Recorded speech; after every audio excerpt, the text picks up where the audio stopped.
Take a look around, find a way in the silence.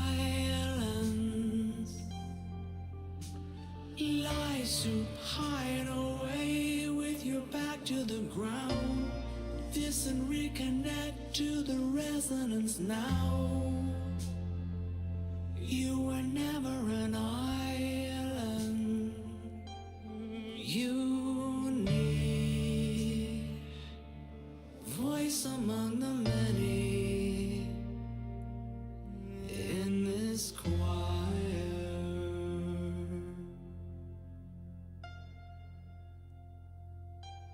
Tuning into each other.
Contrarian.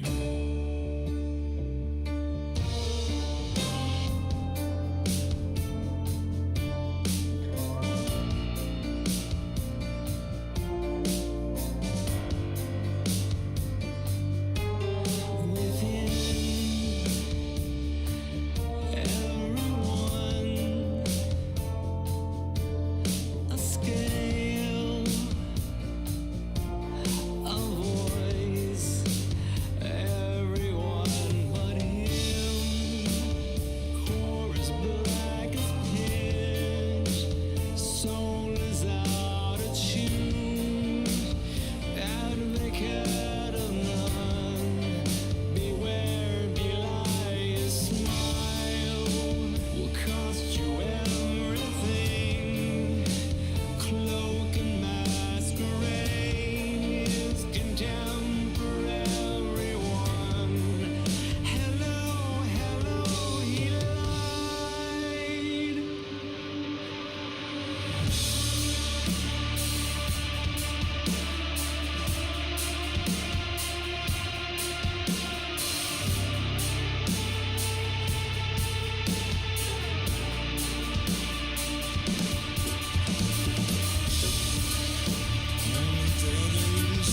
Comes a tall, handsome man in a dusty black coat with a red right hand.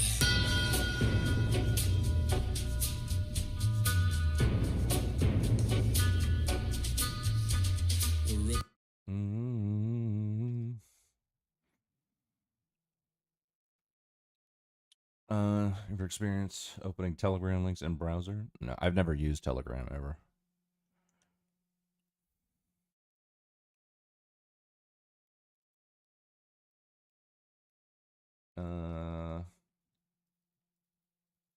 Okay, pop it in Discord. I've never used Telegram, so I don't know.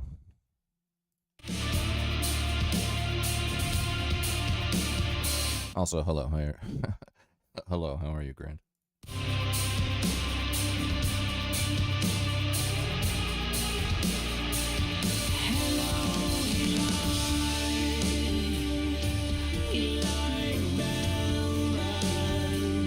Magician, sleight of tongue and hand. Hello, he lied. Beware, be liar, smile. As warm and calculated as heroin.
of the meek, the mourning, and the merciful. All doomed. Lumo AI? No, what's up? All doomed.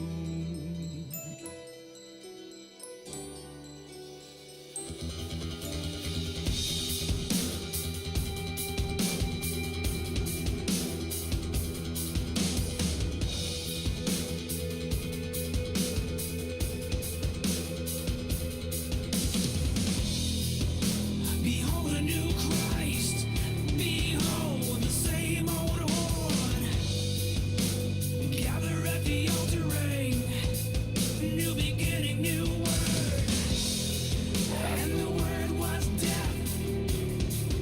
And the word was without light.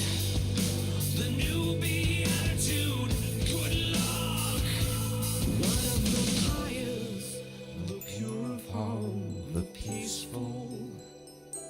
What of the meek, the mourning, and the merciful? What of the righteous? What of the charitable? What of the truthful, the dutiful, the decent?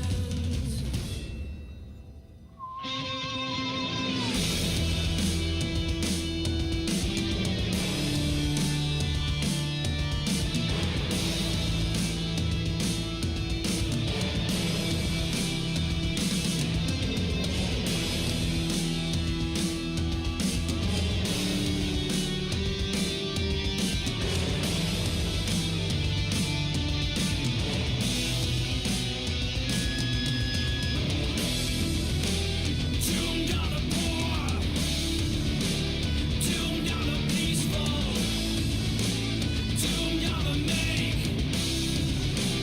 doomed are the merciful. For the word is now deaf, and the word is now without light. The new beatitude. Fuck the new, you're on your own. Так пацанам посчитать потери. Суммы нули погибают на сцене. Снова один прогуляюсь без тени. Заливаю лик, поцелуй на шее. Как там ба? No, what's up, bud? Where at least I have AC? Yeah. What's up? Why don't you guys have fucking AC over there? Is it just like a... Is it like a fucking climate change thing? Or a Greta Thunberg thing? What's the deal? Privacy focused open source database AI assistant. I've been using it for a week or two. Yesterday stopped loading. Tech review websites, I've been writing on it. Okay. AI assistant.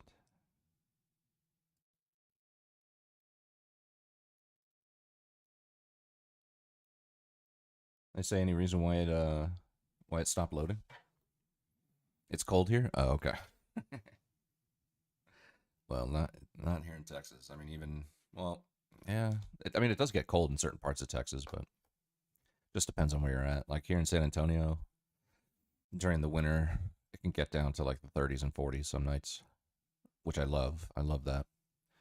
But if you're in like Houston or something like that, if you're like more towards the water, sometimes it just stays in like the 60s and 70s throughout December.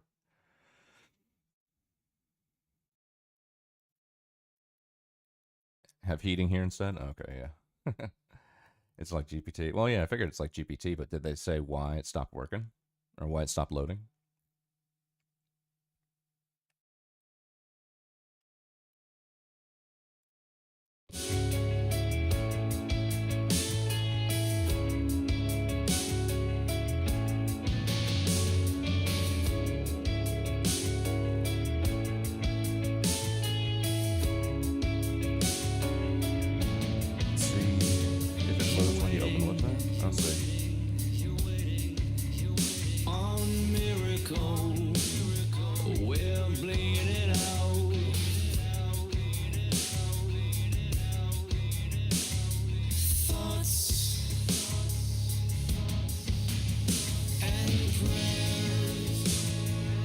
Yeah, it's loading for me. Hey, I'm Lumo. Ask me anything confidential. Ask me anything. It's confidential. Sure it is. Sure it is. I'm sure it's confidential. Yeah, but it's loading. I see it here.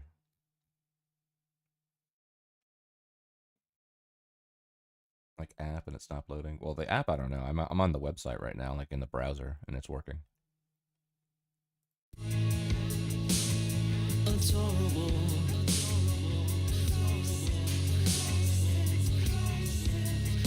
Like cake in a crisis. We're bleeding out. While you deliberate.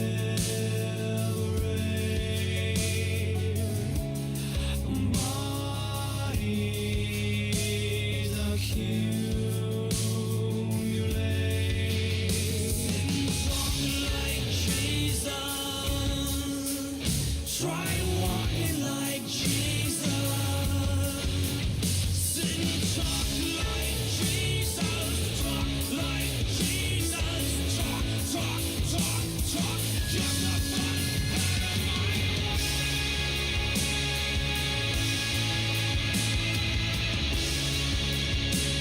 So Proton. Okay, yeah. Yeah, I saw it said Proton at the top. Right, Proton Mail.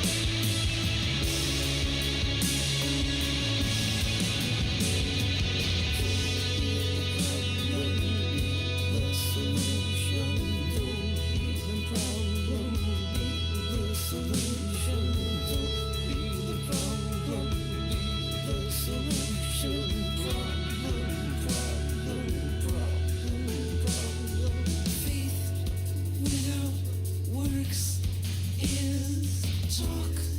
Without works is faith. Without works is dead, dead, dead, dead. Sit and talk like Jesus. Try walking like Jesus. Sit and talk like Jesus. Try walking like Jesus. Try breathing the rain. Try lifting the stone. Try extending a hand. Try walking your talk. Get the fuck out of my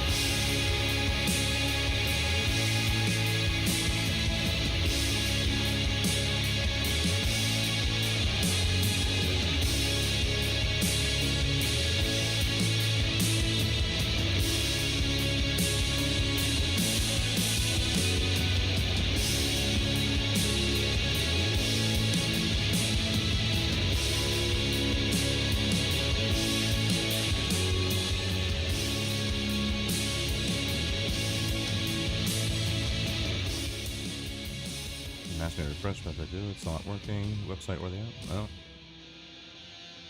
I'm not sure. It's working for me.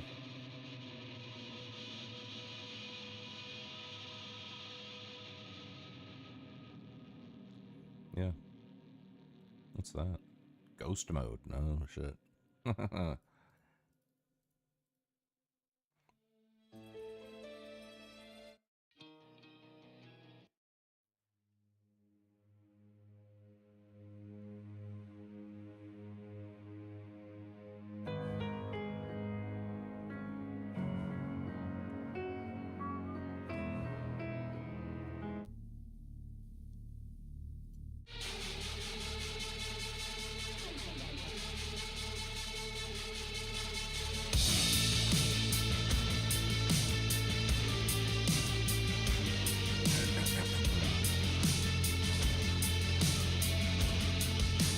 Sorry, I'm just getting a fantasy football lineup kind of squared away for the second.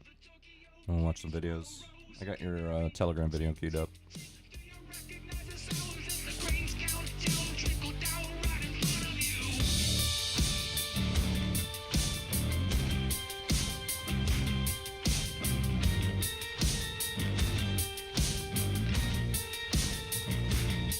A little tickle, tickle. Your neck has crystal as they barbecue the sentinels and leave them right in front of you. Hourglass smashed, I know your little pieces. The countdown carry on 5, 4, 3, 2. Aristocrat breaks down two. Breaks down two. Breaks down two. Breaks down two. Aristocrat breaks down two. Democrat breaks down two. Omega breaks down two. Republican breaks down two.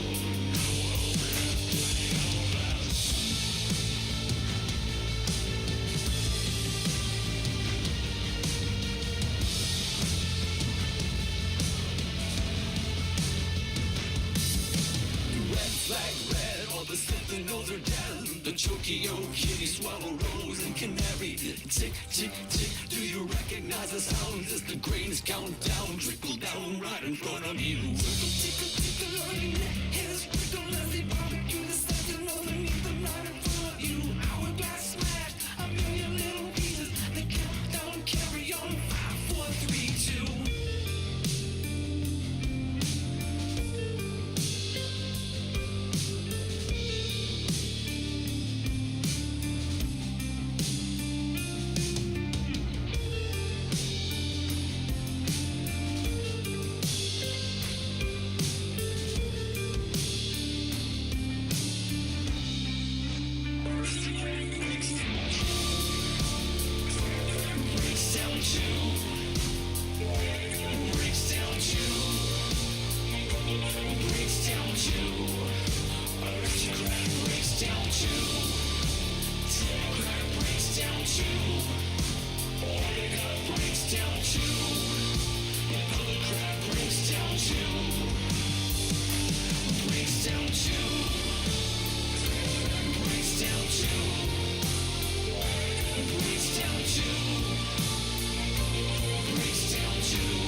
Nothing stream?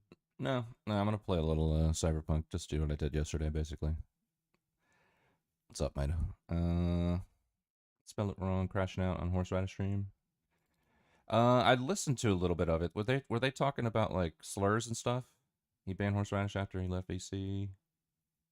Banned him in Discord and left Horseradish server. Stated he hates all who are in Horse chat and slandered Horse by saying Horse knows nothing about it. I don't know if I caught all of that. I guess I caught like the end of the debate and a little bit of chat back and forth about slurs or something. But I think that's all I caught. I don't even know this spell it wrong person. So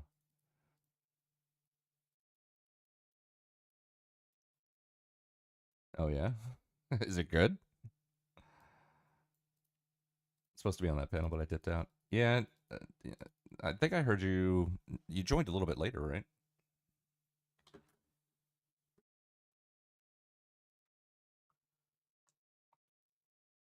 Yeah, I thought I heard you there. I have his announcement and angry statements. Oh, well, if you got a clip or something, yeah, we can check it out.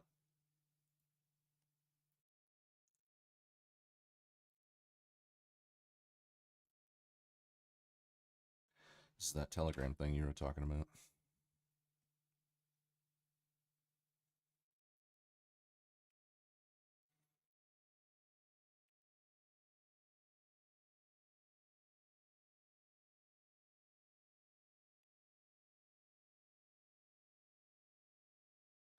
View in channel. What's up with this thing? It says view in Telegram and then view in channel.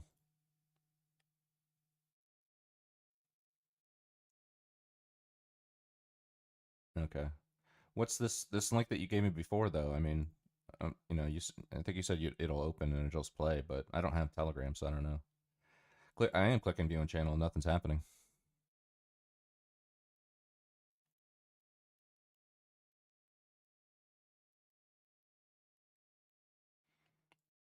I'm clicking it, nothing's happening.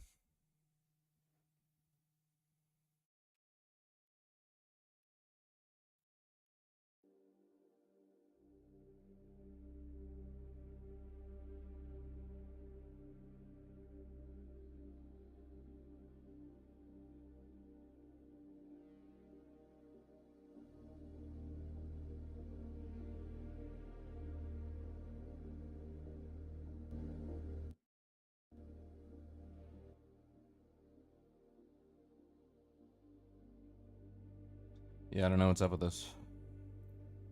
Refresh, view in channel. Still nothing. Yeah, I don't know. I keep clicking it, but nothing's popping up, so.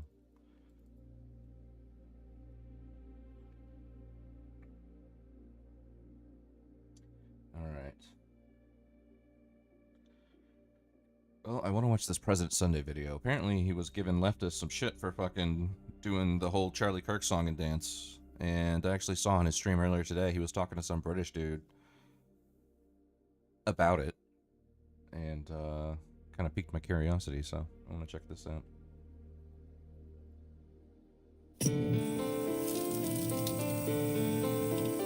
It's been a minute since I've seen a President Sunday video.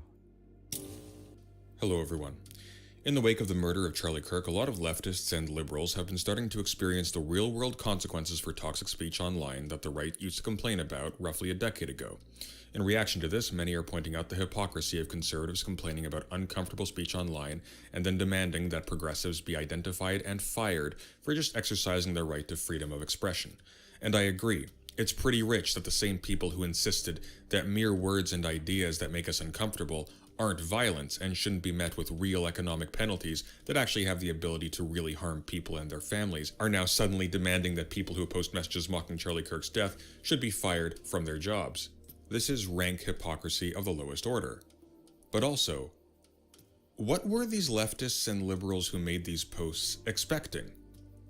I think there was a period a while ago where leftists and liberals were under the impression that progressivism was ascending in the West, with conservatives and racists being frequently censored and banned off of major social media platforms, and progressive values being paid lip service in almost every form of popular corporate media, from movies to video games to books, even Gillette razor commercials. However, by now it is very clear that this was never really what was going on. Companies were pretending to be progressive to cash in on what they mistakenly believed was a permanent cultural shift towards liberalism and progressivism that in fact was illusory and transient. Good point. Yes, progressivism and leftism were quote-unquote on the rise, but so is conservatism, and guess who has the most capital? So now we are faced with a situation in which the bare, unveiled power of capital is the only determiner of norms. We have a president who is aligned with nakedly reactionary and racist billionaires, a toothless judiciary, and a flaccid, corrupt Democratic Party whose strongest moral stance at this point is a tepid call for a slightly less enthusiastic genocide, please. And as a result of this situation, the power-worshipping right is flexing its limbs in this new, normless, lawless world, and leftists and liberals are completely shell-shocked by the rank hypocrisy. A lot. I mean, Joe Biden is a bumbling, dementia-filled Alzheimer's, corrupt tyrant who should honestly be put in prison and or given the death penalty for his crimes against America. The naked The fuck? I never saw that clip. Holy shit. He went hard in the paint on that one. shameless Unnecessarily so. Holy shit. 180-degree turn by the right on all of the supposed values and principles they asserted back when they didn't hold all of the cards. And now that they do, and leftists and liberals are powerless, they're lashing out. wildly. They're reacting to the Charlie Kirk assassination with posts celebrating his death, as they have been encouraged to do so by big leftist influencers for a long time now. This makes them big strong. And then when these big strong grave dancers end up being reported to their bosses or to their coworkers and end up losing their livelihoods, they get very upset and start decrying the hypocrisy of the right. And again, I have to ask, what were these people expecting? Now with liberals, I kinda get it. They're basically just low-T conservatives. Liberals thought they had bought leniency by selling out on advocacy for basic human rights and normalizing hate speech as just another innocent participant in the marketplace of ideas. I understand why liberals feel betrayed. They already betrayed everybody else for capital. They assumed they were in on it. But leftists? Is the left seriously surprised, outraged, that the system they literally exist to subvert gives favorable treatment to people that exist to uphold it? Are leftists seriously wasting energy pointing out that the right is hypocritical on X.com owned by Elon Musk? The right knows they are hypocritical. They've embraced the rule of pure power for a long while now, and the left needs to get with the program and stop squandering its energy, shaking its fists at clouds about the petty unfairnesses of systems, organizations, companies, and media platforms that were always aligned with capital and which were always antagonists towards us. It isn't just that the right knows they are hypocritical, it's that we collectively already know that the right knows they are hypocritical. What are we doing? Similarly, I see people constantly arguing about whether Charlie Kirk's killer is a leftist or a right-winger, as if we had any actual stake in that. And it's so frustrating because it obviously doesn't matter. For two reasons. First, because if the killer is a Marxist, then he's a leftist. If the killer is a liberal, then he's a leftist. Yeah, that's true. If the killer is a centrist, then he's a leftist. If the killer is a conservative who is a transphobic, then he's a leftist. If the killer is a radical right-wing white nationalist who has a trans girlfriend, then he's a leftist. If the killer has a trans roommate or a friend, then he's a leftist. That is how things work in this media, and by the time you've all exhausted yourselves arguing that, well, no, actually, this isn't really representative of leftists, and leftism is really more specific than just being okay with trans people, actually, the event of Charlie Kirk's murder has already been used to motivate further ideological crackdowns on progressives, and none of your arguments will have accomplished anything except to tell the right what they already know, that the rules don't apply to them anymore, and to wear you out. Second, it also doesn't matter, because even if the killer turns out in the end to be a radical right-wing white nationalist groyper who hates trans and gay people, the spectacle of thousands of leftists and liberals online, again, in the eyes of most of the world, these are the same thing, dancing on Charlie Kirk's grave means that conservatives have the rhetorical right of way to declare that even if the killer was a right-wing nutjob, the left is so eager to endorse what that nutjob did, he may as well represent their values anyway. And I can't stress this enough, the general population does not recognize any difference between liberals and leftists. Destiny, Stephen Bennell II, currently in court for sharing intimate videos of other streamers without their permission with a minor, just made himself look like an absolute monstrous fool on Piers Morgan while being called by everyone on the panel a leftist. Mean. Oh, no. Not the meanies on Twitter.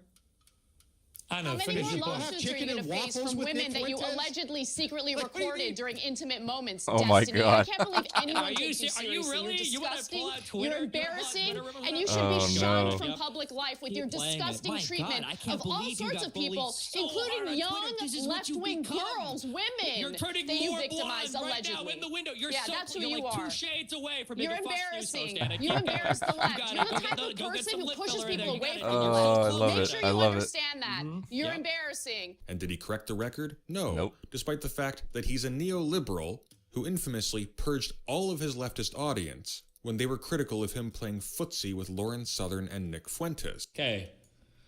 We've had community purges before, guys. All right?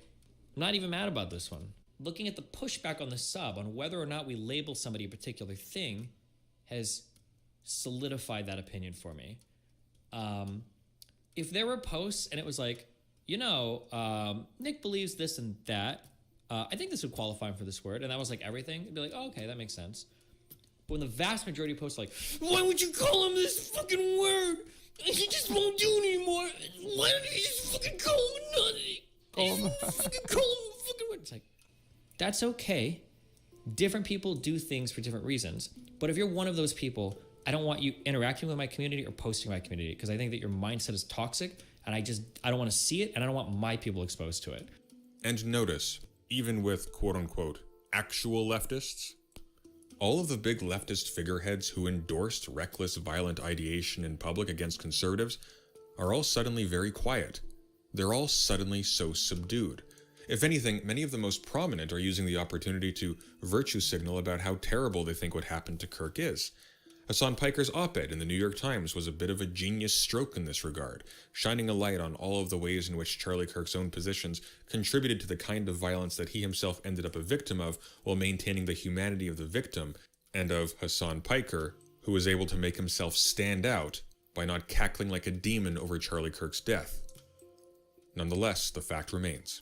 Those leftists closest to capital are either getting real quiet, or they're using the opportunity to signal to capital that despite their opinions on the surface, they can be trusted to play within the lines.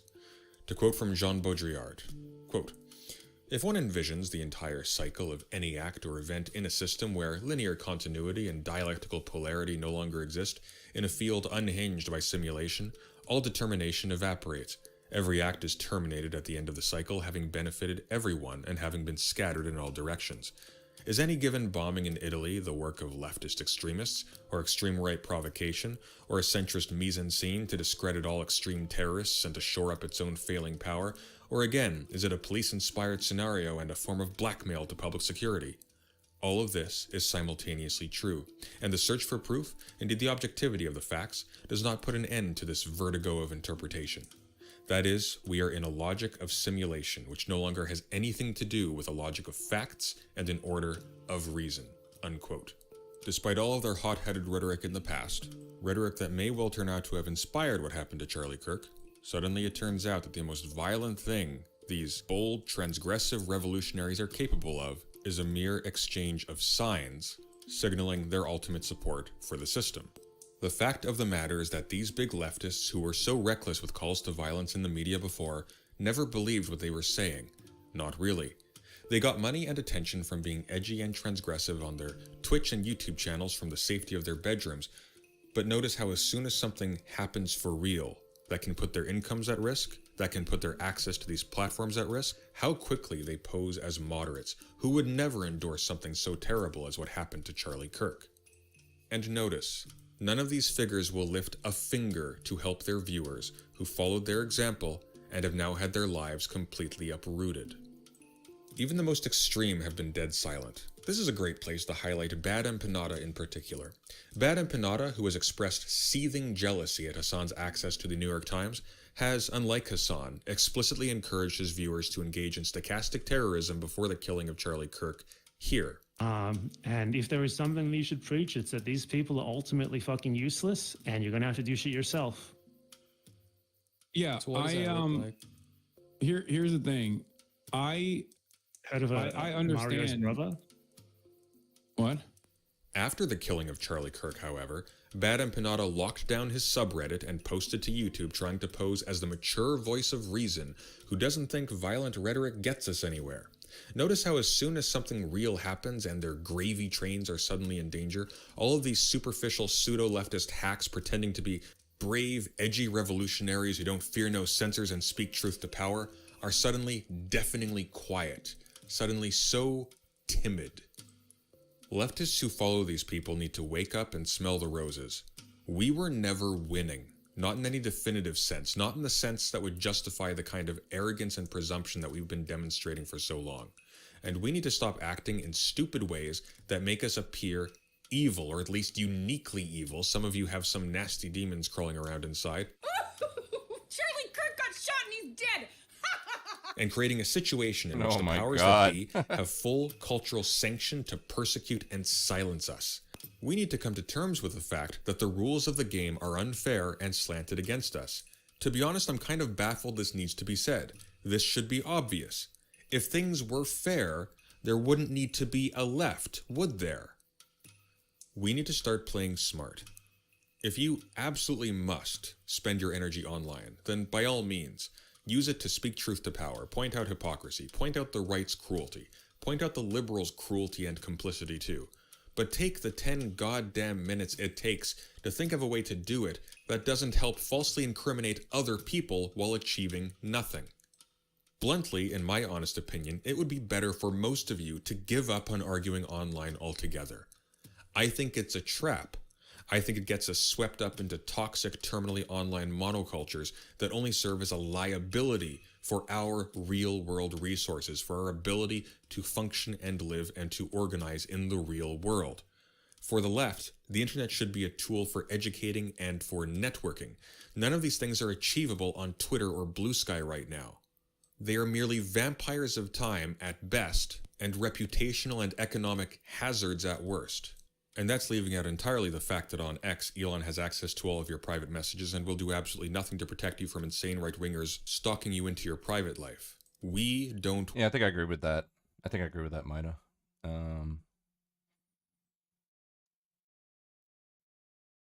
It just seems like the right's priority is winning. I remember even when we were talking to that guy, what's his name, Zerenolite, you know, he was just saying like, oh, so your politics just boils down to spite, basically. Like, that's all it is spite. And I just kept nodding, yes, sure, whatever, okay. You know, because I didn't feel like engaging with him anymore since he already predetermined who I was before I could even, like, tell my story, basically. But, yeah. I mean, it's just where your priorities lie, and I think at least with the right, they can see that we can't do anything until we win. So let's fucking win, and then we'll fucking argue about it. Whereas the left is like, no, let's argue about it. Let's argue about it. Right needs to give up on their game plan and go back to the drawing board at square one because their goals are entirely unreachable.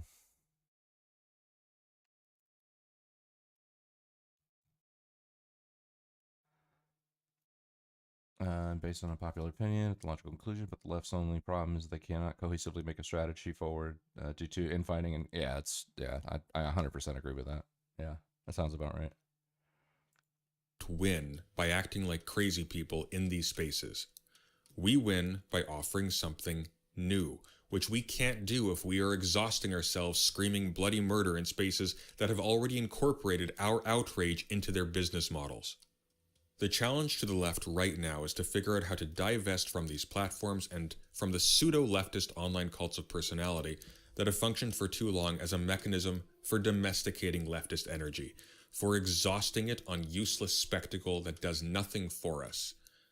We will have made real progress in terms of equipping the left for the present age when we learn how to respond to something like what happened to Charlie Kirk, not with performative cruelty, not with false conciliation, but with total, indifferent silence. The correct response to what happened to Charlie Kirk, especially in the absence of any clear information concerning the motives and associations of the killer, but either way, was not to debate whether they represent the left or not to litigate what the ideology of the killer is or isn't. The correct response, the winning response, was always to say nothing. This response was foreclosed to us, however, because too many of us are plugged into cults of personality like Bad Empanadas, like Voshes, like Destinies, so that even if now, for this issue, the people at the centers of these little personality cults have suddenly found their capacity for moderating their message, so many people have been trained to expect approval for dancing on the graves of their enemies on social media that the left, which effectively lacks any real identity of substance at this point in time, can be easily represented as homogeneously bloodthirsty and lacking in values or even the capacity for empathy. Characteristics that make it so that nobody wants to be around us.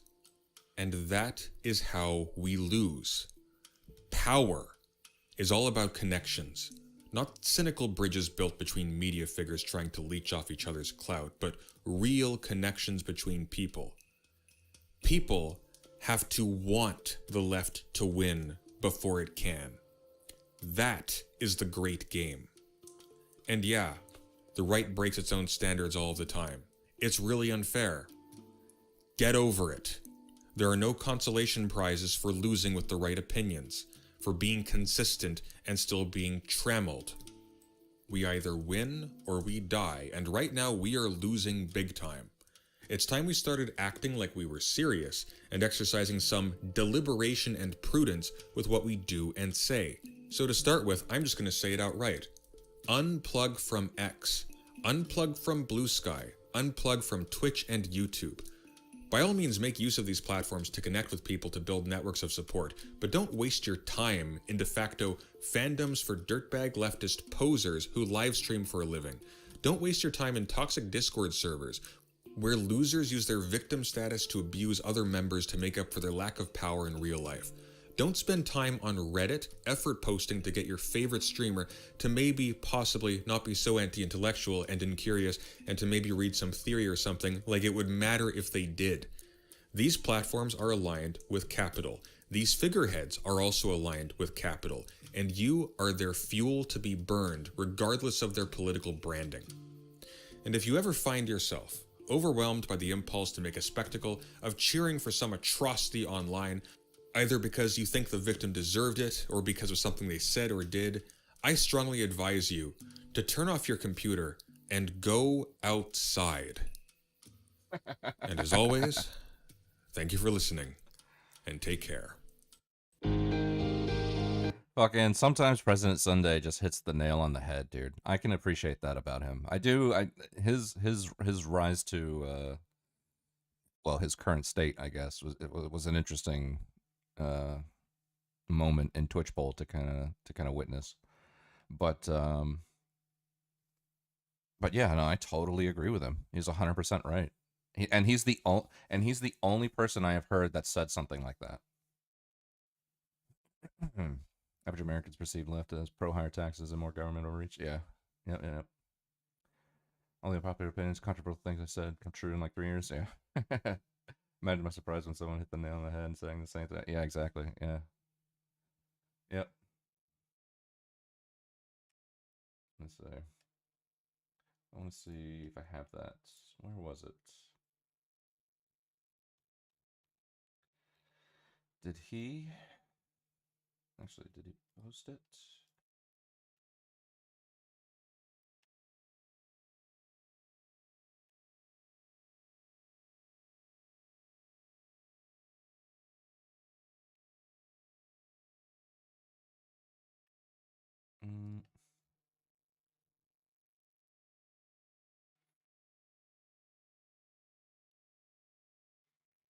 Looks like he might have taken it down. I wanted to watch that conversation he had with that guy about that video. Put more content there. There didn't feel problems in the world is also the doorway to a kind of never before seen harmony, unity, and connection between human beings. Something that transcends the state. Video, regardless. But if he is doing that on purpose, well, these people. Okay, is now the appropriate time. I mean, I've been seeing. Okay. Looks like he took it down. Maybe he'll post it, or maybe he posted it on behind the paywall. I'm not sure, but I wanted to see that conversation he had with that guy about it.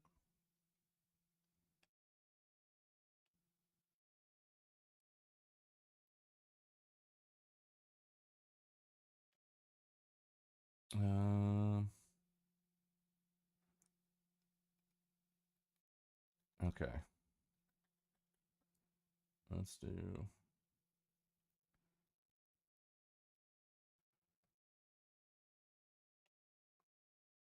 Oh, Tim Pool, let's go. See, Ron DeSantis foreclosed on his house? No. No, I did not.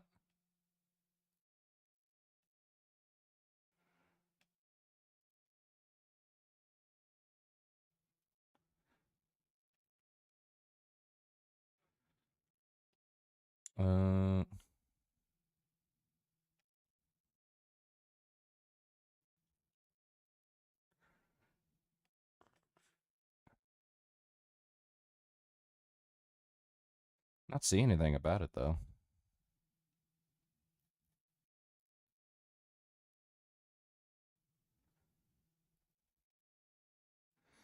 Not seeing anything about it here. Unless it, like, just happened.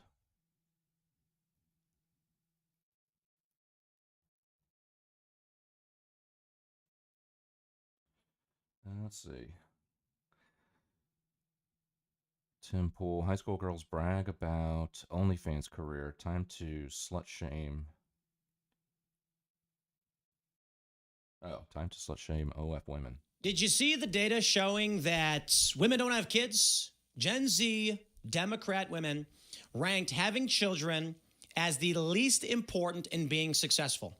And now we have this from the Post Millennial. Spike in college students launching OnlyFans to earn cash on campus. Wow. You know, it's funny. I point out that these strip clubs are going out of business. Near us, we have gentlemen's clubs. And it's funny because the signs, it'll have like a brand name. It'll make someone up. It'll be like Ricky's Gentlemen's Club. Except there's a big white slab right over the word gentleman. So it says Ricky's Big White Bar Club. And you're like, what's that club? When you go inside, you find beer, booze, slot machines. Young people aren't going out anymore to strip clubs. Why? OnlyFans, baby. Not only that, but the boobs are free online. And anybody stupid enough to pay for this, I'm going to say it again. Bro, and every single one of those girls is on OnlyFans anyway. So they're probably going to the clubs to see their OnlyFans girl. Guys, I hope you hear me. Every single one of you who pays for OnlyFans, you're a pathetic loser. And I'm gonna you know why? Because AI videos are free and easy to make. And, well, I suppose if you want to get naughty with it, those are usually paid services, but I actually wouldn't know. All I know is that ChatGPT costs money, and even they won't make naughty images, so fine. But you know what? You can find all your naughty images for free. And if you, like, I'm going to tell you this, a lot of these girls, you're not even talking to them. No, it's a dude typing away, getting paid minimum wage as you're giving this lady money. Stop. Stop enabling this. Whatever. Here's the story from the Post Millennial. As college students are headed back to school this fall, a trend has been popping up with more and more students looking to make some extra cash using OnlyFans. The platform allows for users to create adult content and then have people pay a subscription fee to see it. The platform has increasingly been a way that college students are earning extra money as they're in school. More and more people aren't getting married. Rock Jacobs told Fox News. Jacobs is the director of a documentary about how OnlyFans is sweeping across college campuses called Lonely Fans. More and more aren't having. I just love this, guys. You know, I'm gonna say it, slut shame. There's this really funny video of Myron Gaines, and some woman asks him something about, I can't remember what he says, but he was like, only women can be sluts. Men can't be. They're slut makers. And all the men are like freaking out. Now, I'm not saying go the Myron Gaines route, but what I am saying is it should be shameful to be a degenerate. Shame is a good thing, okay? If somebody wants to do something harmful to them and society, we say bad. Why? Why is shame a good thing? Because we are a social culture. We are a social species. We survive through cooperation. Shame is a component by which we say what you are doing is a threat to the entire social group and social order, which can cause our downfall. So if you see someone trying to like eat food off the ground with a dog mask on or whatever, you shame that. If you see someone committing a crime, you shame that. And when women in college campuses want to sell sex, you shame that. You do. And you say, it's a bad thing. I'm not going to, don't hang out. What do they call a mattress actress? Don't hang out with these people. Don't do it. Say, nah, I don't want to be around you. Because there's got to be some limit. So here's the issue. Men enable this. I'm not blaming the ladies. There are more guys paying for it than ladies doing it. And the guys that pay for it, you are worse. You are worse. It's one thing if someone does something bad, but they can't keep doing bad things. I'll put it like this. A guy who robs a bank, he's doing a bad thing. And the money from robbing a bank sustains his ability to do it. We say that person's a criminal. Now imagine if there was somebody who stole a priceless artifact from a museum that he couldn't really sell it. We'd say, okay, it's a bad thing, but that's not sustainable because he's got to fund his life and eat food and pay for shelter somewhere else. That's why you don't often get crimes like that. What if there was a wealthy person who was paying criminals to commit crime? I'd argue that's worse. We'd call that a kingpin or a mob boss because the resources allotted to the criminal to commit the crime come from that person. So to all of you, I'm not saying it's a criminal to be an OnlyFans, but to all the men out there paying women for OnlyFans, they would stop doing it in 2 seconds if y'all stopped paying for it. So get your rocks off by looking at the free stuff on the internet and stop enabling this and making degenerate whores wealthy. Oh my they're God. hookers.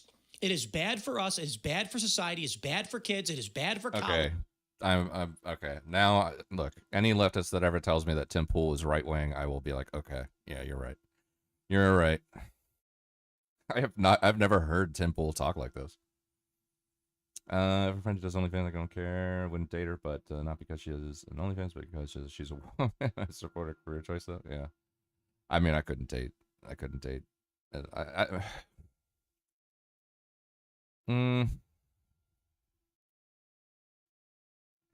I date an OnlyFans chick who doesn't show her face? She only sells pictures of her feet. That's, you know, like, it's like the only thing. That's like the only thing I could possibly ever imagine. And it's only because I've seen so much actual sex work in my life that seeing how the sausage is made, it just makes me revolt against it in terms of my dating life.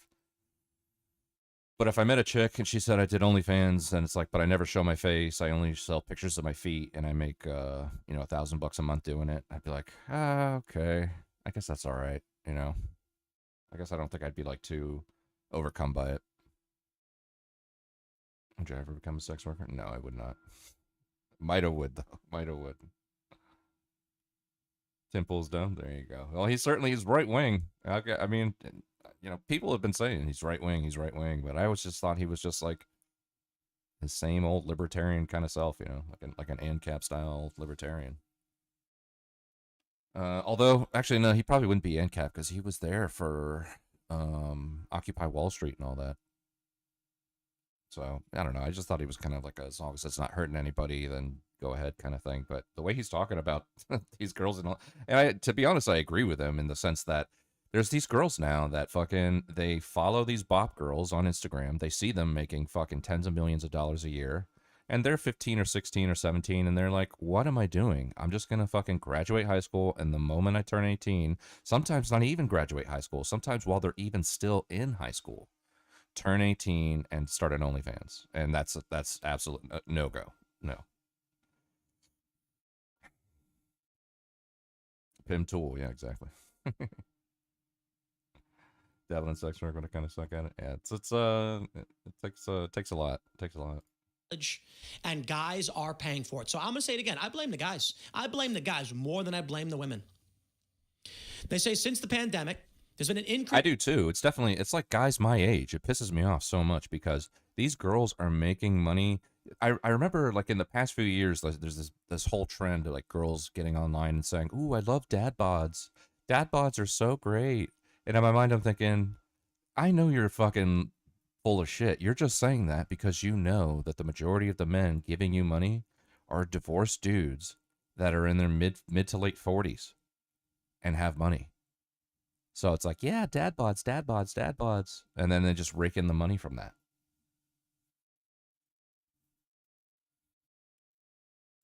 In traffic to the porn subscription site. Isn't that so sad? OnlyFans was supposed to be like Patreon.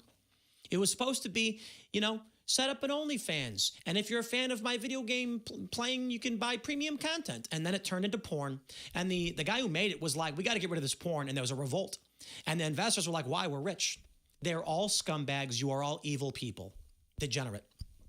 Anyway, it's a payroll system. Jacob added in his comments. And what creators have been able to do is use sex to prey on lonely people. And because of technology, anybody can have payroll.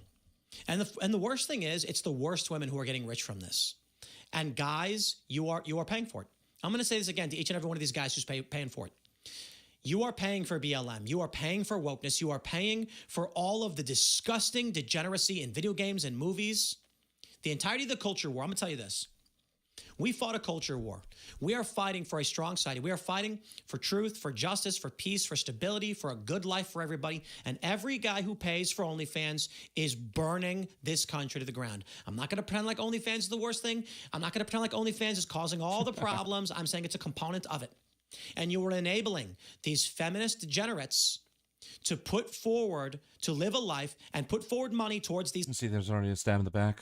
The H-1B thing apparently hinted at. Yeah. Yeah, there was people trying to catch flights back to the United States before the deadline.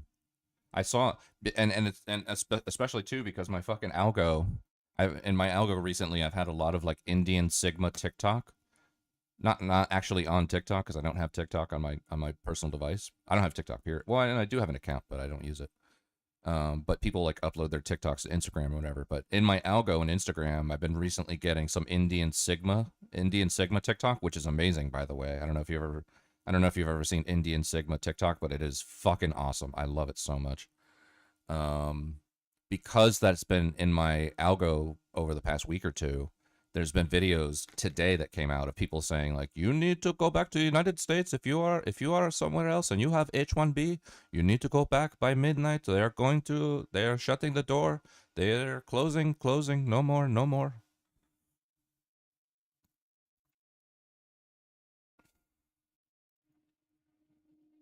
Bad eyes, 300 light in your face, and 2-pound camera strapped to your forehead isn't fun. Oh my god, you did the forehead thing?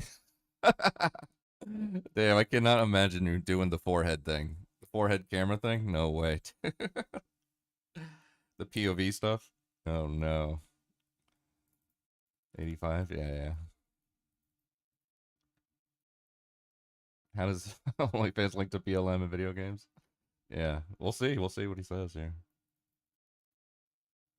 It fucking sucked. Yeah, it doesn't look at all comfortable. It looks awkward and uncomfortable. I mean, I've seen POV porn before. It just doesn't look like it's. I mean, because you're the actor and the director at the same time, you know. So it's a lot of work. Plus, you got that light in your face. I mean, yeah. Yeah, no, that just does not look good. Causes. Stop doing it. Stop. I'm going to tell you this. We fought a culture war. We are fighting for a strong society. We are fighting for truth, for justice, for peace, for stability, for a good life for everybody. And every guy who pays for OnlyFans is burning this country to the ground. I'm not going to pretend like OnlyFans is the worst thing. I'm not going to pretend like OnlyFans is causing all the problems. I'm saying it's a component of it.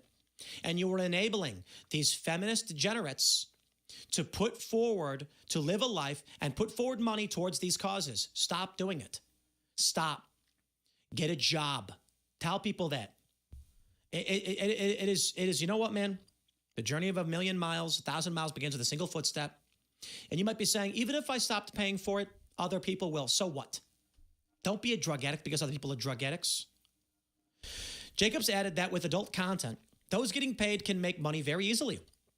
There's some people, there's some people that really need money. And this is such an easy way to do it. It comes quick and you will make money.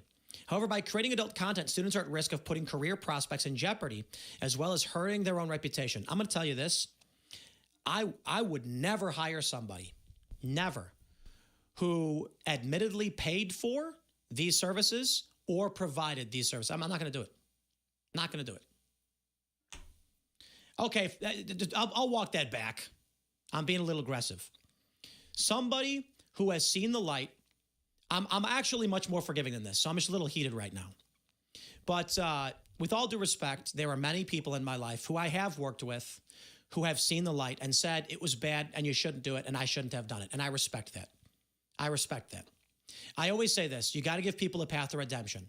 So I got a little heat on that one. Path to redemption is always the way to go. If somebody did bad things, they were degenerate and doing things that were wrong, and they say, I'm not going to do that, I say, okay.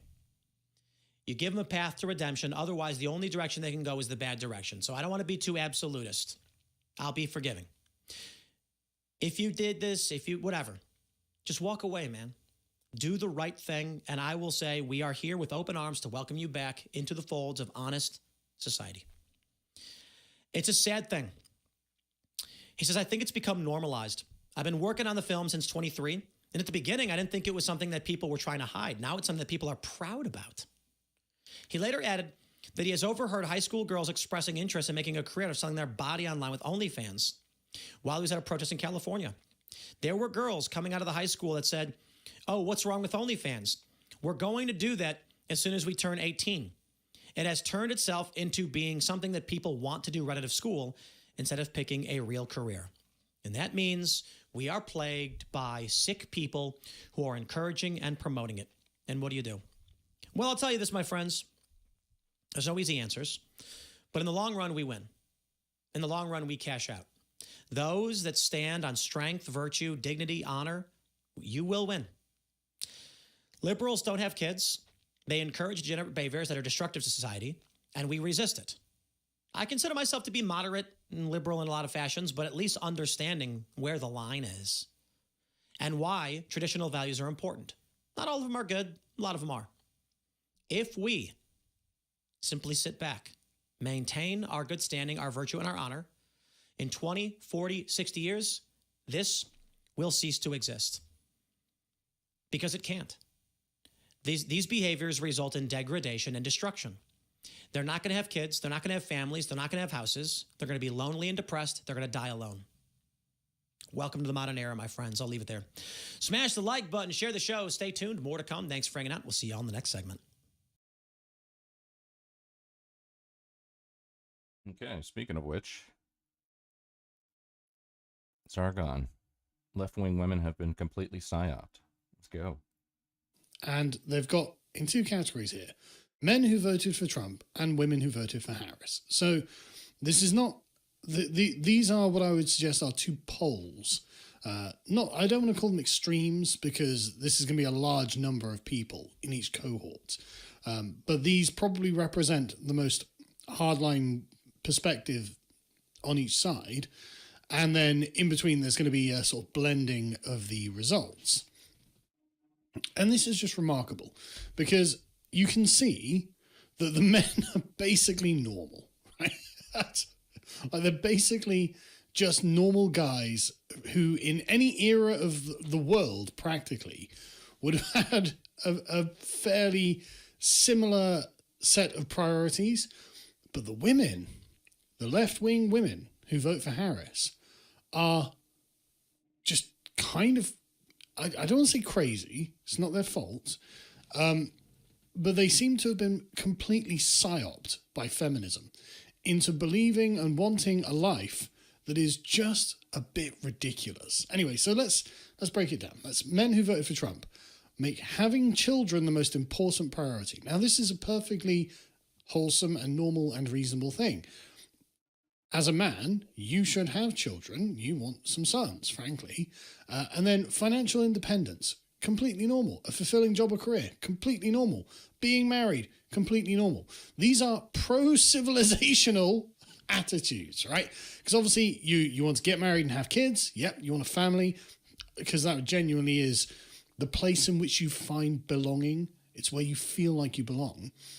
But then financial independence and a fulfilling job career, this means essentially being a small business owner. Like you are the guy who, or, partner maybe, or someone who works in a small business. So you are important in the place that you work, and you do work that you feel is valuable to yourself and others, and you make good money out of it. This is the most pro-civilizational, pro-social, pro-good things selection of attributes and desires that you would ask for, right? Yes, you want most people to want to have kids, to want to get married, and to want to work hard so they can have financial independence and a fulfilling job and career. Completely normal.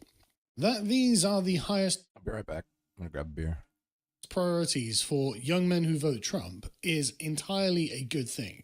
And then, of course, it goes down into other things. Having money to do the things you want, of course, everyone thinks that's a definition of success. Being grounded spiritually is a definition of success. Having no debt. Using talents and resources to help others. Being able to retire early and having emotional stability are quite low down the list. So they're not necessarily definitions of success. So basically, their perspective is quite realistic. Having emotional stability, I guess, is not something that's that worrying to them, but I suspect that it's something that they think about less because I doubt they have problems with emotional stability. And being able to retire early, of course, that would be nice, but that's not something that most people think is realistic, right? So realistically, having kids, having a job that you're happy with and being paid decently to do it, and being married, this is success to Trump voting men. On the other side of the ledger, you've got women who voted for Harris and what they think success looks like.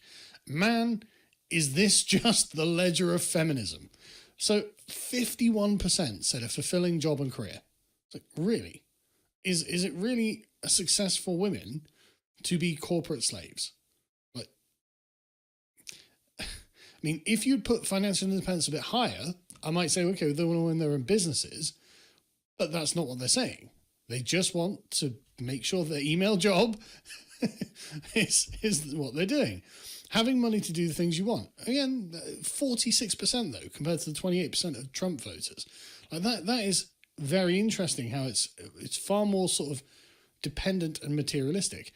But then the next one, having emotional stability.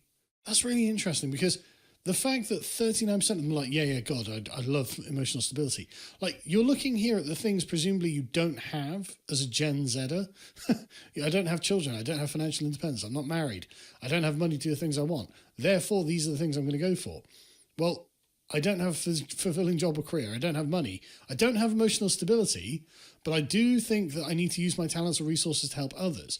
So it's like this weird sort of abstract sociability in it. And so, okay, and that's a huge chunk, absolutely huge chunk, 51%, 37%. So way higher than any of the ones for the men voting Trump. And then you get financial independence, having no debt, owning your own home. Again, these are a lot lower. Making your family and community proud, which is roughly the same. Being grounded spiritually, they're not that worried about. Being able to retire early, they're not worried about at all. And then at the very bottom of the barrel, being married and having children. These are not signs of success to Generation Z women. And it's like, but they really are. Like, I know, like my wife has friends and from school, and a lot of them are they don't have kids or they have broken marriages and they're not doing very well in their lives. And it makes her feel better about herself because she's like, oh, just when I think, I'm having a bad day or whatever, I look around and go, yeah, no, I've got a loving husband. I've got 4 happy kids. We own a house. We're doing quite well. Like, actually, everything's going really great. And yet for Gen Z women, no, these are not metrics of success. It's like, yeah, they are. They absolutely are. This is the column of people who think the dream is living the feminist, independent woman life forever. And it's like, okay, that's really not setting you up for what's going to happen in the future. Because when you get into your mid-30s, your body will change and you will find yourself with impulses that you didn't realize you were going to have, and you're going to suddenly get what they call the baby rabies. You're going to have these insane cravings to get married and have kids because your clock is ticking, and if you haven't put down the roots, if you haven't laid the foundations, it's actually quite difficult to do these things. But you'll have your career, you'll have money, you probably won't have emotional stability. We'll get to that in a minute. And you might have financial independence. You probably won't have debt, although given the way women tend to spend, maybe you will. But you'll find yourself with a whole new set of priorities that you can't purchase. You won't be able to spend money to get the things that suddenly are a huge driver and a massive desire for women in the sort of like 30 to 40 age range. And so just warning you now, again, the problem with all of this is the fact that we have such a culture of irresponsibility, right? Normally, older women would advise younger women, trust me, you will want these things when you're older. Even if in the... you are communist understander. That's what you are, Conrad. Immediate time, it doesn't seem self-evident that this is going to be an important thing. Trust me, it will become important later. And also, it'll become important as you grow old and you're just on your own. And you'll wonder why men don't treat you like a beautiful young woman anymore. And you'll wonder who it is you're going to talk to that day. Who am I going to spend time with? And actually, if no one is bound to you through relationships, like personal, familial relationships, it can get quite lonely. And this is something we've seen many, many articles, I've covered them many times, of women in their 40s and 50s going, right, okay, I was promised I'd have it all, and now I don't have anything other than this career that I'm coming to resent. And so just very, very interesting. And then we have women who voted for Trump. And the interesting thing about this is that women who voted for Trump also thought financial independence and a fulfilling job career was one of the most important things. Owning your own home for them is more important. and having money to do things you want.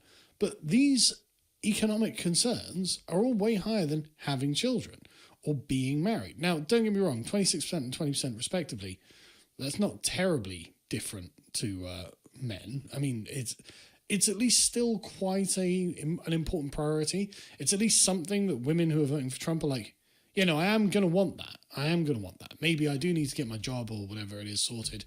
We need a house, fine. But I am going to want that. So women voting for Trump are not as psyoped by feminism as women who vote for Harris.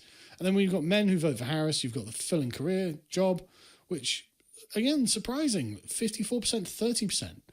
Like these are the guys who clearly, and as we've seen, 9% having children, still more than the women who vote for Harris. These are the what do they call them? The childless probably singletons. These are going to be the childless types. But I can't help but feel like you already know the stereotype of these men. Like they're overweight, they're skinny fat, they've got patchy beards, they're balding, and they've got narrow shoulders, and they probably wear glasses, and they are not generally very attracted to by women. Like women don't tend to go for these kind of guys, but they do love their Funko Pops, so there's that. But anyway, they've got the same sort of lefty pro-social views, but again, having emotional stability is really, really high. For Trump voting women, having emotional stability is only 18%. I can't help but feel the people voting for Trump have emotional stability, and the people voting for Harris don't have emotional stability. I think this is an important thing to them. And also, like, owning your home, 20% for them, 18%. Kind of being a bug man is kind of expected, it seems, which is really, really interesting to me. And it just really fascinates me, the kind of personality types, especially when you go to the article this is based in, and you ask them, for example, in general, how often do you feel anxious or worried for the future? Well, for men, only 19% of men said all the time, but a third of women are constantly anxious and worried about the future. Wow, that's very interesting. Or most of the time, 27%, so that's half of men basically, are just constantly or mostly anxious for the future. But 2/3 of women are just anxious for the future. And then you've got 28% who are like, yeah, I sometimes am, which for men is much higher. It's almost half of men are just like, yeah, sometimes. This is the sort of reasonable point, right? You obviously, sometimes you're anxious for the future, obviously, but most of the time and almost all the time, that speaks to a deeply unhealthy culture. And it's a very, obviously it's way more men than women that are rarely or never. But that makes me want to ask these people, look, are you sure that these priorities are correct? Because actually, it seems that these guys represent this spectrum here, and probably a part of that. But these people represent this, deeply unhealthy, deeply nervous about the future. They're really worried about how things will be. And so they're desperate for career, they're desperate for money, they're desperate for financial independence, or whatever it is, all these, materialistic things. Whereas being married and having kids is the most important thing for at least the men who vote for Trump. But it's also fairly important for the women who vote Trump too.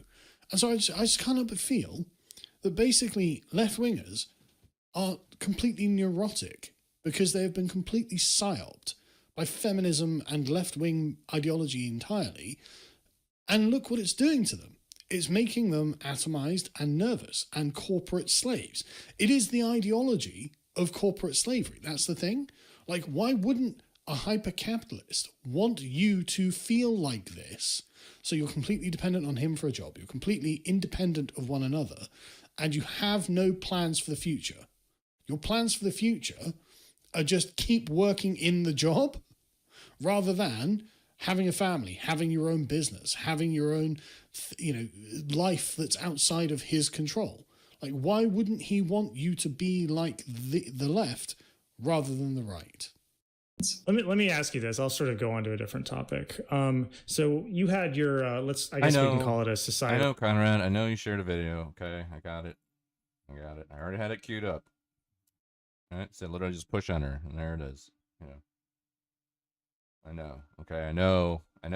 Everybody's got links. So things I have know. got rather I know. lively in Nepal. As you can see, there is the Parliament building currently on fire.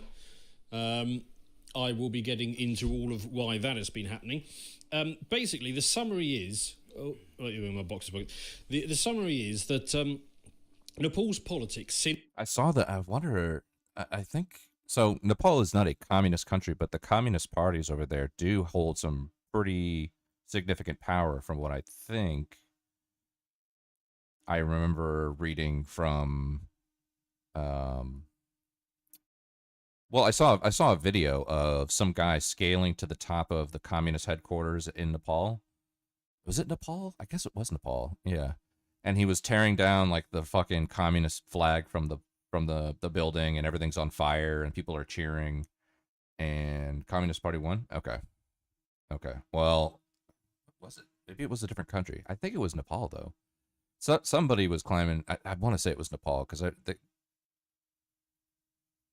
essentially like the communist. I think there's like multiple communist parties over there. I think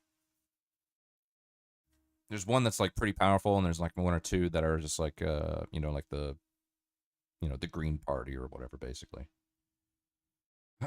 Which I didn't know about Nepal. I did not know that it was so blatant that they had hammer and sickles, plasterized behind their political leaders. So probably like Malice Barks and MLs, yeah.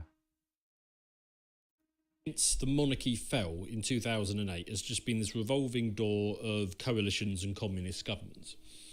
And the latest in this was this guy, K.P. Sharma Oli, and he led the Communist Party I can kind of tell. Nepal. Yes. That is a clue that I thought you'd spot, yes. Wasn't it a rotating 3 leaders that would just rotate between one another? Yeah, it's something like that. They had lots of coalitions, and the prime ministers kept on changing. Yeah. But some people have pushed back on them, saying that they're Marxists because they operated a mixed economy. But the mixed economy was basically where they had everything and everyone else had nothing. I heard them described as Maoists. Could well be. Yeah, could well be. So I mean, I don't know actually, but that's what I heard them described as. And basically, the people in Nepal had enough. Now, there's an excellent channel, which is actually run by one of Rory's old uni mates. Oh yeah. And basically, this guy, he's just doing this travel blog where he's taking his bike from Thailand Was to this UK. the guy that I saw the memes of? yeah. As in, like, random British tourist suddenly in Nepalese Civil War. Right. Yeah, so he's basically just got this little channel. I'm going to ride my bike from Thailand to the UK, and he's just poodling into Kathmandu as a stop on his way. And he's got this what's going on here look slapped all over his mug because shit is just blowing up everywhere. And all credit to the man.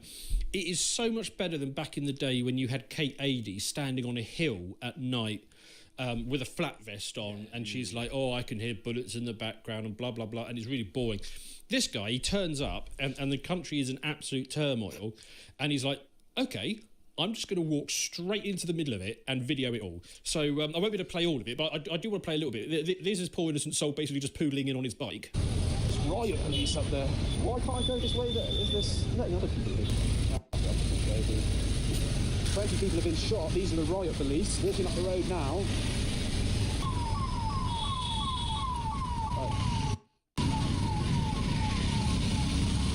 Is that a bomb? Look at the bricks in the road. But there's people here throwing rocks. Oh, there we go. I won't play all the sound, but yeah, he just innocently stumbles into this. God bless the British and their nonchalantness. Yes. I see he's now up to 600,000 subscribers, so he blundered in at the right point. Yeah. I've asked Rory to see if he can get hold of the man so I can get him shit. on Brokenomics to an interview. Actually, the next video is better. So after he drops off his bike at the hotel, he then decides basically, I'm just going to wander into the middle of this. This is so much better journalism, and the people are so friendly and decent to it. Oh, I want to see I want to say that I've seen this. Where he starts running. I think there's like some explosions or something. He starts running with the crowd. You can see he's in no threat whatsoever. I mean, it was a bit from the police. This is a bit where they just fired tear gas behind them, and he's having to leg it to avoid getting the tear gas. And I'll see if I can skip on. But I mean, he's like the guy in the Flashman novels. He's just there for all the exciting bits. There we go. He's outside the Parliament building, which is currently burning down. It's nothing to do with me, bro. You know, I'm not doing your government. I've just turned up. I'm a tourist. Yeah, with his little vlogger camera, and off he goes. They're pulling the banners down.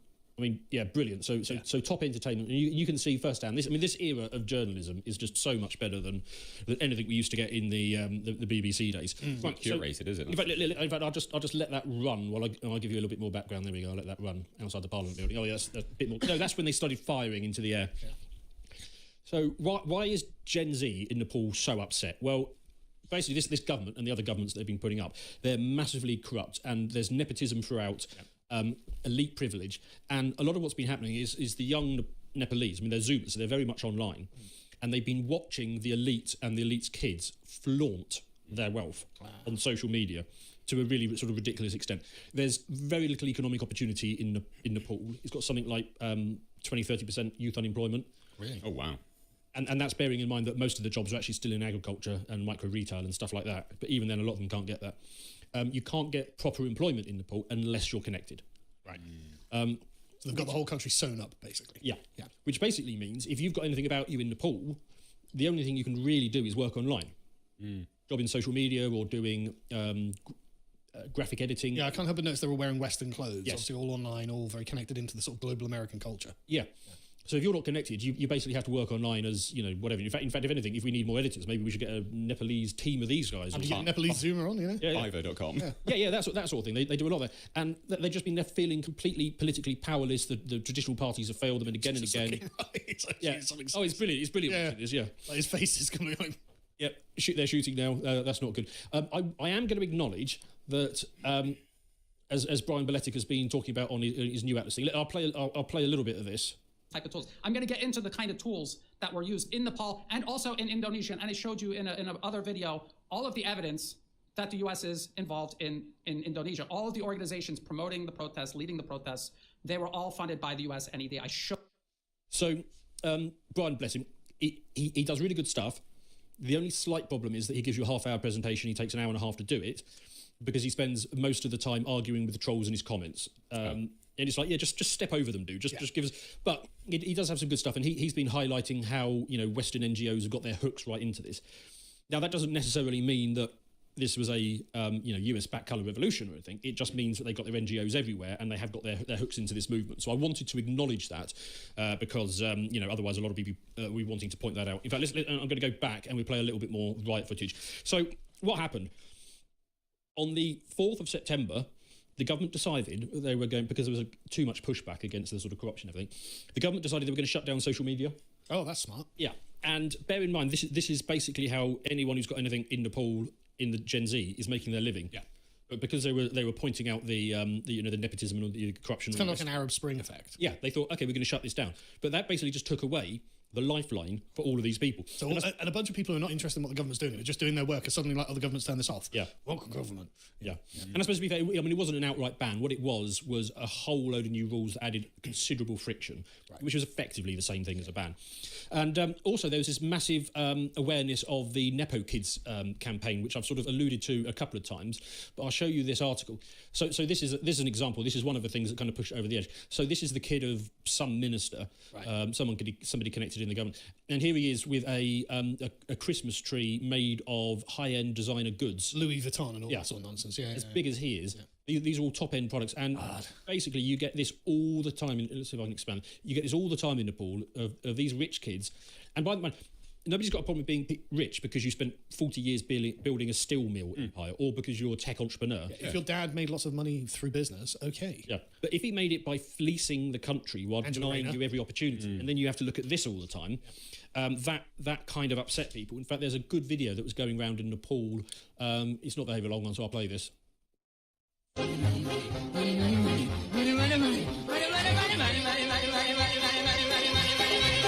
you haven't any coal in the stove and your peas in the wind and you trust in the wind and the wind, when you haven't any shoes on your feet and you're toasting a paper and you look 40 pounds on the road, when you go to get a word of advice from the fat little flasher, he will tell you to love evermore. So when hunger comes around, at the window. Yeah, so the Zuba youth for sharing this sort of thing. Now, basically, you can only flaunt your wealth that you stole from people in their face for so long before you get a pushback. And It also made me think of a video that I think you made over the weekend when you were responding to an Owen Jones thread, where basically, I mean, you could describe it better than me, but Owen Jones was basically saying democracy is when the left gets everything it wants in perpetuity, and the right feels completely hopeless and politically despondent, is basically what you're saying. And that's why our democracy is... I mean, yeah, this is like not the time in world events or in general, really, to just be flaunting your fucking wealth and, just shoving it in people's faces. Coming to an end. Yes. And you made a point, I don't think you said it exactly like this, but something like, if you keep giving us Wemmer problems, you're going to get Wemmer solutions. Yeah. So maybe you might want to start thinking a bit sensibly about this. Which is why I'm going to bring in the Zoomerwaffen angle of this, and it is, and I'm going to notch this up to 11. Let's hear from a Nepalese Zoomer who is fed up. Would I be out of a job? No, I don't think so. It would require a government shutdown for me to be out of a job, because I work with a pretty important department. Let's just put it that way. and in the events of a revolution, let's just say that department would be very busy. So I don't think that's one of the main reasons why I've kept my job for the past 4 years now, is because my job is like so recession proof, because I work with the government. So it would take a shutdown for us to like essentially, actually, even in the event of a shutdown, I don't think I think that they would rely on us more because we're the contractors. So if there was a government shutdown, for example, which I think is actually looming right now, and government employees had to, stop doing their job, essentially. I think we would probably go into overdrive, so it'd be even better. Yeah, actually, honestly, it'd probably be better for my job if the government shut down, or if there was like a revolution or something. Revolution meaning regime change. Like I said, like it would have to be really, really drastic. It would have to be really drastic. Like the department I work with is really, really important. So it's not like the Department of fucking Agriculture or some shit.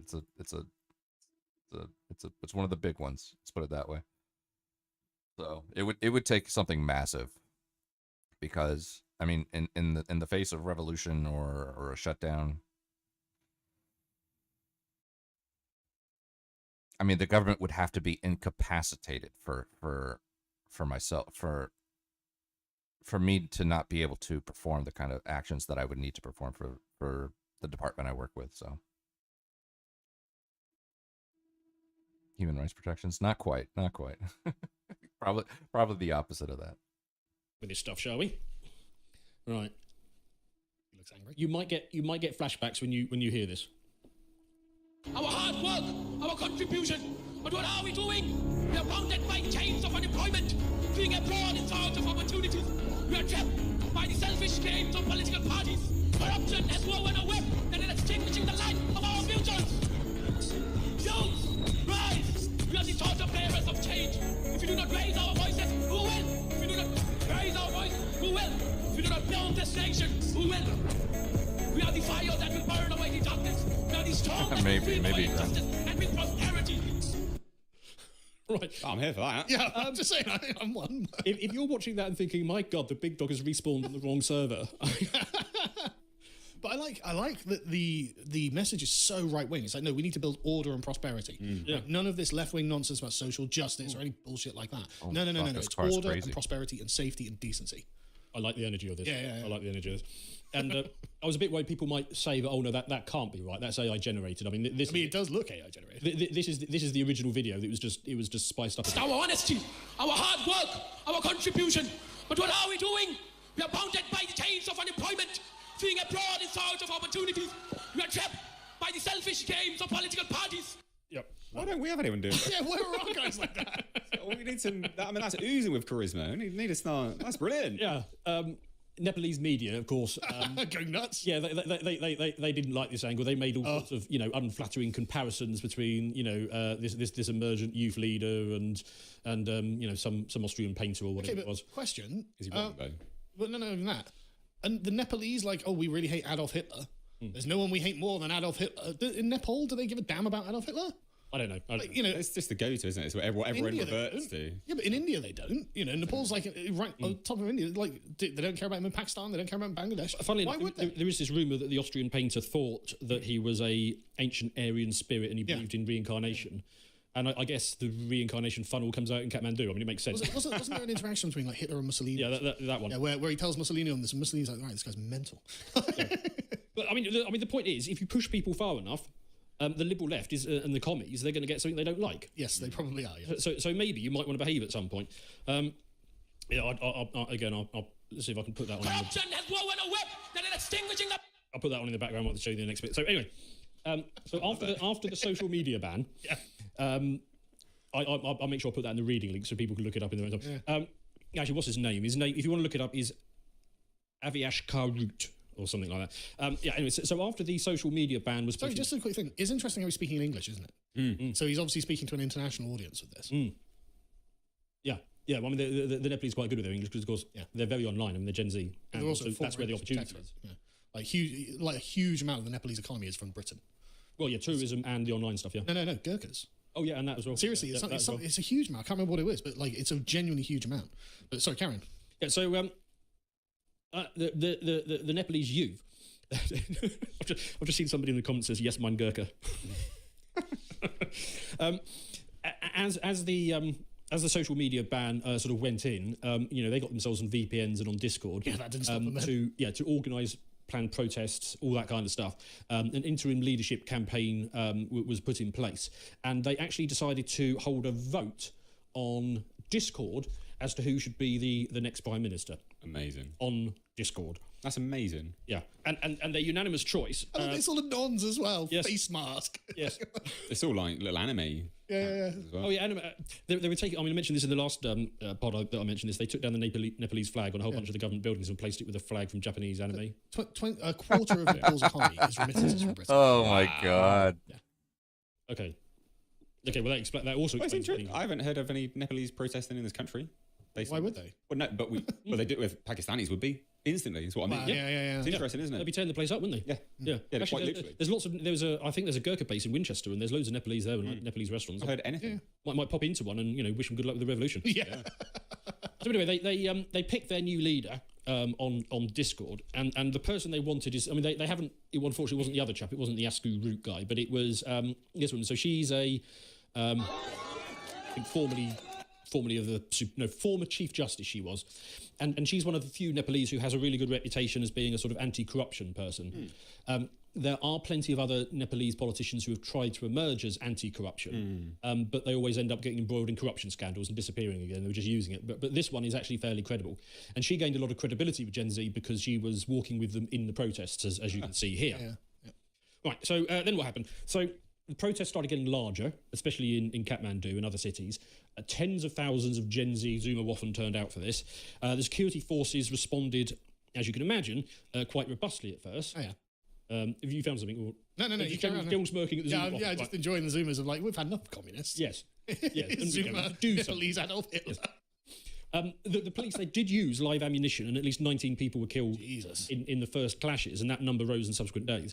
And the government decided, okay, well, we're now going to have curfews in several cities as well. Oh, yeah. They didn't really like that either. No internet, no curfew. Oh, yeah, I'm sure that's going to Yeah, that's going to settle it right down, isn't it? And then we started getting videos of, and I can't really play them here. The chat saying the Gurkha Waffen, which I also like that. Yeah. Then videos emerged of them basically of these commie thieves getting their comeuppance. So lots of ministers. I mean, there was one minister who tried to swim across a river and they got him, and another one being dragged down the street. And I can't really show any of those, but I can show this one. Of this is one of these corrupt officials. They're basically, they've got into his house and they've decided, well, look, you think you're going to thieve all this stuff from us, and this beautiful couch that you don't have anymore. Yes. All these gorgeous clothes you don't have anymore. Dude, it's like that scene. Yes. That's a lovely house, better than my bloody house. Yeah. You know what I mean? Dude, it's like that scene out of fucking Batman. Where was it?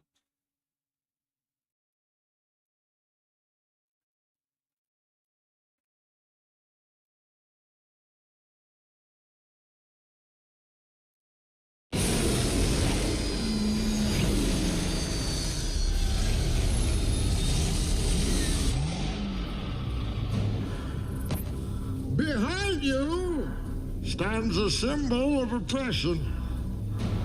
Blackgate Prison, where 1,000 men have languished under the name of this This is Nepal right now, bro. man, Harvey Dent, who has been held up to you as the shining example of justice. We're just gonna keep moving you until we can get you in front of the camera. You have been supplied with a false idol to stop you tearing down this corrupt city. Let me tell you the truth about Harvey Dent. From the words of Gotham's police commissioner, James Gordon. The Batman didn't murder Harvey Dent. He saved my boy. Then took the blame for Harvey's appalling crimes so that I could, to my shame, build a lie around this fallen idol. I praised the madman who tried to murder my own child, but I can no longer live with my lie. It is time to trust the people of Gotham with the truth, and it is time for me to resign. And do you accept this man's resignation? And do you accept the resignation of all of these liars? Of all the corrupt? Those men locked up for 8 years in Blackgate and denied parole under the Dent Act. It's based on a lie. Gotham needed a hero. It needs it now more than ever. You betrayed everything you stood for. What's the point? Far out there when the structures fail you, when the rumors aren't weapons anymore, they're shackles, letting the bad guy get ahead. One day, you may face such a moment of crisis, and in that moment, I hope you have a friend like I did. To plunge their hands into the filth, so that you can keep yours clean. Your hands look plenty filthy to me, Commissioner. We take Gotham from the corrupt, the rich, the oppressors of generations who have kept you down with myths of opportunity, and we give it back to you, the people. Gotham is yours. None shall interfere. Do as you please. But start by storming Blackgate and freeing the oppressed.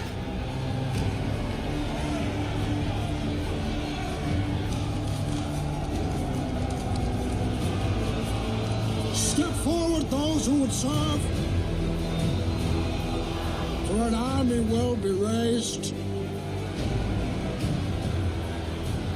The powerful will be ripped from their decadent nests.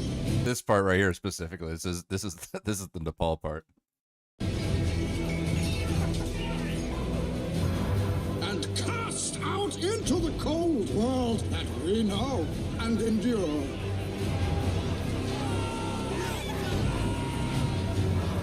Courts will be convened.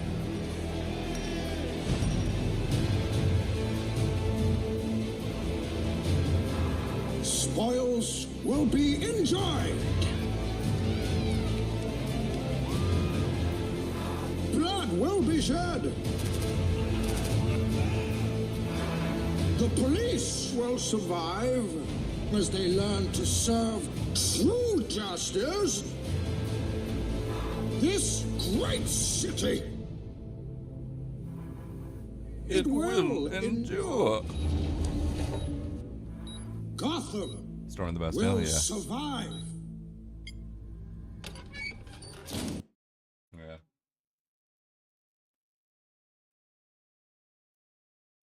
And that's in central Kathmandu, and it's like, yep, no, that's all gone.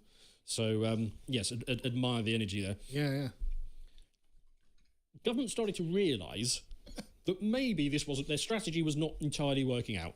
So they lifted the social media ban. the Home Affairs Minister and the Prime Minister, that KP Sharma Oli guy I showed you at the beginning, they both resigned, mainly so they could then... And there's video Leave the country? Well, of them being airlifted out of the country by helicopter. So there's that going on. The protesters, bless them, here they are in Parliament. By the way, if there are any American liberals watching and you want to know what an insurrection on the Capitol actually looks like, this is what it actually looks like. This is an insurrection, bro. Jesus Christ. Yeah, notice they're not just taking selfies. Yeah. Notice they're not staying within the guardrails. Yeah. And it escalated on the street, of course. Now, I would just point out here, there's quite a lot of police there. There's a good, 50, 60 of them. How many Zoomers are there? Well, yeah, tens of thousands. Yes, tens of thousands. So what happens when 50 police meet tens of thousands of Zoomers? Let's find out, shall we?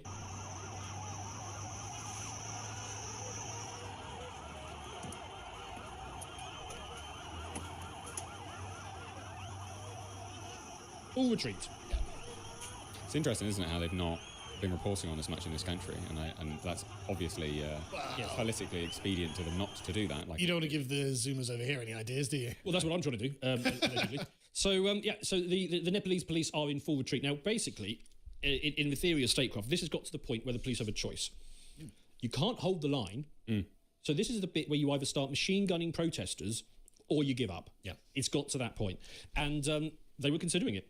Oh, really? And that's where this chap steps in. So this is General Ashok Raj Sigdel, I believe. I'm butchering all of these names. So he's the army chief who basically stepped in. He took his troops out for the protection of Gen Z. Really? Yes. And he basically told the police, no. I've joined the war on the government on the side of the Zoomerwaffen. Yes. Excellent. Yes. And he basically told the police, no, stand down. Oof. And they did. That's brilliant, though, isn't it? I mean, just say good morals. Yeah. Good morals. And then he met with leaders of the youth movement and said, who do you want? And they said, oh, well, we done a Discord vote. We want this one. And he was like, good enough for me. Yeah. And he was like, yeah, fair enough. I'll show her to her seat then, shall I? Which is exactly what happens here. So I'll play the first bit of this, of the military ushering the Zoomers' choice into the seat. And we listen to her. Discord grandma. Yeah. we listen to her about what she says about why she's in government. A promise to govern better. That's the pledge Nepal's interim prime minister made in her first remarks following violent anti-government protests. We have to work according to the thinking of the Gen Z youth generation. What this group is demanding is an end to corruption, good governance, and economic equality. Oh, that's such You an and I have to unreasonable be demand. determined to fulfill that. Nepal's Gen Z youth, angry over corruption and inequality, kicked off protests that grew in scope after the government banned access to social media platforms on September 8th. And also vow to only stay there for 6 months as well. Yes. Right. Now, if you're absolutely loving this so far, and if you don't love these Nepalese Zoomers enough, what did they do after they won? They went out and they tidied up. Oh, wow. Nice. Right-wing Nepalese Zoomers, man. I'll turn it off. Yeah, but they all right-wing Nepalese Zoomers. Good. Well done. Because they actually care, right? It's their country. Yeah, but that's what I mean. Like, how good Crazy is that? right-wingers. That's so good. Yeah, we don't want corruption. Yeah, we want things to be better because we love our country. Yeah, we're going to tear things up. But no, goddamn, when we got our way, we'll come out and tidy it up. Because we love our country. That's why we're protesting. The conviction behind this, brilliant. Yeah, that's so good. What a great model for others. It's superb. So, in summation, where are we at this point? What are the demands that are being left? So they're demanding calls for accountability. Totally reasonable. Investigations into the violence, especially the use of deadly force by the police and the security services. Completely reasonable. They're demanding structural political reform and strong anti-corruption measures. Completely reasonable. And they're demanding that the internet remains open. Obviously. And there will be elections on the 5th of March, 2026. Superb. So, in summary, obviously, based, good luck, Nepal. You're an example to all of us. Who are the men that pig for scraps amongst the ruins at the end of history? You should know, because you encounter them every day. Right-wing communist, my favorite. Feeling there's something that went on with the Nepal Revolution that we aren't exactly told. Parts of the military defected. Like what? Just saying it's not the full story. Okay. Hey. What's your favorite theory?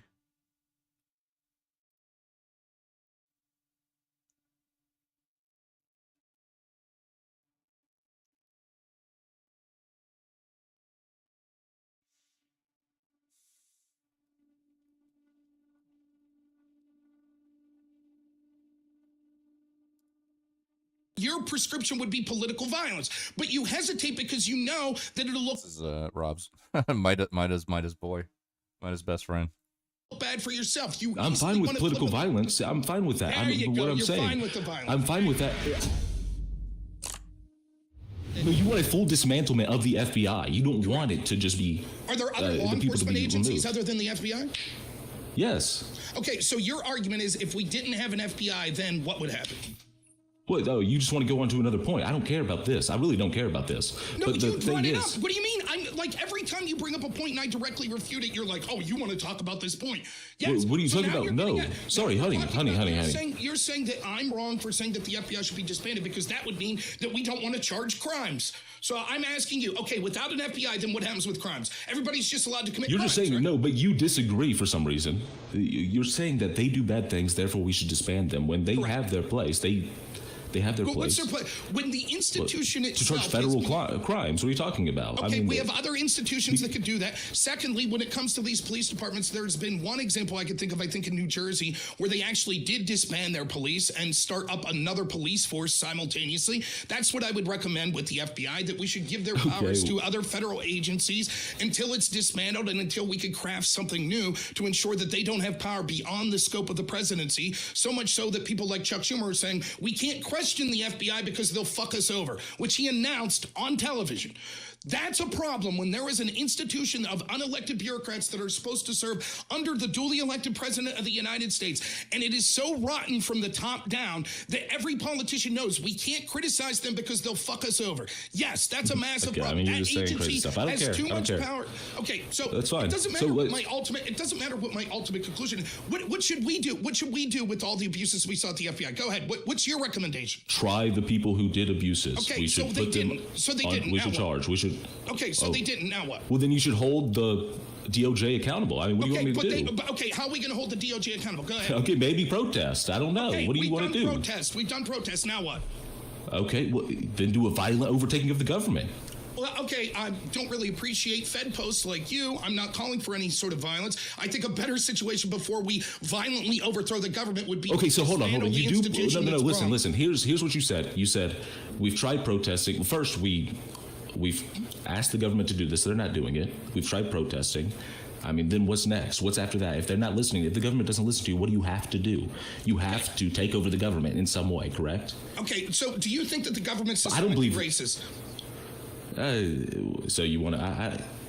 I would rather go over the Mueller investigation and go down this stuff. Question. Do you think the government's systemically It racist? matters what you mean. Like, there's no. You don't? Okay. So you think Not really. I bet you're full of shit. Why'd you hesitate? Why did I hesitate? Because I think everybody's racist in some way. I think if the people in power, if the people in power are all white, if the people in power are all white, or if there's one group, I think the Chinese government's probably racist to white people. But like, I don't gain anything by saying this. I don't think they're so racist where they're actually putting down, I guess in America, black people on purpose. So we should violate. So you think people of color and people that are minorities, so they've protested this, right? Sure. I mean, and that didn't work. Right? Well, so you're well, calling it for the did. I violent remember overthrow. MLK did some stuff. I don't remember what. Didn't civil rights work? Maybe it worked a you're little right. bit. The black community is thriving now. They have nothing to complain about, right? No, that's not true. But Okay, but I what I'm hear a saying lot of is black community leaders still they're talk better than about they the were. system. They're better than they were, and it does work. You wouldn't know that to listen to black community. Saying it's grassroots, but who are the people in government now? Current military general was already a general. The new PM is a former chief justice. There's former involvement. It's not exactly a people's revolution, is it? Like a Discord vote, really? That can be manipulated. Yeah. What about this this female that took over for like 6 months? Is she like organic and legit, or is she part of it?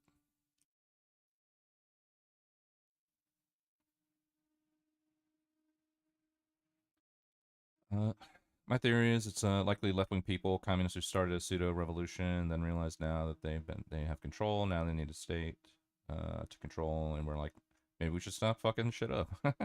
Yeah. Yeah, what's up, left-wing Jesus? How you doing? Woke up early. No, this is my normal hours. I'm still awake from yesterday. I usually stream on the weekends at really odd hours, so. But how you doing? What's going on? I think I saw you in think I saw you in whose stream? Oh, in Augustus' stream. Yeah, welcome in. Former Chief Justice? Okay, gotcha. Yeah, I remember seeing you in there. Yeah, welcome in. Leaders that still talk about the evils of systemic racism, police intentionally targeting black people, murdering them, shooting unarmed black men. Would you not agree? Right? I mean, do you agree, though? You do agree that black people are better off than they used to be in America? I think so. Well, okay, yes do you believe and no. that they believe no, that? Because a lot of cultural things, right? Because the government stepped in and incentivized single motherhood, which actually did an incredible amount of damage to the black community. But sure, when it comes to like a legalistic framework, doesn't matter though. I'm telling you, yes or no, do you think there are black people in large numbers, including black community leaders, that to this day continue, despite all of their protests, to say that the federal government is not looking out for their interests and is systemically racist? Yes, I think there's people who say so. that. Then your recommendation to those people would be to violently overthrow the government. If they go through everything else first, yeah. Okay, I mean, that would be the prescription of anybody. That's just how it works. They already did the things you suggested. They should protest. No, it's getting back. I mean, no, it obviously has been improving over time for them. I don't know what you're talking about. In what metric? In what metric? I mean, they used to be in slavery. If things are getting better for them over time, why in 2022 do we see violent riots all over the country? What? In 2020, what would you say? If things are getting better for the black community, why did we see violent riot? You would agree then that the black people that were violently rioting because of systemic racism and policing in this country in 2020, you would say that they were fucking nuts. Don't they understand that things are getting better? No, that's besides the point. It's not beside the point. About? You just said violence. Things can get better. Things can get better. You just said that. You said yes, it's true that black people in large numbers still think that the country is systemically racist. Yes, it's true that many of their cultural leaders say that. But things are getting better because they're protesting, so no need for the violence. I said, okay, if that's true, why did we see so much violence in 2020? You're like, well, why aren't they protesting every day if it's not getting better? Why haven't they overtaken the government? I asked you a question first. Well, no, this is the question. This is the question that, like, is refuting your question, right? Like, if what you're saying is true. That question, because they're lazy. There. Now answer my question. Because they're lazy? Yes. I mean, that's absurd. Answer my question.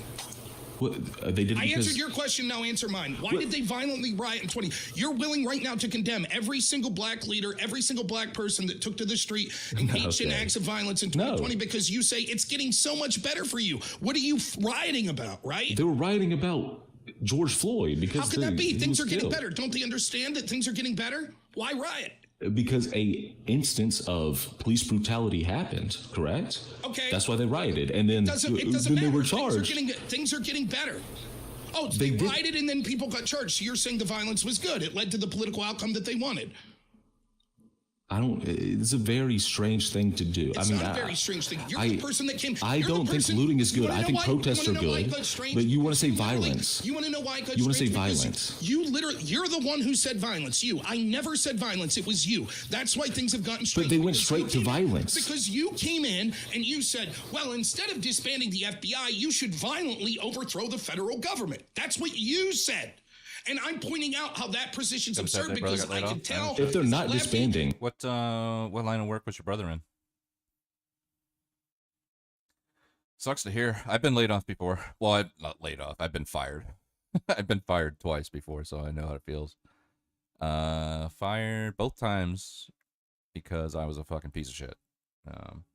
My first job, well, not my first job ever, but my first job in hospitality, I got fired after like a year working at a bar, and there were shifts where I was working at the bar, which I loved, and there were shifts where they had me basically handing out flyers outside, and I hated that. But they could tell that I hated it, so they just fired me. And then I was fired in like 2013, 2014 from a restaurant because I was drunk. I got drunk the night before and didn't show up to work for a brunch shift. But the thing is, like, I've been there for a couple years, and I was like, very good at my job, not to pat myself on the back at all, but I mean, hospitality is just something I did for a long time that I was very good at it, but at the same time, I had done that enough times that my manager was like, we can't keep letting you do this because it just sends the wrong signal to everybody else, so they had to let me go. So I know how it feels. But what industry was your brother in? What Rob's logical conclusion of how you get changes? I don't know.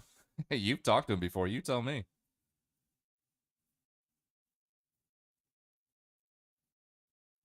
Oh, we should hold the government accountable. We should use lawmakers to change how immunity works. Protest and pressure the system, and if none of that works, then we do a violent overthrow of the government. Okay, bro, stop Fed post. Nice. As a lefty, I could tell that there were probably things that you saw as wrong with the federal government that people have protested year after year, and it hasn't led to the change that they wanted. And so then for your prescription would be political violence. But you hesitate because you know that it'll look bad for yourself. I'm fine with political violence. I'm fine with that. There you go. What I'm You're saying, fine with the violence. I'm fine with that as the end of a long. If nothing is working, that's what has to happen. How do you know when the end is? I mean, that's a hard question, isn't it? That's a hard question. Do you think that wealth disparity in this country has been increasing? Yes. Okay. Have people protested this? Yes. Have people voted against it? Yes. And yet the wealth disparity I voted for it, I would say, but and yet the wealth disparity continues to exacerbate, correct? Yeah, I mean, if you believe the system, you're saying that people should violently overthrow the government. If you believe the system is so corrupt that your vote does not matter, then yes, you should overthrow the government. I don't believe that. That's why I wouldn't do that. Okay, but I believe in democracy. Okay, then why has democracy not led to a shrinking of wealth disparity? Because the people are voting for people that do not want to do that. They're voting for Donald Trump, who wants to lower taxes, who wants to put tariffs on that are regressive taxes. I mean, what do you want me to say? Okay, so who did they vote? So the Democrats aren't like that, though? They didn't do widespread tariffs, no. They didn't do regressive tax policy, no. So then wealth disparity increase or decrease under Democrat administrations? Wealth disparity, well, since it's also increased under Republican administrations, correct? Yes. Okay, so how is that a prescription of a Democrat or just a prescription of America? So we're looking at two things. On one hand, I'm saying, despite the fact that people vote, and there's people that are really concerned about this, it doesn't matter who they vote for, the system's not working, the disparity increases. Your response is, but that's because of Donald Trump. And I'm saying, no, it's not just Trump. The people that you would suggest voting for also lead to an exacerbation of that problem. I would say that every person since 2000 has led to an exacerbation. So it seems it doesn't matter who we vote for, right? That problem's going to keep getting worse. I would disagree. I mean, okay, who would we the vote taxes? I disagree with the tax. I mean, the tax policy is bad. The tax policy that liberals propose usually is better. Do you think that Kamala Harris would have had policies to shrink the wealth disparity? I think she would have had. I mean, I don't know exactly what her tax policy was. I can't remember, and I don't like some of the things she did with the grocery store taxes or whatever, or not taxes, but grocery store. Was it removing taxes from grocery store stuff? I don't know, or subsidizing it. I don't know what you're trying to say. Nonetheless, we get into this weird conversation because you asked my prescription. I stand by my prescription. I think you would say the same thing. For example, do you think that it's unreasonable for people that want to disband ICE? Do I think it's unreasonable? Yes. Is that a bad idea? Yes. Okay, well, at least you're on that. I think that there are plenty of people, if there is an institution, it's part of the executive that is corrupt to its core, to the very leadership, then we should get rid of it and replace it with another agency that would do those duties, but that is written in a way that hopefully there's more transparent accountability.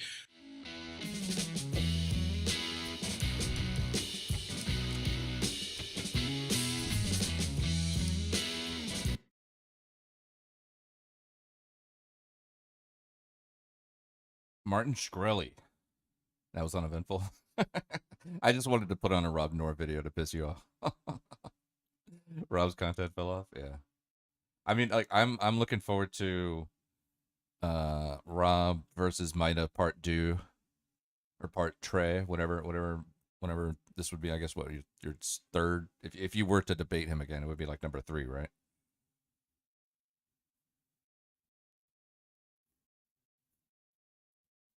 I'll talk to Rob. Yeah, I know you'll talk to Rob. The question is though, will you talk to Skade?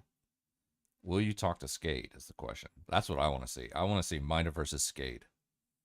That is the main event, bro. That's the main event right there. Maida versus Skade. I don't always give Rob's takes on things, but I do love seeing him destroy people. Yeah. He's fun to play D&D. Yeah. Skade won't talk to me. I think he would. I think that the thing I want to say he's described it as where's Maida? Where's Maita? He's always running. He's always running. Where's Maita? I want to see that. I want to see Maita versus Skade on all things. On all things. Could be Russia, Ukraine, Israel, Palestine, fucking pro-life, pro-choice. I don't care what it is. I just want to see Maita versus Skade.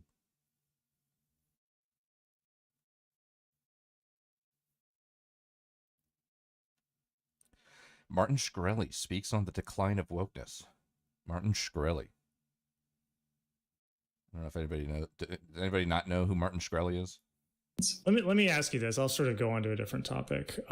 So you had your I guess we can call it a societal hiatus. When you got back, did you like notice anything different? Because I guess like these incremental changes that happen with your interactions with people or society or whatever, not kind of not aware of on the day to day. But when you're kind of on hiatus for a few years and then you come back, was there anything in your day to day interactions with people that kind of jumped out as dramatically different to you? Actually, there's one thing I'll mention. So when I was in prison, this is the least woke environment you can ever see. And when I went into prison, I was considered this anti-woke rebel that was kind of a little, maybe even dangerous, the way I was thinking and talking. And I went into prison and you can't imagine, I can't even say some of the stuff that I'm thinking, that this is not a place for tolerance and wokeness. And I would explain to people like, no, trans is a thing and you have to use pronouns in certain situations and things like that. And people would say, doing that, Martin, you're crazy. What are you talking about? I said, no, that's the way the world is out there. If you want a corporate job, you have to act like this and you have to say this and you have to respect this and that. And they were like, nah, you're not smart. And you're a this or you're a that. And I said, no, you don't understand. The world looks at me as a rebel. So if you're not thinking that what I'm saying is palatable, then you're really even further a rebel than I am. And some of these people said, no, I don't care. And I came out of prison and I've seen that again, I'm pro-LGBT person. I respect trans rights. I have a lot of friends in the LGBT community that are some of my dearest friends. And, if someone wants to identify as their gender, I respect that. I maybe didn't fully respect that many years ago, but I do now. And there's a lot of science behind this. It's interesting. We won't go off on that tangent. But the point is that when I came out of prison, it's one thing for LGBT community, but even things like more of the woke stuff on the sort of extreme side that you see in the corporate world sometimes with diversity, I would love to see inclusion, that. and equity, that would be awesome. And other sort of the wokeisms of that get very extreme. I've seen that kind of recede a bit. That when I went into prison in 2017, there was this peak wokeism. And that's sort of died down, that people are like, a lot of this stuff was overdone, and that, we have to learn to live with each other and not get too sort of caught up in microaggression training and stuff like that, that some of the stuff is just kind of going to live. We have to live and let live. And I'm kind of happy that that's happened. And that's the perception that I have. I could be dead wrong and it's gotten worse and crazier in some ways. But I think that there aren't too many people fighting over should there be 2 bathrooms or 3 bathrooms or this and that. Like that world is probably fading away into the back picture. That's sort of the one thing I'd say. Yeah, I think one of the big things now is the whole, people trying to attack and undermine a child's sense of reality and who they are. And encouraging them to get these irreversible life-altering treatments. That is something that, I can't think of many more abominable actions than to do that to a child. And then you have these parents who are just kind of, experimenting on their children to show how progressive they are. And I mean, that is something that, and again, any adult who does what, who is of sound mind, because in order to exercise self-ownership, you kind of have to have you have to kind of be playing with a full deck, so to speak. So anybody who can exercise self-ownership and chooses to do whatever, totally respect it. It's fine.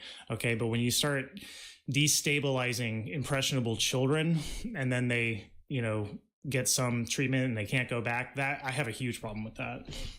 Yeah. And I completely agree with you. And I think that that's the last bastion of wokeism that's probably dying. I think most people, left, right, whatever, they agree with you. And that fringe, that super fringe that had a big voice over the last 5 or 10 years, that fringe is, their voice is dropping. And I think people are getting back to reality, getting back to, for example, that's, I think, like you said, abominable. But let's talk about something that's less intense, like safe spaces and stuff like that. Like people are starting to say, all right, look, let's not, get really upset over small things. There's a Google programmer who got fired for writing this very intelligent, thought. It wasn't a popular thought. He's not a crazy guy. He works at Google. He wrote up this whole thing. He said maybe there are less programmers at Google who are women because of reasons other than, the obvious. And in other words, that there's some systematic suppression of women in programming or something like that. And he got fired. And, I didn't think what he said was totally wrong. I think he is a little wrong, but some of the stuff he said worth thinking about and worth talking about. And I think that the environment's starting to shift where Dave Chappelle is the people at Netflix. I think 5 years ago, they would have fired him. But now the people at Netflix says, you know what? We're not going to fire this guy. We're going to keep him going. And if you want to walk out of Netflix because you don't like it, then walk out. And I think 3 people quit. And then, the company just starts, all right, whatever. What's next? And I think I'm glad that this brinksmanship of no, let's get more woke. Let's get more woke. That we're starting to walk that back and say, all right, there's a limit to this stuff. I think we should respect if somebody wants to be called a certain pronoun. I respect that. I think other people should. But to your point, I mean, some of the stuff that's really extreme and some of the really super sensitive, stuff like that. I personally think coming out of prison, I see people being a little more cool and a little bit more okay, I kind of understand, people are going to be people and you can't force people to feel a certain way or force people to be, this sensitive. So the toxic masculinity thing is sort of starting to fade into the background, and more people are saying, you know what, maybe it's okay to be masculine. Maybe it's okay for, a lot of women tell me all the time, Martin, I just want to be a mom. And I'm afraid to say that. And I think more and more women are being able to stand up and say, you know what, this life is not for me. I want to be just a mother that takes care of a family. And I hear that more and more and see that more and more on Twitter. And I think that's a good thing. And that's such an important component of a healthy society is for, parents to actually be raising their own children. And yeah, nurturing the next generation of human consciousness on this planet, is way more important than climbing up the corporate ladder at Starbucks. I have my sort of speculations on the origins of all the stuff that women are, because I think women are kind of in a difficult place because they got biology telling them one thing and then they have society telling them something that's antithetical to what their biology is telling them.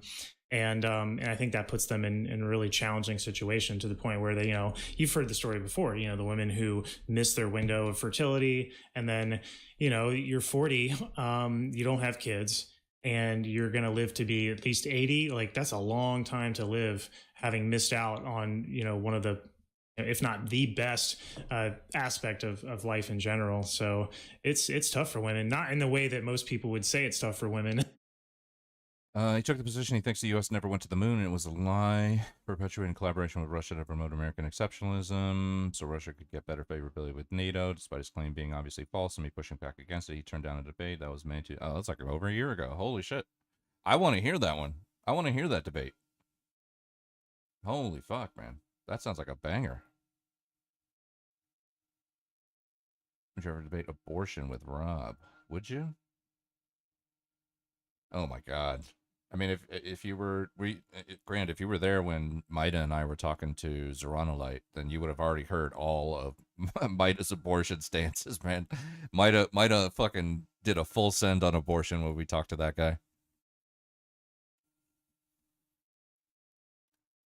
But I think it's tough for women in that respect. Oh, I've gone out of my way to support women executives, paying them as much as I can that the market will bear and make sense, and promoting them. And a lot of the people that wrote to my judge in my sentencing were my women executives who had done so much better than they ever thought they would. And I enjoy helping the underdog achieve their goals. At the same time, I know exactly what you're talking about. And I do think like raising a family is a harder job and a more important job than any job we do in corporate world. And, you know, that's changed a bit. Again, you know, the corporate rat race is something that I think more and more families are deciding may not be for them. And more and more people, women specifically, who have this unique role as the one birth giver that can do that role. And again, I'm not a traditionalist. I think women should be able to do and will do and cannot be stopped from doing whatever they want. But at the same time, there is that elephant in the room. So, you know, I think, again, wokeism is sort of starting to die its death. It doesn't mean that it will completely go away. But I do think that's the one change in society that I can sort of point to that is not such a bad thing. And I do think, like, I've found myself in this paradoxical position where people have said, oh, Shkreli, you've gone soft and stuff like that. And I'm like, I haven't changed. I stand for what's right in certain situations, and I will condemn what I feel is wrong in other situations. And, you know, to your point about, you know, sort of this weird, you know, situation where, you know, 6-year-olds are being asked what their gender is, stuff like that. It's uncomfortable for me. It's uncomfortable for, I think, 99% of society. I think it's that weird sort of 1% that's so ultra progressive that that voice, again, I think has gone from being really loud to now people are sort of telling that voice, you know, kind of cool it. Gotcha.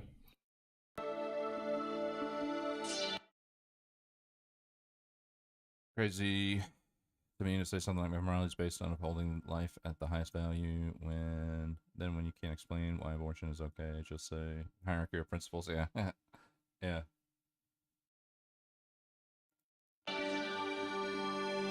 As if that's an answer. Hey guys, welcome to the Liberal Hive Mind, a channel solely focused on exposing the abundant hypocrisy of the left. Well, this is an interesting update. Steve Bannell II, otherwise known as Destiny, one of the loudest and nastiest voices radicalizing lost kids online, was just hit with a pretty severe reprimand after engaging in very despicable off-platform rhetoric, direct incitement to violence. And you know, the left really wants to gaslight us into somehow being outraged over this. If not, then we're hypocrites on the issue of cancel culture. But that's got to be the biggest crock of crap currently being pushed around the internet right now. I simply refuse to accept the premise. In this case, this decision was good. If you've been calling for more conservatives to be murdered directly and clearly, if you're celebrating political murder and violence, then please don't pretend to be the victim when you face obvious consequences. But let me show you guys what's going on, all the details, and let's of course talk about it. We got some stuff to get into, so let's roll the tape. Alright folks, so take a look. Destiny claims that his channel has now been broadly demonetized on YouTube. I feel like my YouTube is gonna get permabanned soon,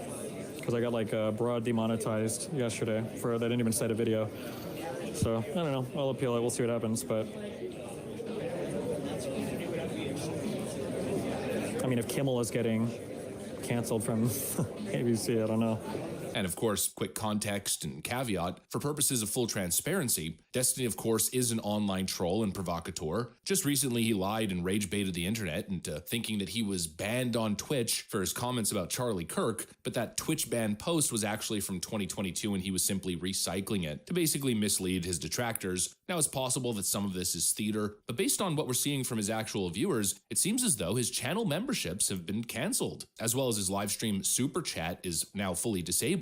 So basically a loss of revenue functions. It does look real, unless Destiny himself actually shut off the monetization functions, which would be next level. I think it's credible. So I'm operating under the assumption, the premise that it is in fact real and Destiny has been demonetized. And I gotta tell you, I never thought I'd sit here and celebrate somebody's demonetization, but in this case, oh, I am celebrating. And again, I'll repeat, I will not be gaslit into believing that this is the same thing as left-wing cancel culture. Don't even try it. This is not the same thing as somebody getting banned for questioning a medical procedure or simply having a differing opinion or position on abortion or trans issues. No, Destiny's demonetization, I think, is quite self-evident. And I mean that quite literally. I don't even think I have to argue it. All I need to do is play some of the clips of him speaking, and it becomes very obvious why platforms view him as a liability and they're now turning on him.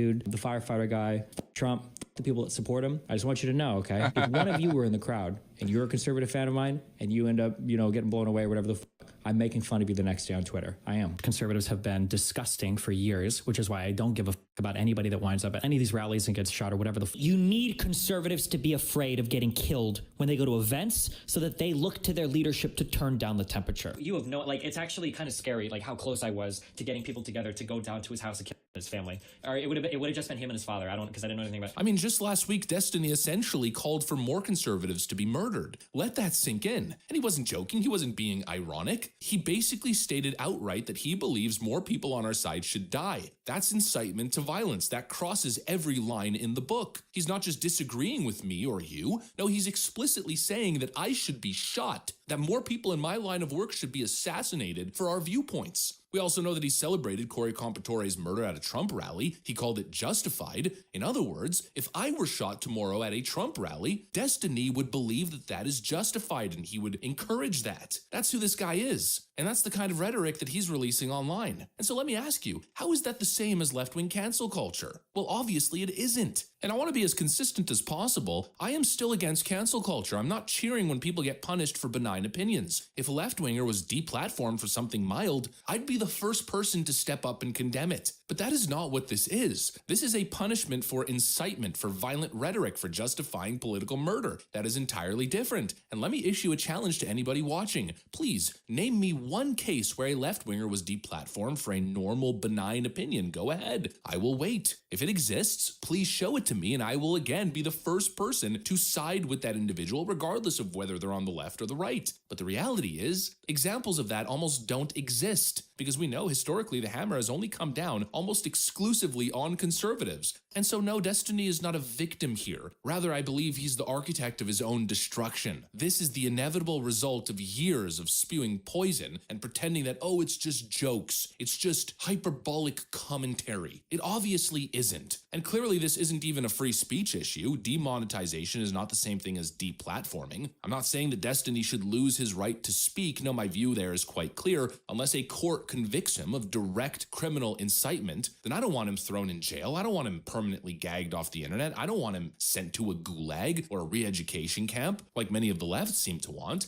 No, he can keep talking if the platforms let him, but companies now taking away the ability to profit off of inciting terrorism in the country, that's not cancel culture. That's companies for the first time actually doing the right thing. That's where the line should have been drawn, there and there alone, and all other benign political speech should be allowed. And what a ridiculous concept too, the idea that we should now feel bad, that we should be accepting lectures on cancel culture and policing speech online, when this is the Democrat track record. We will hold social media platforms accountable for the hate infiltrating their platforms, because they have a responsibility to help fight against this threat to our democracy.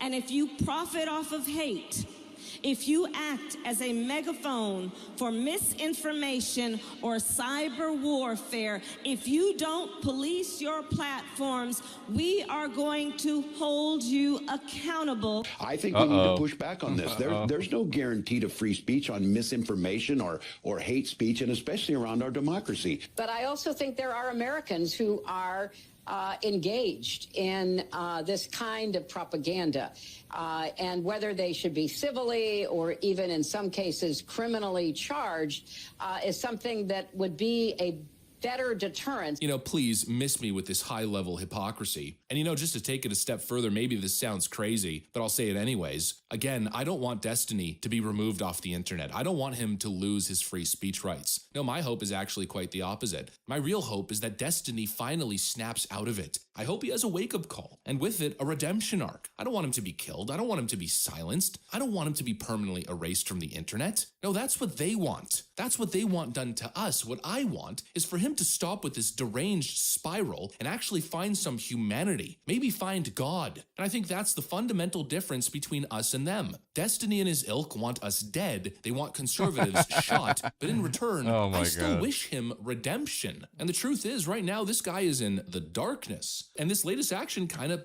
helps prove that point. If left-wing YouTube and Google are saying that you've gone too far as a leftist and they're taking action against you, well, then just think about it. That's your own side, your own big tech ally that are now saying, whoa, stop. It's not even coming from the right. It's your own strongest political allies to have censored speech to your side's benefit for years, and even they are now distancing themselves from this insane culture of celebrating political violence. If that's happening, then obviously you're on the wrong side of history. And so my hope is that Destiny and others can finally realize that they can snap out of it and come to their senses, that what they are doing is wrong and has no place in civilized society. And again, that we didn't do this to them, they did it to themselves, just like Jimmy Kimmel did it to himself. But anyways, that's pretty much the update. It seems these left-wing platforms are finally doing the right thing. They're going after the actual violent speech that should be condemned totally, instead of cracking down on conservatives who've never even gone remotely that far. It was bound to happen at some point. I've been warning the left for years. Don't get too comfortable. The pendulum's gonna swing. Well, that's what's happening now. And it's not our fault. No, they only have themselves to blame, as I've stated over and over.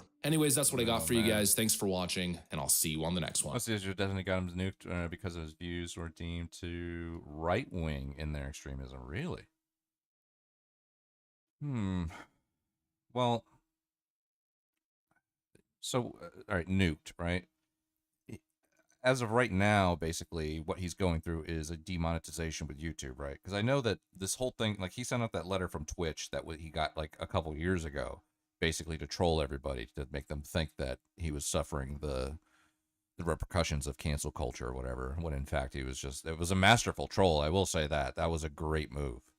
That was a great move to put out that Twitch letter, and it was on Jesse Waters, Fox News, like everybody was talking about it, like, oh, look who got canceled. Meanwhile, it's like, bro, I got canceled years ago, all right? Oh, speaking of canceled Casey the Groiper. Look who it is. Canceled Casey. Like, I didn't catch the whole debate. I watched I think when I got there, you guys were basically wrapping up your closing arguments. It was the whole, like, give me safety or give me liberty kind of fucking shit, basically.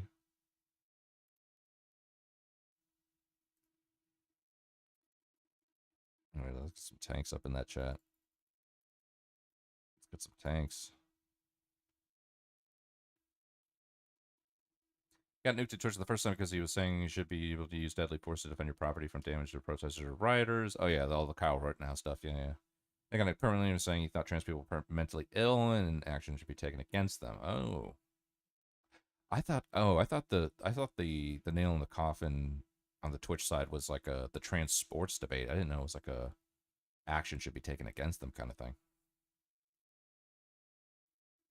Debate sucks, so I was accused of admitting defeat halfway through. They're not totally wrong? Okay, gotcha.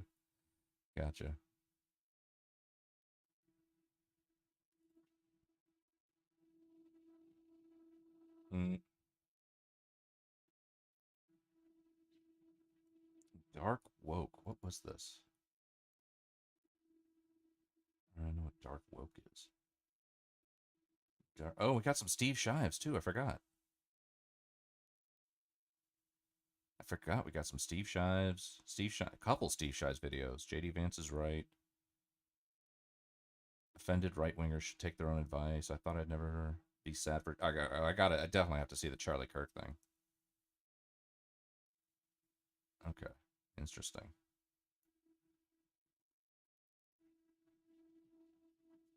Gotcha. Okay. All right. Cool. All right, I'm going to start this. Something called Dark Woke, the ideology that hijacked a generation. I don't know. I just popped up in my algo, and it had a dark fist silhouette. So I was like, okay, maybe this might be worth it. But I'm going to go to the bathroom real quick. I'll be right back.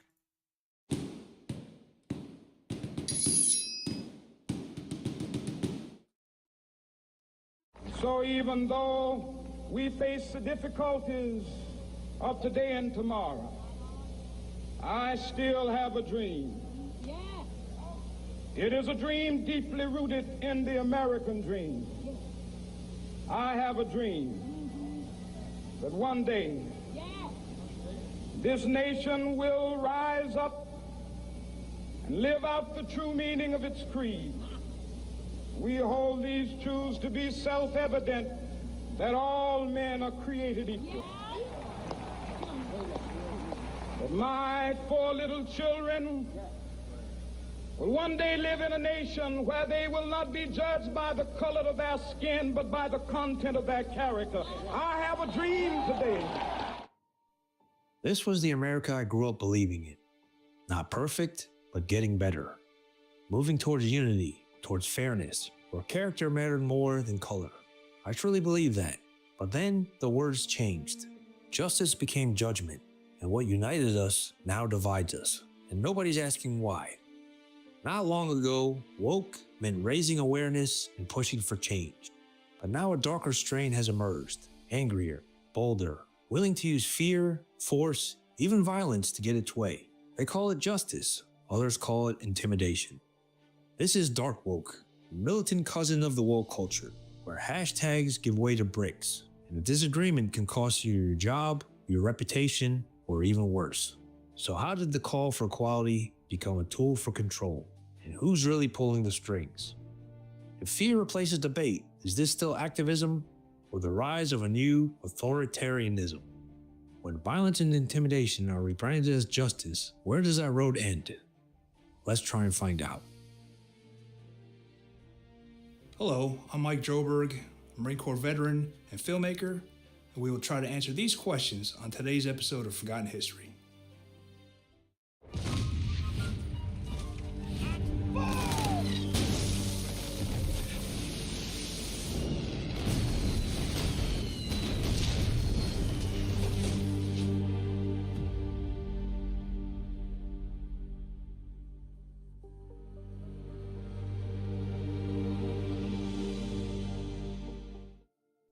In the world I grew up in, Martin Luther King Jr. wasn't just a figure in a textbook. He was the moral compass. His dream wasn't controversial. It was the goal. We were told to treat people the same, no matter their race. Color blindness wasn't ignorance, it was decency. And the best way to overcome racism was to stop obsessing over race. Through the late 20th century, it felt like we were closing that gap. From the Civil Rights Act of 1964 to school integration. From workplace anti-discrimination laws to seeing people of every background working side by side. The barriers weren't all gone, but they were falling. By the 1990s and early 2000s, you could feel it. The idea that America could truly become a meritocracy didn't seem far-fetched. People were judged more by their ability and work ethic than the color of their skin. Even politics occasionally found moments of unity, from the fall of the Berlin Wall to shared national pride in moments of crisis, to the election of the US's first black president, Barack Obama. Woke began in that era as a simple warning, call to stay awake to injustice. It was grassroots, local, and focused on real, tangible change, housing discrimination, police abuse, and unfair labor practices. But the meaning began to shift, slowly at first, then all at once. In universities, new theories took root, ideas that divided society into permanent categories of oppressor and oppressed, where your group identity mattered more than your actions or your character. And once those ideas left the universities, they didn't stay in academic journals. They began appearing in corporate boardrooms, in school lesson plans, and government policy. That's when woke began to evolve, or mutate, into something else, something louder. Something that would stop asking for change and start demanding it by any means necessary. The shift from stay awake to injustice to divide the world by identity didn't happen overnight. It was built in the classrooms, publishing houses, and social media feeds. In the late 20th century, academic theories like the critical race theory and intersectionality existed mostly on campus. They were niche, debated by professors and grad students. But over time, those ideas escaped the seminar room and began filtering into popular culture. Authors like Ibram X. Kendi became household names. His book, How to Be an Anti-Racist, didn't just sell millions of copies, it reframed the conversation. According to Kendi, there's no such thing as not racist. You're either actively anti-racist or you're part of the problem. It was a simple, absolutist message, tailor-made for the social media era. You talked about the importance of defining racism. How do you define racism? Sure. So racism, I would define it as a collection of racist policies that lead to racial inequity that are substantiated by racist ideas.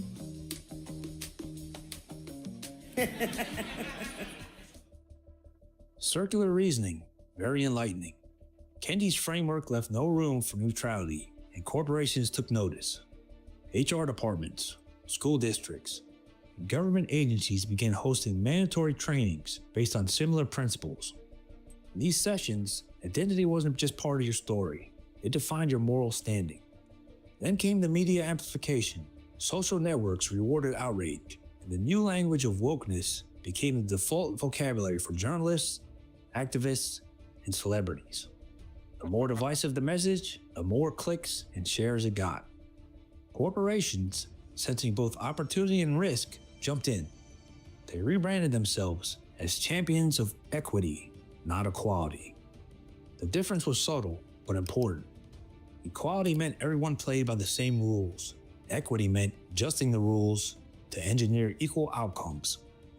Backed by powerful asset managers like BlackRock, the world's largest asset manager, controlling over $9 trillion, companies that hit diversity and inclusion benchmarks scored better environmental, social, and governance (ESG) ratings. Higher ratings meant access to billions of investment capital.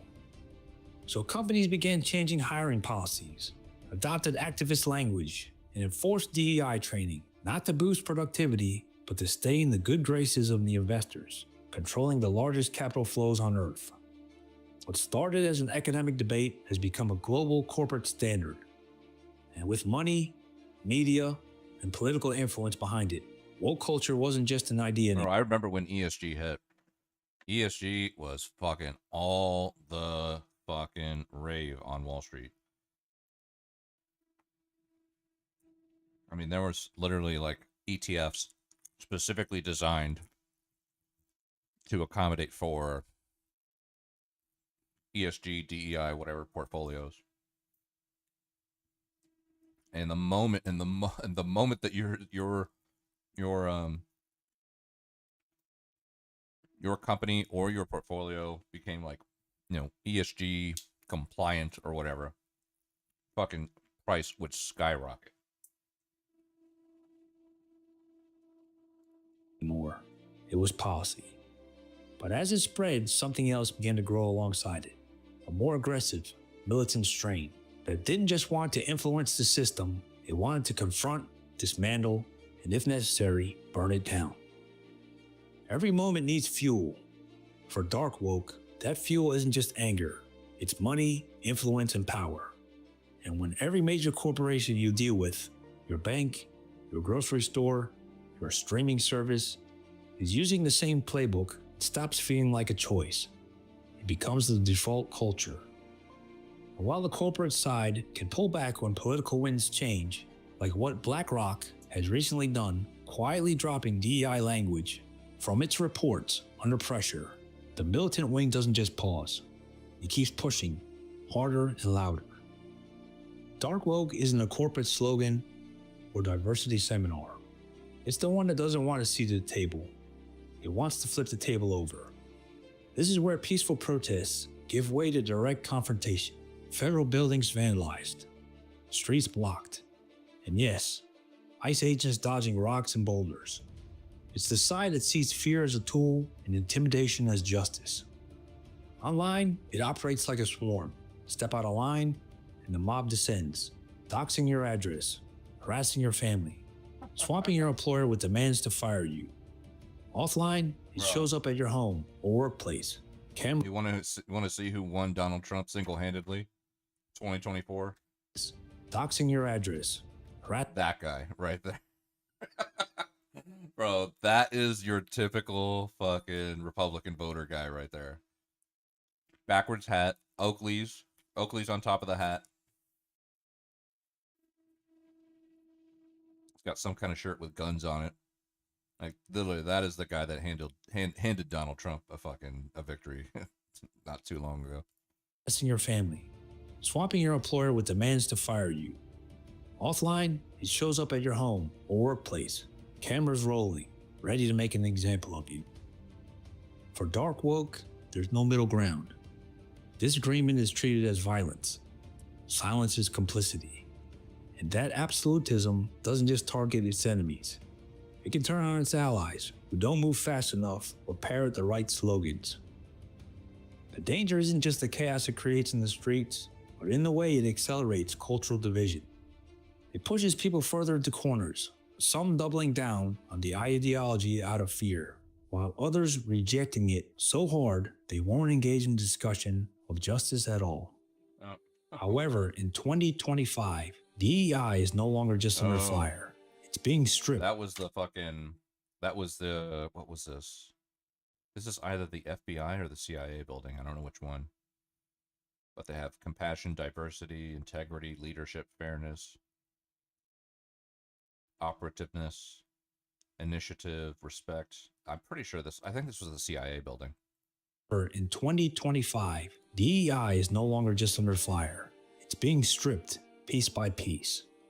At the federal level, Trump's second-term executive orders have wiped government DEI programs clean. Executive Order 14151 labeled these efforts radical and wasteful, ordering the dissolution of DEI offices, contract cancellations, and even the erasure of DEI language from federal websites and training programs. Executive Order 14173 goes even further, resuscitating merit-based hiring and rescinding the Civil Rights Era Executive Order 11246. The political pressure isn't limited to the government. Corporations are feeling it too.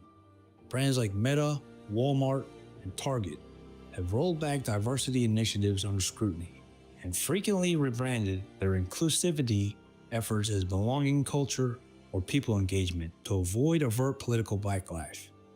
Some have even eliminated DEI floors altogether. Is it effective?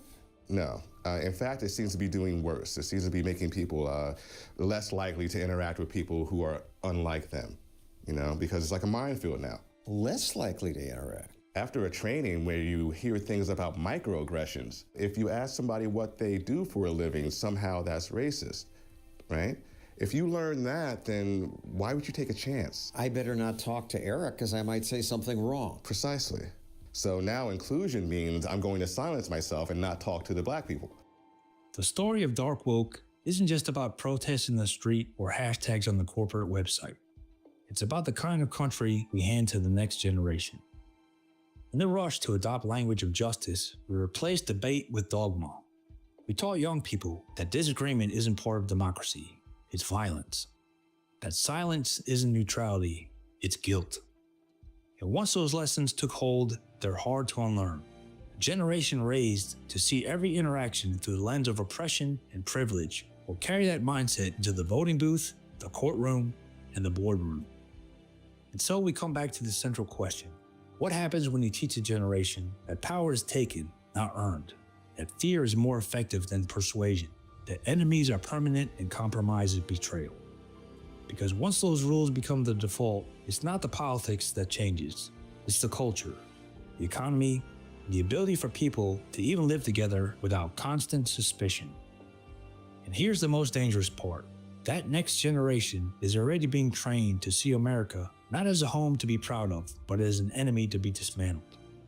In the classrooms, history is reframed to focus only on our failures, stripped of the context of progress or redemption. Patriotism is painted as ignorance, and loyalty to the country is mocked as blind obedience. A nation can survive its arguments over policy, over elections, over leaders, but it cannot survive if its own children are taught to despise its foundation. Because once that belief is gone, so is the will to defend it, from enemies abroad or from rot within. If Dark Woke keeps spreading, the real divide won't be woke versus anti-woke. It'll be between those who believe control justifies anything, and the rest of us fighting to remember what freedom and loyalty to our country truly means. Which side will you be on when that day comes? Let us know your thoughts in the comments below. Thank you for watching Forgotten History. Yeah, which side will you be on?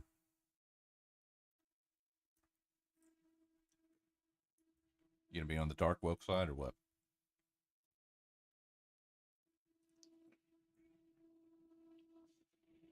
All right, Steve Shives.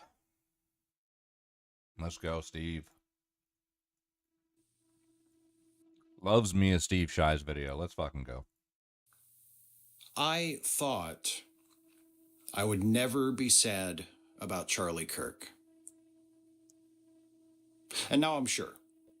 Let me explain what this is, just to clear up any misconception or misunderstanding. This is not me celebrating the fact that Charlie Kirk was killed the other day, was shot to death during a public speech he was giving the other day.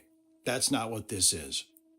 I'm not happy that Charlie Kirk is dead. I'm not gloating. I'm not celebrating. But what this is not is me saying I feel sorry for him. I'm not running for office, ever.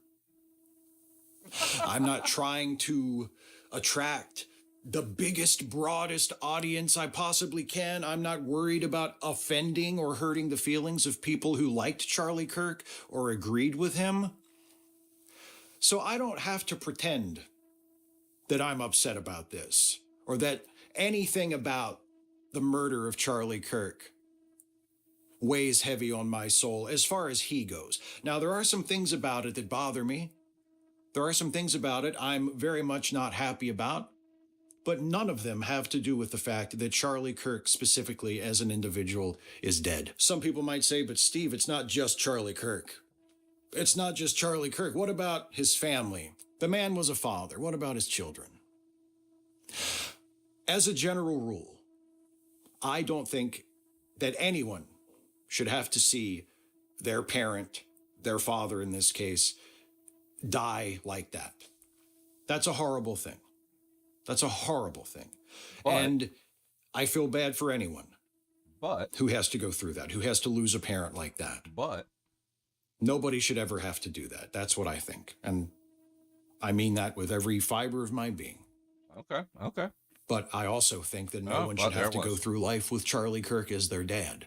So as far as the kids go, I think it's kind of a push. And if you find that to be cold-hearted of me to say, if you think that I should have more sympathy or perhaps should have more empathy for Charlie Kirk and for Charlie Kirk's family, I remind you, this is how Charlie Kirk would want it. In a way, I'm honoring his memory. I don't really like the feeling of that.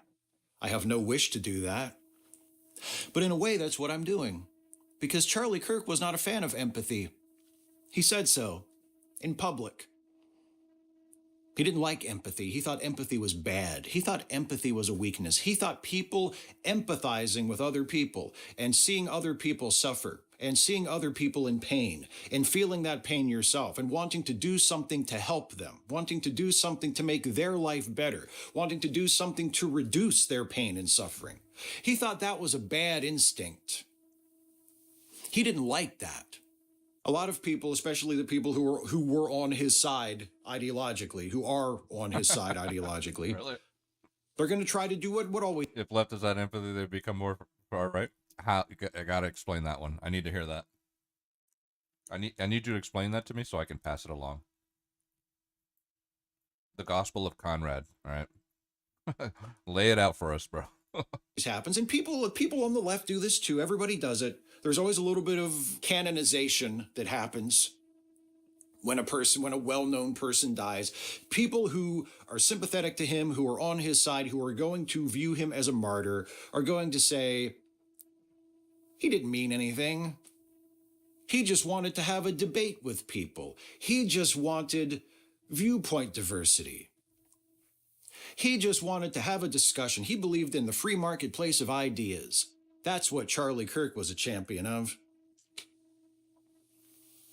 He chose for himself the career of spreading hate. That's what Charlie Kirk did for a living, because he chose that. He wasn't drafted. He wasn't signed to some contract that forced him to do that. Everything he ever said in public, every speech he ever gave, every video he ever made, every podcast he ever recorded, every TV appearance, every hateful word that ever came out of his mouth was something that he chose to say, that he didn't have to say. He chose to preach hatred and intolerance. He chose to vilify immigrants, non-Christians, queer people. He chose that. He chose that. But here's what I've noticed about the people like Charlie Kirk and Donald Trump and really pretty much everybody who fits that mold, everybody on that side. They never think it's going to be them. Have you noticed that? Charlie Kirk spent pretty much his entire adult life, his entire life as a public figure, preaching not just hatred, not just intolerance and ignorance and bigotry, which he did on a daily basis, but he preached the supremacy of the Second Amendment. The Second Amendment was the most important thing. This is a quote from him that a lot of people have been sharing over the last day. When he said, "We're going to have gun deaths occasionally in the United States, but I think it's worth it to have the Second Amendment." This country that we're living in right now, these United States, with the level of gun violence that we have, the level of gun violence that we all have to live with, this country and its gun violence epidemic is what it is because of people like Charlie Kirk. Not Charlie Kirk all by himself. He didn't create this mess all by himself, but he's complicit. He and people like him preaching this rhetoric that the highest expression of American liberty and the one right that you must never tolerate being infringed is your right to own a gun. Not freedom of speech, although they pretend to care about that a hell of a lot too. Not freedom of expression, certainly not freedom of the press, not freedom of personal privacy, none of what you would think are like basic human rights. Not even the right to live. Just the right to exist. How about the right not to starve to death? How about the right not to die of an illness that could be treated if you could afford it? No, none of that. None of that is as important as the right to bear arms. So we're living in the world that he contributed to, that he helped to make, and he knew we lived in that world. He knew where he was. He knew what state he was in. He knew what college campus he was in. He probably had some idea how many people in the general vicinity were packing heat or potentially were. He knew what world he lived in. He knew what world he had helped to make. And yet he still sat on that stage and said the same hateful, inflammatory shit that he has always said, with the smug confidence that can only be possessed by someone who is absolutely sure that it's not going to be him. How many millions of parents send their children to school in this country every day, wondering if today it's going to be one of their kids? But the Charlie Kirks of the world, the ones who helped to make this world the way it is, they never think it's going to be them. And yet Charlie Kirk said, the Second Amendment is so important, it's worth a few gun-related deaths. Well, he proved his point, didn't he? Charlie Kirk also fancied himself a Christian, like many people in his position, like many people who do the work that he did. He used his Christianity, he used his religion as a kind of validation for his hatred. But many of the Christians who are of the type that Charlie Kirk was, they have this same affliction. They use their faith, their understanding of Christianity, as a bludgeon to attack other people with. They have rules. See, the Christian church, as they understand it, as they believe it, It imposes rules, but not on them, on other people. When they read the Bible and it says in the Bible to not do something, well, that's talking about those people over there. That doesn't apply to me because I'm one of the good guys. I'm a soldier for God. So whatever I do is fine. I'm on the right side. God understands. And that's why I assume when Charlie read or thought of certain passages in the Bible that other Christians, decent Christians, moral Christians, humble Christians who believe they are reading the words of God that are meant to guide their lives. Unlike those types of Christians, when Charlie read things in the Bible, like, for instance, what you sow, you shall also reap, it never probably even entered his mind that he should use that little bit of wisdom to guide his own choices. And now there are people all across the political spectrum, Republicans, Democrats, people on the far right, people on the left, not so many people on the far left. But there are people from all across the political spectrum here in the United States that are saying, it doesn't matter whether you agreed with him politically, you should pray for Charlie Kirk. And in fact, there were a lot of people saying that before his death was officially announced, after he'd been shot, but before it was confirmed that he was dead. There are a lot of people taken to social media, getting in front of the first camera or microphone that they could find saying, pray for Charlie Kirk. No matter how you vote, no matter what you think in terms of partisan politics, pray for Charlie Kirk. I didn't. I mean, I'm an atheist. I don't pray for anybody, you know.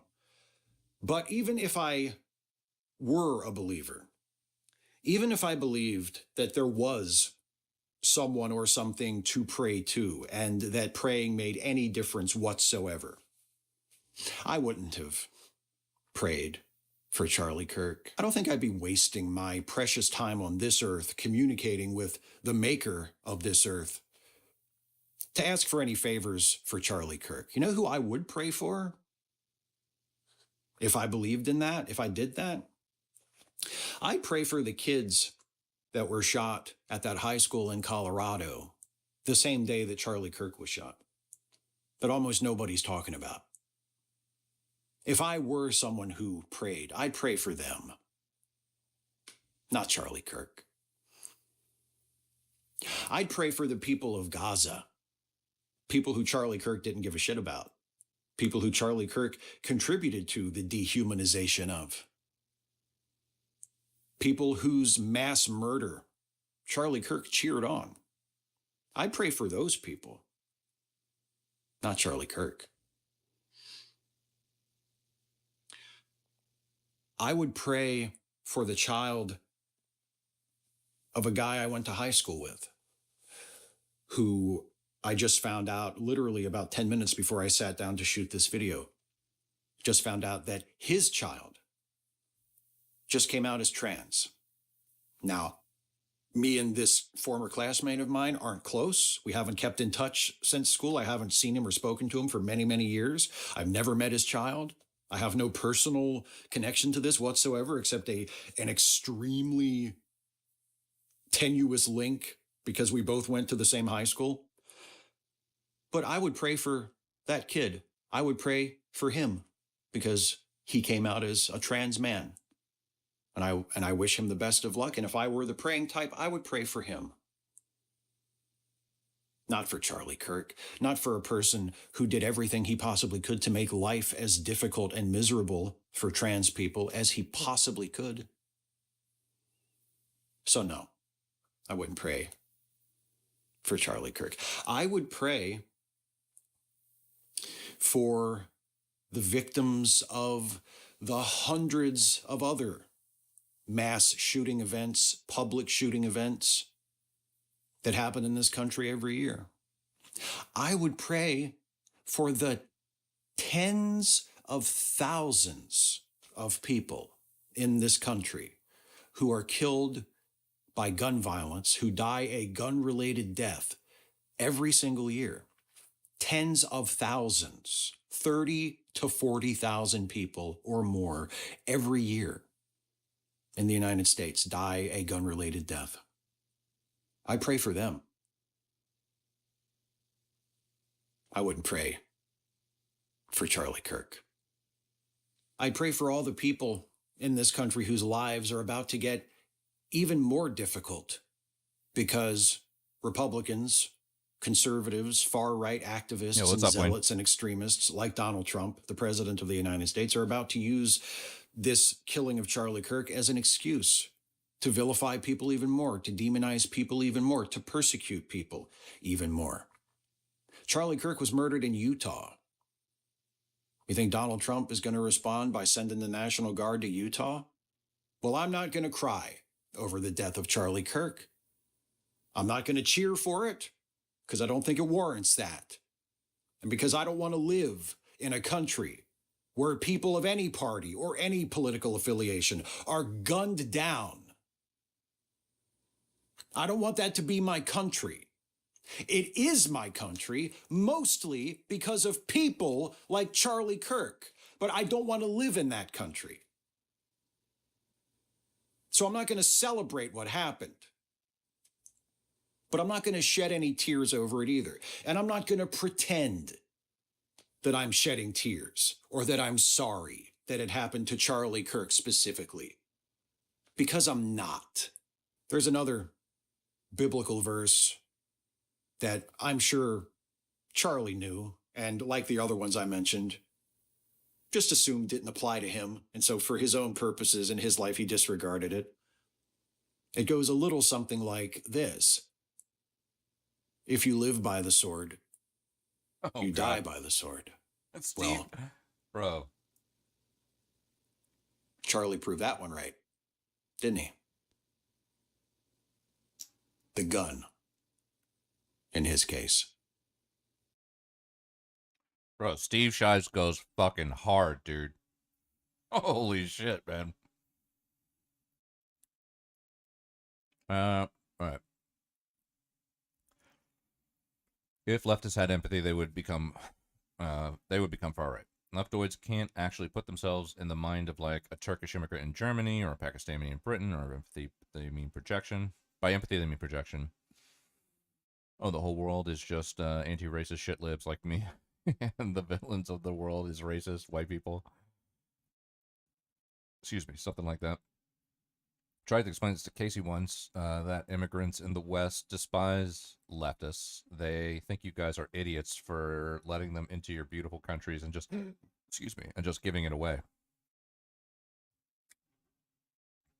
Like, for example, Turk would never want millions of Pakistanis to come to Turkey, let alone Africans, yet when they're in the West, they vote for far left-wing parties. But when they can vote in Turkish elections, they vote for Erdogan.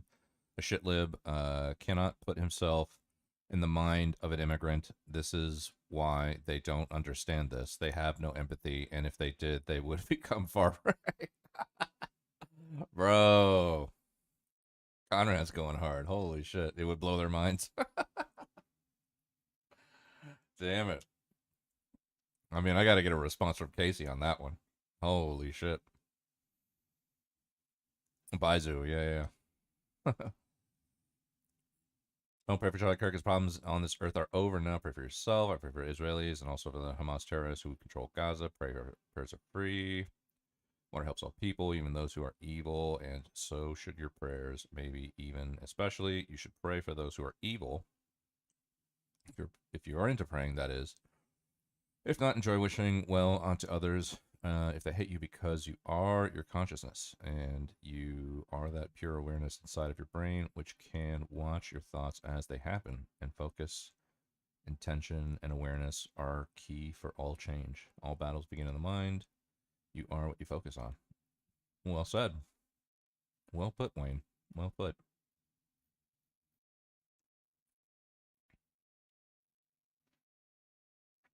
I mean, yeah. I mean, there. Yeah. Well.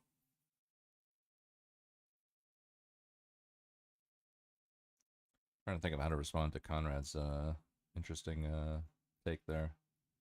Yeah, of course. Yeah, no problem, Wayne.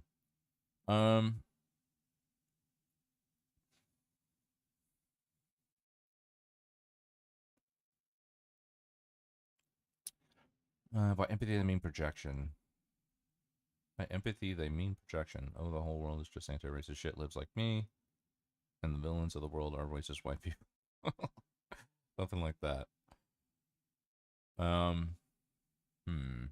Like, for example, a Turk would never want millions of Pakistanis to come to Turkey. I agree with that. Let alone Africans. It goes without saying, probably, if you're going to already agree with the first part of that. And yet when they're in the West, they vote far left. They vote for far left wing parties.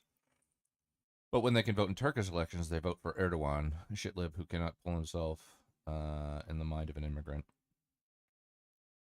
This is why they don't understand this.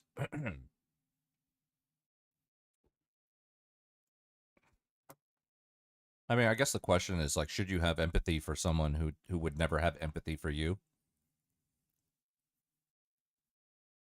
As a good example of this, let me see if I can find it. I knew I saved it. I don't know. Did anybody see recently I think it was in Michigan. I don't know if it was Dearborn or Hamtramck. I'm not sure. Might have probably has seen this. Let me see if I can find it.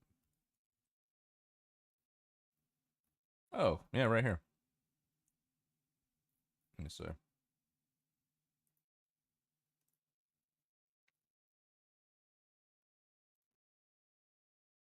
These people will not assimilate to us. What they want is for us to assimilate to them. I mean, Hezbollah, bombed the embassy. So for some context here, this guy is showing up to like a city council meeting, and it's because somebody, the county, I think, the county decided to name a street after some guy like Osama Abli Mohammed something, whatever.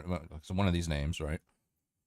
And but the guy that the street is named after has had some pretty fiery rhetoric against Israel and the West and everything.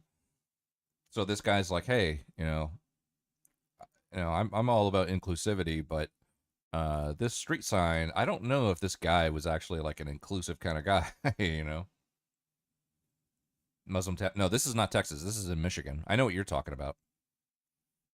There's a place outside of Dallas that's trying to essentially incorporate their own town, and they're naming the streets after Islamic conquerors. And the way that they're going about essentially making it legal is that, obviously you can't discriminate in terms of housing, but what you can do is set up an HOA, and the HOA can do whatever it wants with the money that it gets. It could take care of the community. It could, whatever. It could do whatever it wants with the money. But what happens with the money that is sent to the HOA is that it's sent to the local mosque in that community. So what they're essentially doing is, they're telling people, hey, you can live with us if you want, but all of your money that you pay to the HOA goes straight to the mosque. So it's to be honest, it's kind of brilliant. It's kind of like they found like the magic loophole in Christian Texas, where Christians in Texas are not going to be like, yeah, I'm not paying an HOA that's going to a mosque, right? That's the Texas example, but this is in Michigan, where there's obviously a very prominent Muslim population, particularly in Dearborn and Hamtramck. But they named this street after some guy who's had some very fire and brimstone and blood and soil kind of rhetoric in terms of certain groups. And this guy's like, I just don't know if naming that street is like the best thing that we could have ever done with that street, And the way that the mayor responds to this guy is fucking crazy, dude. In Beirut, and including many Americans. So I just feel it's quite inappropriate. You are an Islamophobe. And although you live here, I want you to know as mayor, you are not welcome here. And the day you move out of the city will be the day that I launch a parade celebrating the fact that you moved out of the city.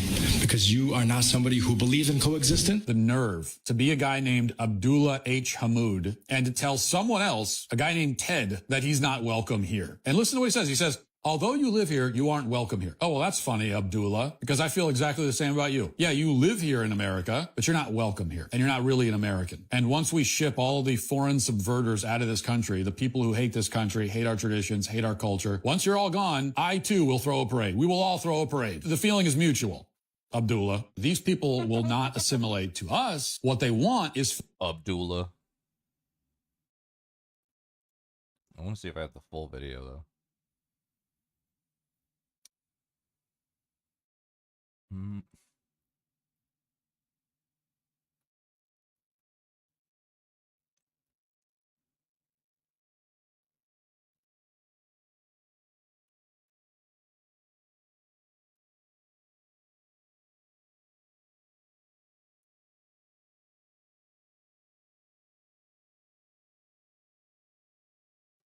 Oh. Indian Sigma TikTok. I love it, bro. Block me, it's okay. Ignore me, not problem. But be prepared to charge me. Dude, I love Indian Sigma. Indian Sigma TikTok is the best thing ever, dude. Block me, it's okay. I respect girls 100%, but trust not even 1%. This is so based, man. Don't leave me, baby, please. I feel so pain. Again, come back that place. What do you think? In my heart? Blacklist! Bro. It goes so hard. I love Indian Sigma TikTok, dude. It is great. It is so good. Blocklist!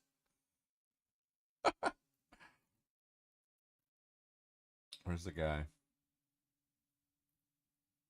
Is this it? No, that's not it. I want to see if I had the full exchange between those two, because that was like the Matt Walsh version, obviously.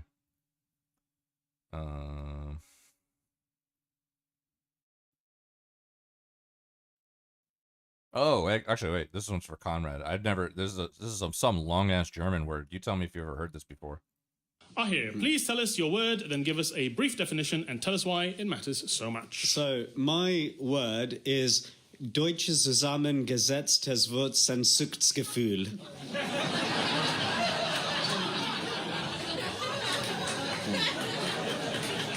What the hell word is that, dude? That word had like more letters than there are letters in the alphabet, dude. Deutsches Mangenset Zitwar Sucht We just join many words together would be a sentence in England. Okay, gotcha. Ahir, please tell us your word, then give us a brief definition and tell us why it matters so much. So, my word is Deutsches zusammengesetztes Wurzsehnsuchtsgefühl.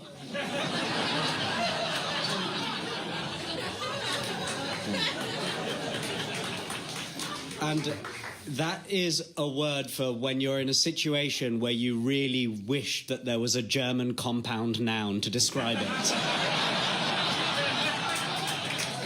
Bro, you cannot just glue a fuck ton of words together. You can't just say, instead of saying a sentence, I'm just going to take five words and glue them all together. That's not how we work, bro.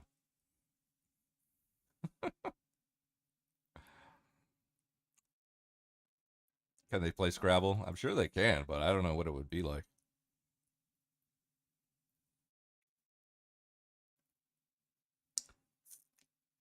Where's this exchange? Where were they? Where was it?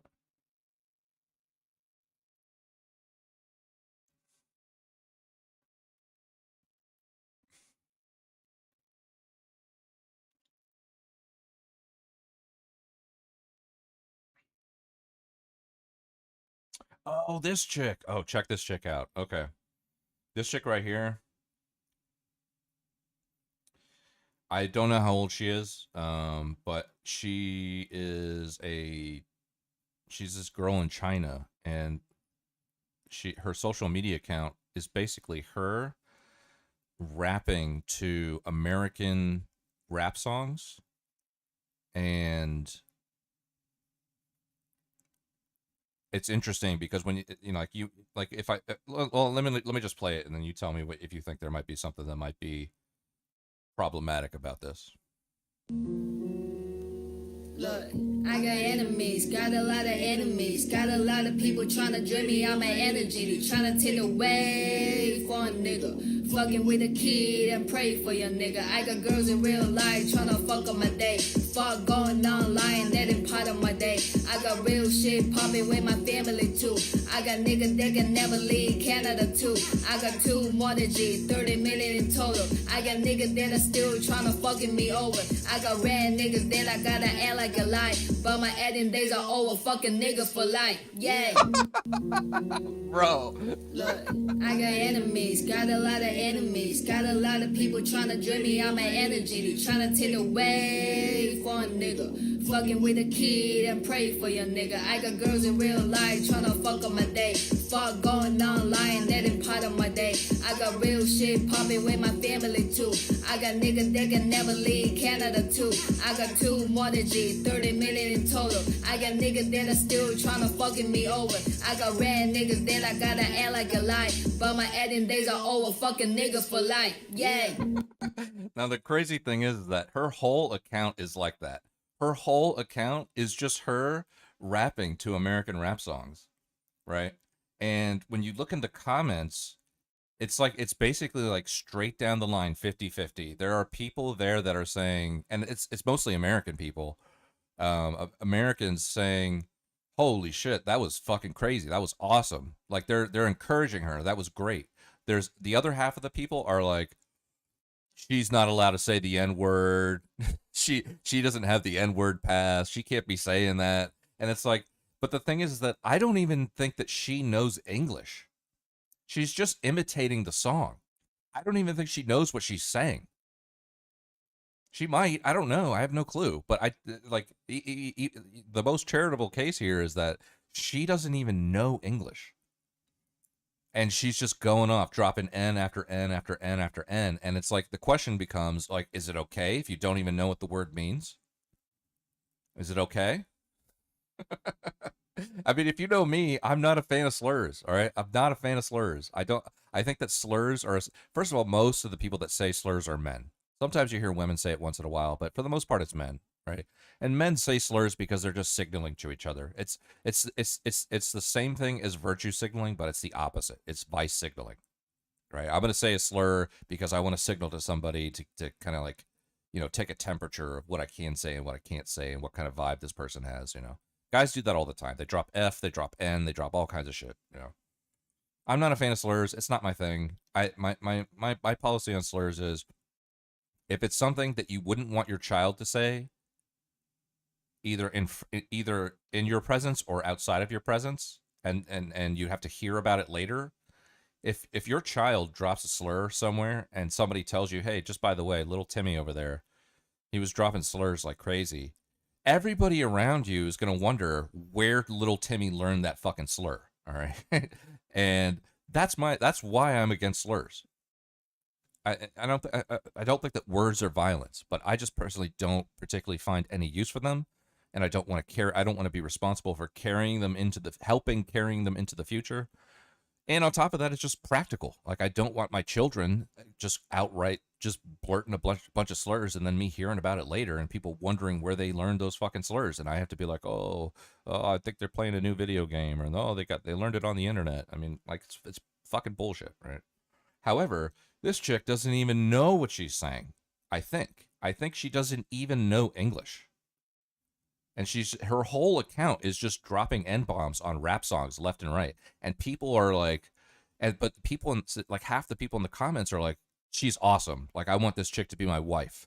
Like, this is great. This is awesome. She's doing a great job. I love this content. Keep it coming. And then the other half of the people are like, no, she's not allowed to say it. She doesn't have the N-word pass. And it's like, bro, do you really have to give everyone in the world the N-word pass? Even people that don't even know that they're saying it? Even if they don't even know what it means?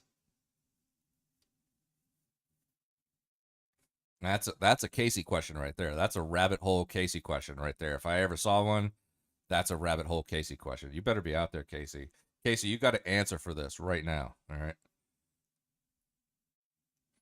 Outside of English-speaking parts of the world, N-word doesn't have the same sting or effect, so people don't care as much. Even here, like Germany or France and England, it's probably a hate crime. Yeah, actually, Augustus was talking about this yesterday. Augustus was saying it was interesting because I think he said something to the effect of, it's fun to say in Eastern Europe, I guess. However, people don't say it as much because the only kinds of black people that you see in his part of the world are rich, affluent Africans. And they're not trying to discourage their participation in, you know, the economy or whatever, you know, whatever they do. If they're rich and affluent, you know, you're not trying to discourage them from spending their money in parts of Eastern Europe. So people don't say it like as brazenly maybe as they do here in the United States, but because there's not as many black people in Eastern Europe, it's like, I guess, quirky for them to say, or it's just not. It's not like it's not as cancelable or something. This is why you don't gatekeep your own culture. If you don't let outsiders share in your culture, you're being an anti-social divider. There you go. Isn't there an argument to be made that by creating this huge taboo, you're actually empowering the word?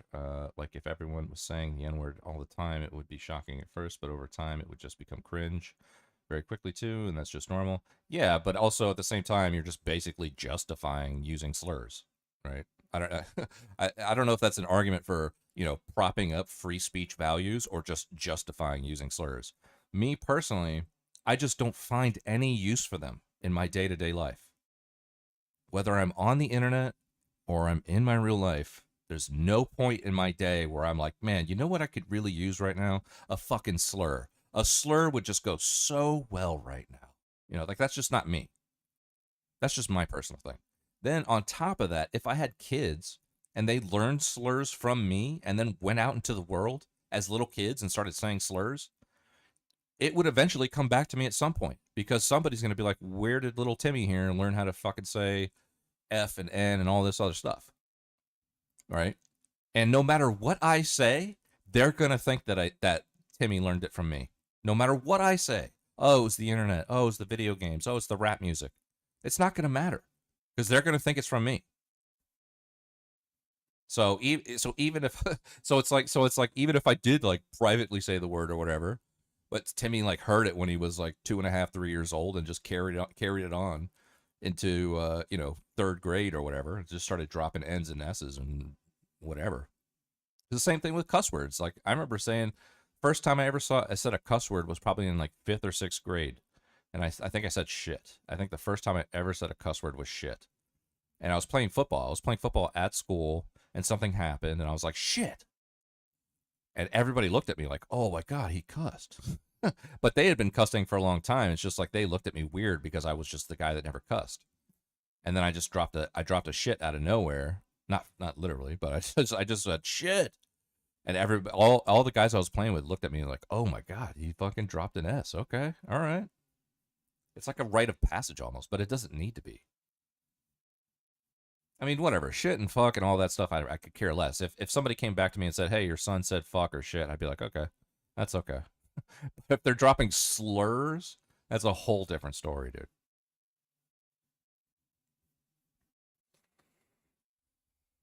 Common Sense Studies going? They're going great, XN. How you doing? What's going on? We're actually about to watch an Asmongold video. We're about to get some common sense right now. He did a video on victim fatigue that I'm excited to see here.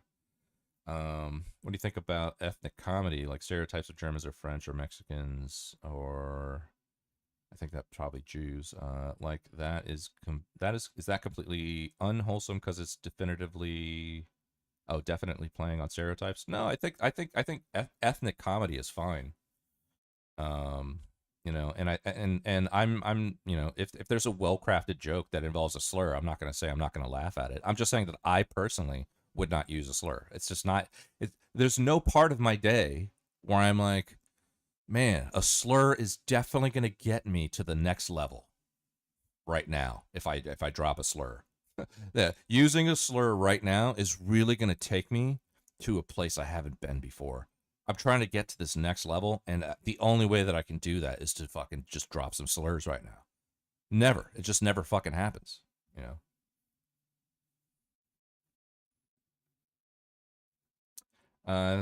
Agree with you most part? Yeah. Yeah, what's up, Salty? They'll think it came from you because you're... Exactly. What's up, Salty? I wish I could be more like you in that respect. My foul mouth is just wearing my heart on my sleeve. I mean, look, I drop shit and fuck and all that stuff. I drop cuss words all the time. It's just the slur thing is like is a different genre of speech, and some parts of the world are less sensitive to that. For example, like Salty lives in a part of the world where people can drop all kinds of words all the time, and not meant people don't take as much offense to them as they do here in the United States, or maybe in Canada, or possibly even Europe too. Like, you know, if you go, I'm sure there's tons of conversations I've had with Salty where where Salty has said something and I'm like, okay, I know that's just how they speak over there. I know that's part of Australian culture. Like, especially like when you say things like cunt, right? Most people might take offense to the word cunt, but I mean, or at least most women would. But cunt over there is almost even like a fucking, it can be, you know, like a compliment sometimes. So just look, I'm fine with context. I'm totally fine with context. I just don't, there's like never a part of my day where I just need to drop an N or an F or a fucking K or whatever. You know, I don't ever need to do that. You know, my favorite slur, my favorite slur. I don't even know if I don't have a favorite slur, obviously, but I think retard's fine. I mean, I had an uncle who was retarded, and he's not like somebody who was a stranger to me. Like we saw him all the time. He was my dad's brother. He ate dinner with us, and he was very much a part of our lives. But I don't take offense when people say retarded or you're a retard or things like that. I don't personally say it, but I think that's kind of like my threshold. The threshold for me is like it's essentially like. I think I've even thought about calling it the retard threshold because I wanted to develop a policy for either the chat or for Discord or whatever, where essentially, you know, retard is kind of like where I gauge what, if somebody used a word, whatever word that is, I would gauge what side of retard it fell on. If it falls on one side, it might be okay. If it falls on another side, it might definitely not be okay. So I just call it like the retard threshold or the R word threshold or whatever, but I don't personally say it, but I think it's probably my favorite because it helps me understand how aggressive and derogatory something might be when somebody says something. You know, like again, like if Salty says something, I'm not going to take offense to it. Particularly mostly because it's not directed towards me anyway. Usually we're just talking about like people in general. But I also know that in Australia, it's a completely different ballgame over there. They have a different protocol for what's acceptable and what's not. And when you're culturally accustomed to speaking a certain way for a long time, you're not going to automatically adjust your brain to be like, okay, I'm talking to a bunch of yankoids, so I need to I need to turn up the sensitivity volume. You know, you're just going to be yourself, and then so.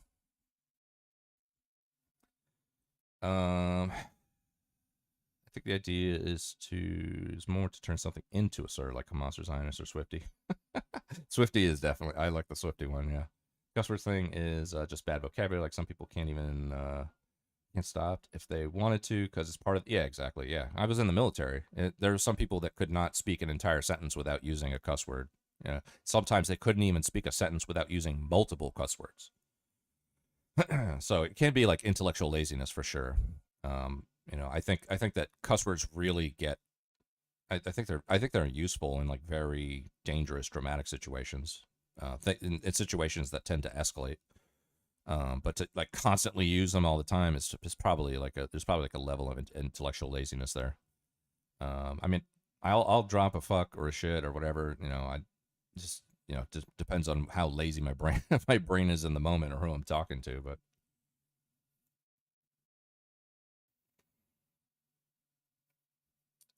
We have convict privilege. There you go.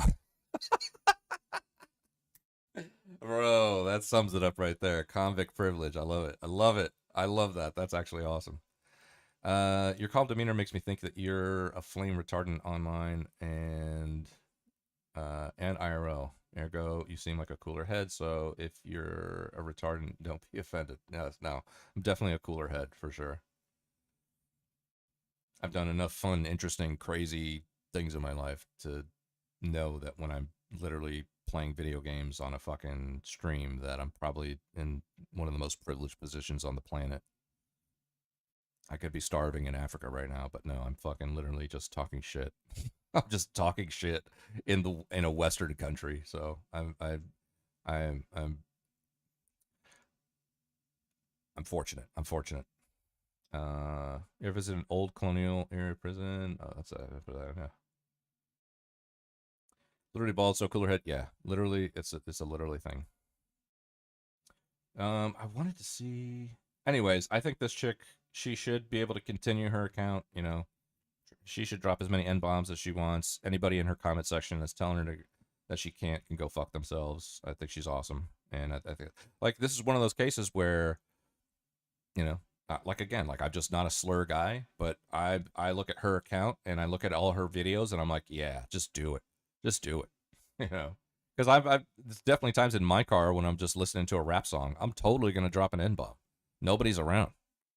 No, I mean, I'm not listening to rap that's dropping hard R's, obviously. I mean, that would be a weird kind of rap anyway. But, you know, if I'm in my car and some Jay-Z or some Kanye comes on and some and about 40 or 50, you know, soft days come up in the next 20, 30 minutes, I'm going to visit every single one of those soft days. Yeah. Oh, this is it. Yeah, this guy. I feel like having that sign up there, it's almost like having, you know, naming a street Hezbollah Street or Hamas Street.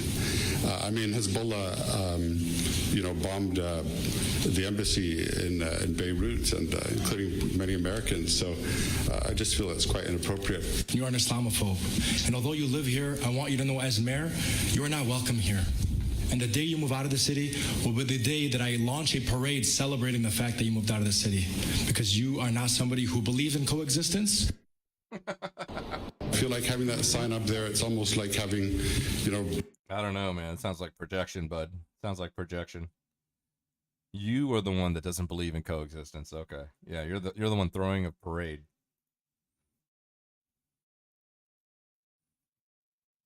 Phobe and the antis in an argument. Yeah.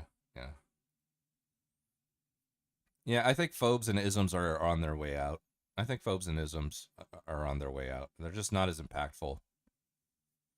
They can be still, I guess, you know, if somebody calls you racist and then like they go to your employer and say this guy's racist, obviously that can impact your life. But outside of that, I don't know how much impact like a lot of these isms and phobias and this and that is really having. I wonder at some point if it's going to have the opposite effect. You know, maybe it might take a long time to get there, but you know, so if some leftist calls your employer and is like, "Oh yeah, Legate's a racist and a homophobe or something," and then my employer says, "I know, that's why we hired him." You know, and I'm wondering at some point, like, will this eventually like fall back, or will this backfire on cultural leftists? I want to say, I want to qualify that because I know that leftists can get wrapped up in economic understanding and frameworks, but I'm meaning cultural leftists or liberals or progressives. Obviously, I wouldn't call a leftist a liberal because that would offend them. But yeah. Anyways, that was the clip I wanted to bring up. What if she's got another one? I think she does.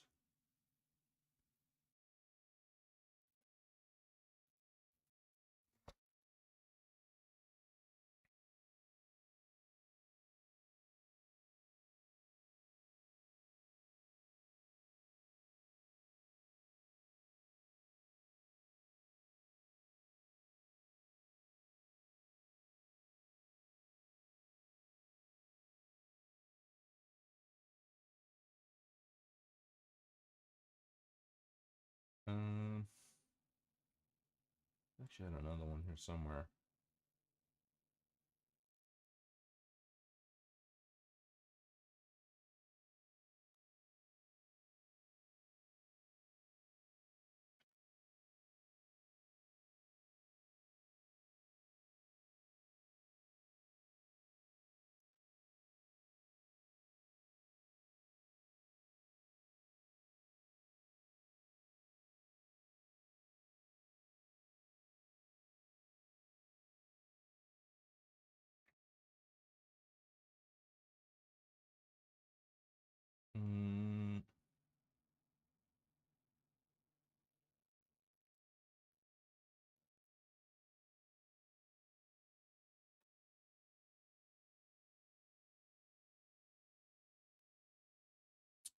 I know I had more of her.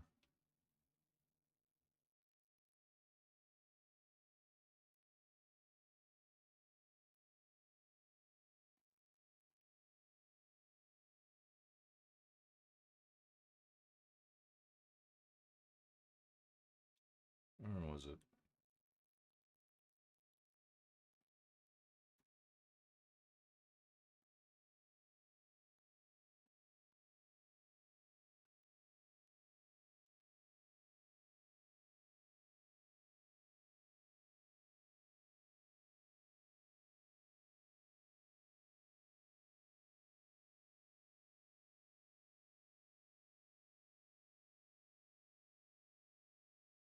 Oh, I thought I had another one of her. Anyways, whatever. Let's get back to XN's favorite. What is that? Is that fucking Lex Friedman shit?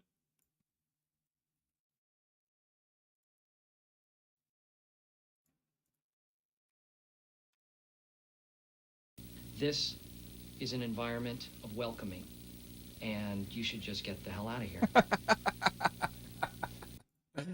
Jimmy Kimmel. Well played, XN. Well played. I like that. That's what I'm talking about. That's what I'm talking about. Well played, XN. I like that.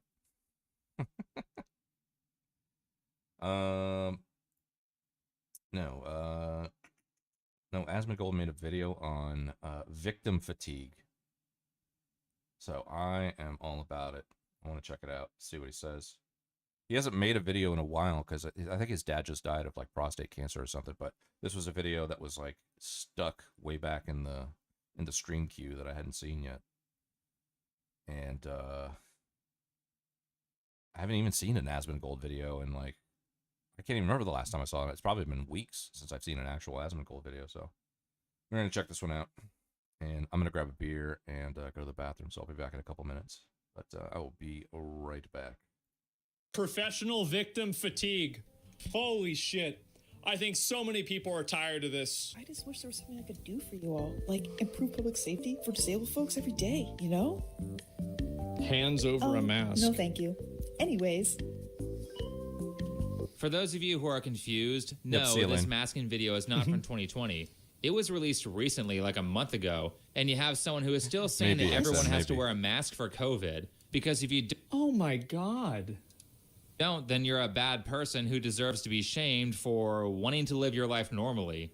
This person actually does a lot of masking propaganda. So actually, I hope Casey's here right now because this is actually Asmongold watching a Think Before You Sleep video. And I know Casey thinks that Think Before You Sleep is like some kind of like basement incel groiper or like internet racist or something like that. So this is doubly good. This is even better. I hope Casey's here. We're going to watch this one. Let's fucking go. See why. Why do you talk about masks all the time? Because the pandemic never ended. The government just... At what point are these people not the same as doomsday preppers? Like, I mean, it's basically the same thing, isn't it? Removed emergency status and normally sacrificing our most vulnerable. You know, it's weird how they were able to drop the emergency status and everything seems fine. It's almost like the risk of dying from COVID was heavily exaggerated and manufactured by horrendous policy decisions and the censorship of doctors with effective treatments. So this person who, by the way, works from home and doesn't have to deal with masking for an 8-hour shift is suggesting that we go back to some of the lockdown policies of a couple years. I see. So they're trying to make rules for everybody else, even though they never even go, I see. I get it. Ago that crashed the economy, threw a bunch of people into poverty, and damaged everyone's mental health. All for a disease that's basically killing nobody these days. At some point, you have to do a cost versus benefits analysis, and if you get the short end of the stick on that, then you do what you can to protect yourself. But this whole masking 5 years after the lockdown started is not an uncommon belief. It's very clearly a mental illness. I mean, it's literally just like hypochondria, right? People that are afraid of anything bad medically. Like there are like people that are germophobic. Like, I mean, it should be treated the exact same way. And like, there's a part of me that feels sorry for a person like that because it's very clearly a mental problem that they have. Actually, I've seen a lot of people promoting masks in the car. That's right. If you guys aren't masking, I'm not going to be around you. You should go out more. Now, I don't want to say what they all have in common, but one thing they all have in common is they're all wearing nose rings. Isn't that crazy? It's like every single one. Holy shit, what are the odds? It better be free. If I'm going out, it has to be free. And there needs to be barely anyone in sight. Really? Because, yeah, COVID and people aren't masking. For context, both of those videos... One of the ways that she could decrease the risk of COVID to herself is losing weight. A lot of the people that COVID killed were fat. They had comorbidities. Being overweight is a comorbidity. Were filmed this year. Here's a whole page dedicated to masking propaganda with a comic that says, "Oh my, not masking is eugenics," followed by the caption, "You're participating in eugenics multiple ways. It's not that deep. Move on." That Sydney Sweeney ad was awful. Awful. How do we get here?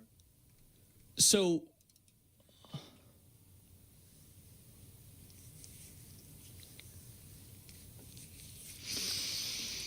wow. Talking about how the creator is mad that normal people on the left don't want to wear a mask every time they go outside. Yeah. Are you just going to wear a mask forever?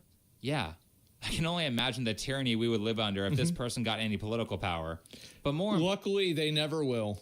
Importantly, everyone is just tired of this type of person constantly playing victim. Exactly. I think people are generally fatigued with these weird professional victims in every single like space of life. Do you remember like that girl that was complaining about how hard it was to be a woman in Counter-Strike because she got called a stupid bitch because she threw a grenade on the floor and blew herself up? You remember that? Yeah. Well, everybody was just shitting on her and she deserved it. Isn't that to either tell everybody what to do or demand? Shouldn't have been doing it. She's trying to get their accounts banned. She's being an obnoxious Karen. That's what you get. Shouldn't be doing it. Free shit. Shouldn't have We're done all it. tired of this, or fatigued, as one might say. Oh. Because the ones who play the victim game are always the most sociopathic, self-centered, and awful people. Absolutely. So no one's being fooled by this fake compassion anymore. Well, I think also that it's why you're just oh god. Oh, God, I know this is a fucking millennial. You know this is a fucking... Oh, Jesus. And these are all the original 150 Pokemon? Yeah. They're in their 30s, man. This is bad. Disabled people wear masks then. Some disabled... I knew it. I fucking knew it. See, there's a part of me that appreciates this because... You ever notice how, like, animals, whenever they're removed from their natural habitat, they'll try to create a natural habitat in the area that they've been relocated to?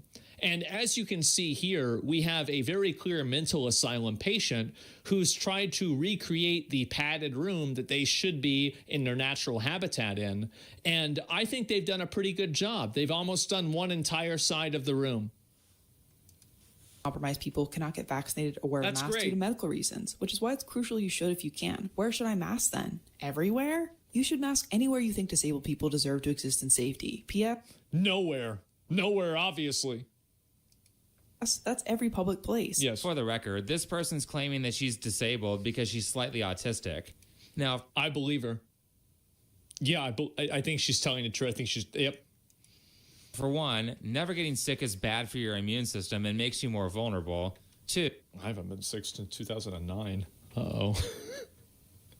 Two, being alive always carries risk, and nobody is masking every time they go outside forever in the extremely small chance they come across someone who has a compromised immune system and can't mask if they want to.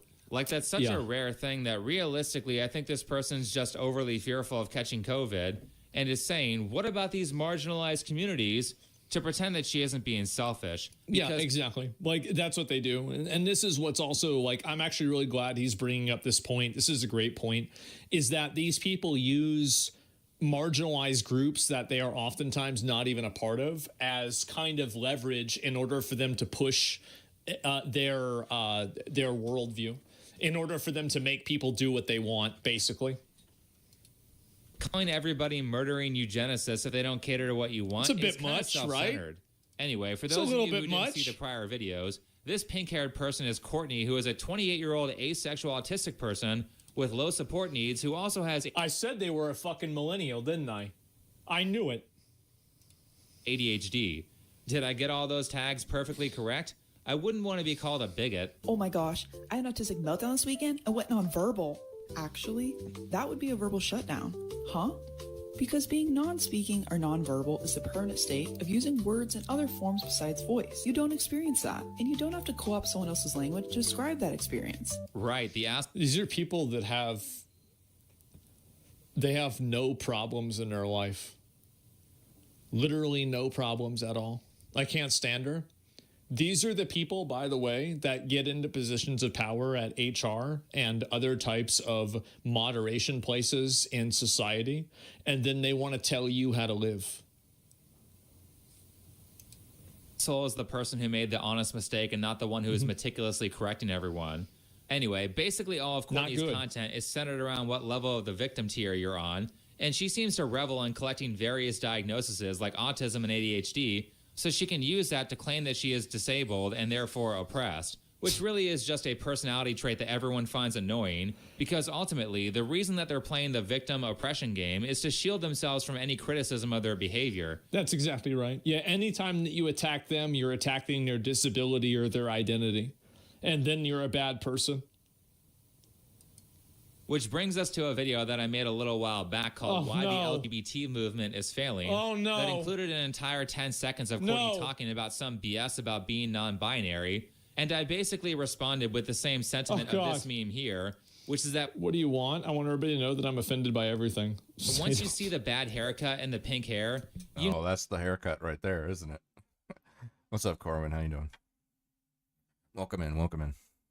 Barber, what you want? I want everybody to know that I'm offended by everything. Say no more. That is the haircut for that, for sure. And I believe you can't really see it there, but there is a septum piercing, so I think it... No, maybe she doesn't have it. Maybe I'm wrong there. Maybe she doesn't have the septum piercing. You know this person's going to be annoying and offended by everything. Yeah, they're just annoying and obnoxious.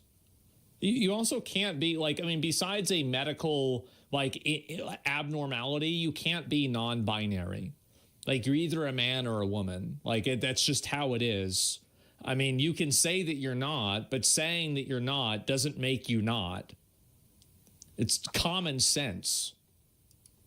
And I mean, was I wrong? Is the stereotype incorrect? Bro, it's common sense, bro. It's fucking common sense. Wow, is this what you look like without the pink anime character hair?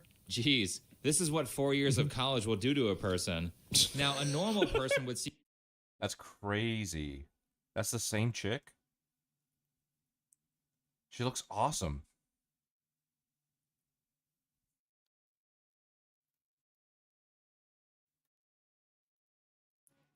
What is it? That's the same chick? She looks Asian? Sure, that could be the same person. No, I think she is. I think this candy corn chick is Asian, but it's so hard to tell because she's just doused in fucking Western decadence and privilege and pink hair, you know. So it's hard to tell. But this could be her. I don't know, maybe it's not. But I mean that is give me this one. Give me this version of candy corn, all right? This is right up my fucking alley. How did that happen, dude? Actually, I can understand. Because I remember like during my liberal years when I voted for John Kerry and Barack Obama twice and things like that. That's all a product of me having gone to college, essentially. Because I didn't really have any political beliefs until I got to college, and then my roommates were, well, one of my roommates was a total Fox News Republican, who is now not a Fox News Republican. In fact, he's anti-Fox News, anti-Republican now. But the rest of my roommates and all of my friends in college were all liberals, and the first election that I actually could vote in, presidential election that I could vote in, was 2004, which was Bush versus Kerry, and I voted for Kerry, and I didn't have any problem with it. And then I voted for Obama twice, and then I voted for Trump in 2016. But I could tell, like, like there was definitely, a change in me from going from no politics to some politics. So I can see this being the case. Like she probably Indonesian mixed with Italian? That sounds hot, dude. That sounds fucking hot. Indonesian with Italian? That's crazy. That's crazy hot, bro. New eyebrows are painted on? Yeah. That's crazy though. I mean, this is who she was, and then now is like fast forward to now, and it's like that pink haired wearing a mask every fucking second of the day. Talking about, I don't know if you've ever seen her Instagram account. Her Instagram account is fucking. Let me see. I'll show you actually right now, because I've seen her on Instagram. It is exactly what you think it would be.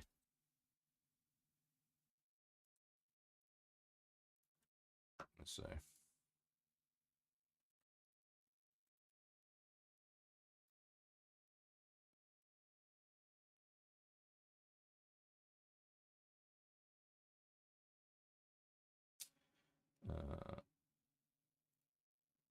This is her.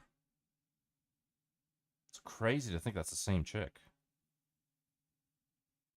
That, from that to that, and her whole thing is like, she's autistic. She wears a mask every day and all day every day. She's all about intersectional feminism and all this shit.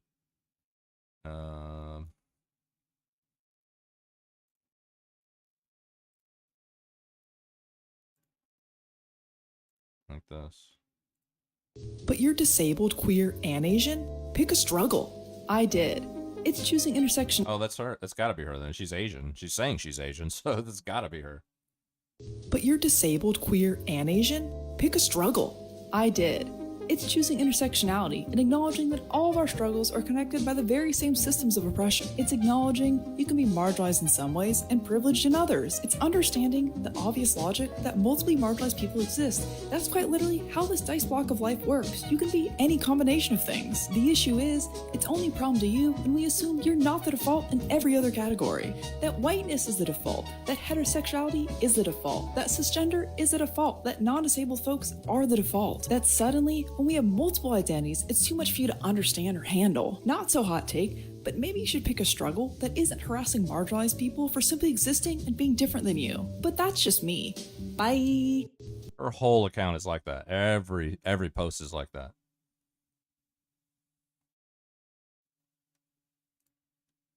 So this is basically who this video is about, but it is crazy to think that this used to be her, because this is fucking banging.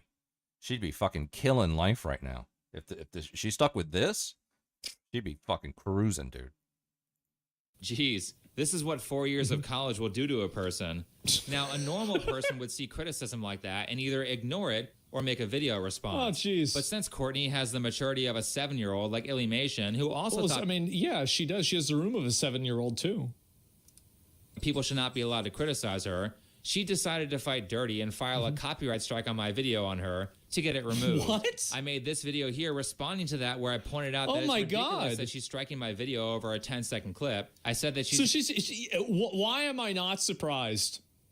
Yep, there you go. I have multiple disabilities and I never behave like this. I apologize. Sometimes being hard to deal with instead.